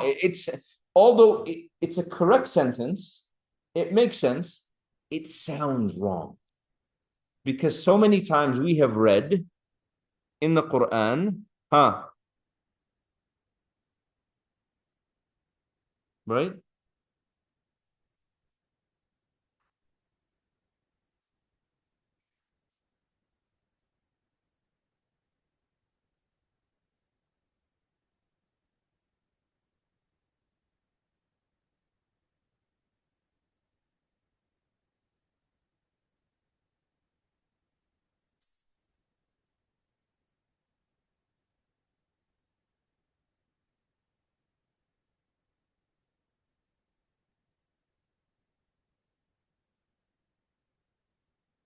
Right? And many times it's preceded with inna, right? So read inna allaha ala kulli shay'in qadirun. But do you see the switch? Right? So the word Allah is my mubtada, ala kulli shay'in is my, guys, muta'alliqun bil khabar, and qadirun is my khabarun, right? So that's an example of your second quote unquote abnormal sentence. So then he says, look, go back. He gives two examples of the abnormal sentences. Once again, number one, المتعلق بالخبر, and then the مبتدأ. And then the second one was المبتدأ المتعلق بالخبر and خبر. Okay? Then he says, the first pattern, number one, in which the متعلق بالخبر comes before the مبتدأ, generally produces a meaning of exclusivity. Al-ikhtisas, you don't have to memorize that Arabic word. Take a look at the following examples. وَإِلَى اللَّهِ الْمَصِيرُ وَإِلَى اللَّهِ الْمَصِيرُ, and to Allah alone is the final place of return. Can you say al-masiru ila Allah? Can you say al-masiru ila Allah? Does that make sense? The final place of return is to Allah. Does it make sense? Yes, it makes sense. But when you switch it and you say ilallahi al-masir, you're now saying like the only place you're returning is to Allah. Because when you say al-masiru ilallah, the return is to Allah, not to us, but from a linguistic perspective, it leaves open possibilities that there are returns to other beings and other places. But when you switch it, it brings about this exclusivity. وَإِلَى اللَّهِ الْمَصِيرُ, and to Allah alone is the final place of return. Clear? Okay, then he says, however, if the mubtada'un is nakiratun, we talked about this. However, if the mubtada'un is nakiratun, what was the example that we gave?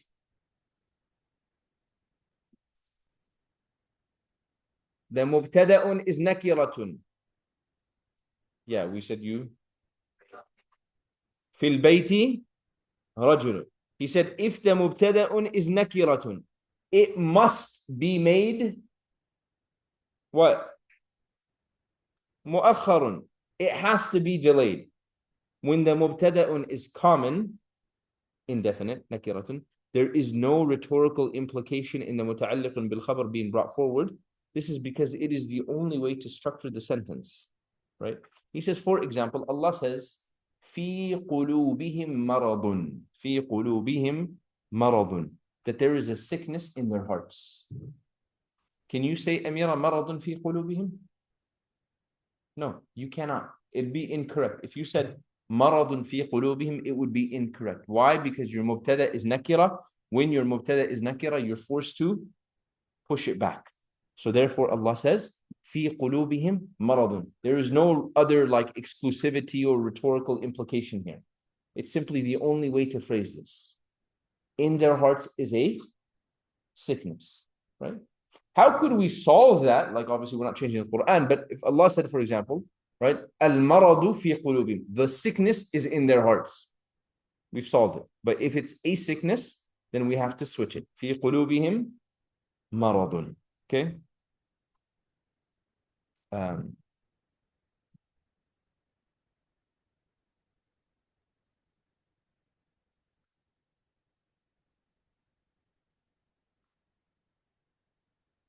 guys have that look in your eyes right now. You know what that look is? You know, Allah says when speaking about, when Allah says, speaking about the battle of Ahzab, speaking to the companions, He says, إِذْ جَاءُوكُم مِّن فَوْقِكُم, when they came to you and they were attacking you from above you. They said, some of the scholars of tafsir, they said like because the last Jewish tribe, Banu Qurayza, they broke the treaty and they were in the north, and the north of Medina is like an elevated land. Even to now, it's called Al-Aliyah. It's elevated geographically. So Allah says, إِذْ جَاءُوكُم مِّن فَوْقِكُم, that when they came to you from above you. وَمِنْ أَسْفَلَ مِنْكُمْ, and they came to you from below you, because the entrance from where the Quraysh and all the other tribes that were attacking Medina was geographically lower, right? إِذْ جَاءُوكُم مِّن فَوْقِكُم وَمِنْ أَسْفَلَ مِنْكُم. So when they came to you from above you and below you, وَإِذْ زَاغَتِ الْأَبْصَارِ, the vision, it began to shift, go in different directions. وَبَلَغَتِ الْقُلُوبُ الْحَنَاجِرِ, right? And the hearts reached the throats. This is out of fear. وَتَظُنُّونَ بِاللَّهِ الظُّنُونَ, and you began to have evil thoughts about Allah subhanahu wa ta'ala. I'm seeing what إِذْ زَاغَتِ الْأَبْصَارِ right now. The eyes are like shifting. But they're not shifting out of fear. They're like shifting to sleep right now. So I'm going to stop. I'm going to stop 8 minutes early because I know it's Tuesdays, and Tuesdays and Thursdays are very, very long days, right? And it's pointless if I continue going and your eyes are shifting, right? Okay, so we're going to stop here. I'm going to stop here. We'll continue tomorrow, inshallah. And we'll start by reviewing, because some of your eyes have been shifting for the past 30 minutes or so, right? We'll start by reviewing what we took today, and then we'll continue, inshallah. But try your best to, once again, memorize, rememorize, review the vocab, okay? Not just the current vocab, but all of the previous vocab as well, okay? Also try to review what we took in class. Read over the pages, right? And do not go beyond, do not go beyond. I mean, you can read the next, I guess, 2 paragraphs, right? But reread it, make sure that you kind of understand it and comprehend it. We'll continue tomorrow. وصلى اللهم على نبينا محمد وعلى آله وصحبه وسلم. And look at that, guys. Look at that. Right now, wallahu ala kulli shayin qadir. If we finish that, and tomorrow we just do this and that, then we are done with chapter 6. And Amira, what would be the best way to solidify chapter 6? Rama, stop it. No, go. What was your original answer?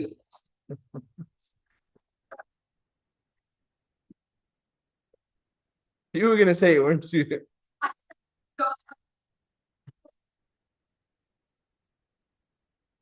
All right, guys. Review. There is a chance. There is a chance, because I don't have tests to correct right now, so I don't know what to do. Problematic. Okay. So there is a chance. There's a very high chance that you will have a quiz on Thursday, because next week is what is it? Next week is like, huh?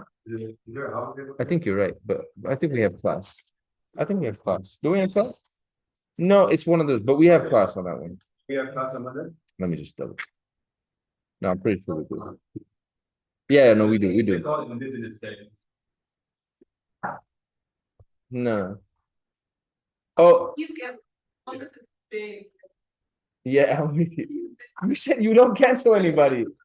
I said there are people we cancel. Yeah. Oh, November is President's Day. Is that what it is? I'm trying to remember the school. November comes present. Yeah. So do we have school Monday? Yeah, we have school Monday. So sorry, what I was trying to get at was next week is midterms, correct? Yeah, so I don't give a quiz on midterms, or I don't give a test, because you have other quizzes and other tests, and you get to see them once a week. You see me 4 times a week, so I don't give a test next week, just as a rule, right? So there's a high likelihood there'll be a quiz on Thursday. But you do give us a midterm, or you don't? I generally don't give a midterm, because I'm giving I'm giving a quiz or a test so frequently, so I don't. Okay. All right. Assalamu alaikum.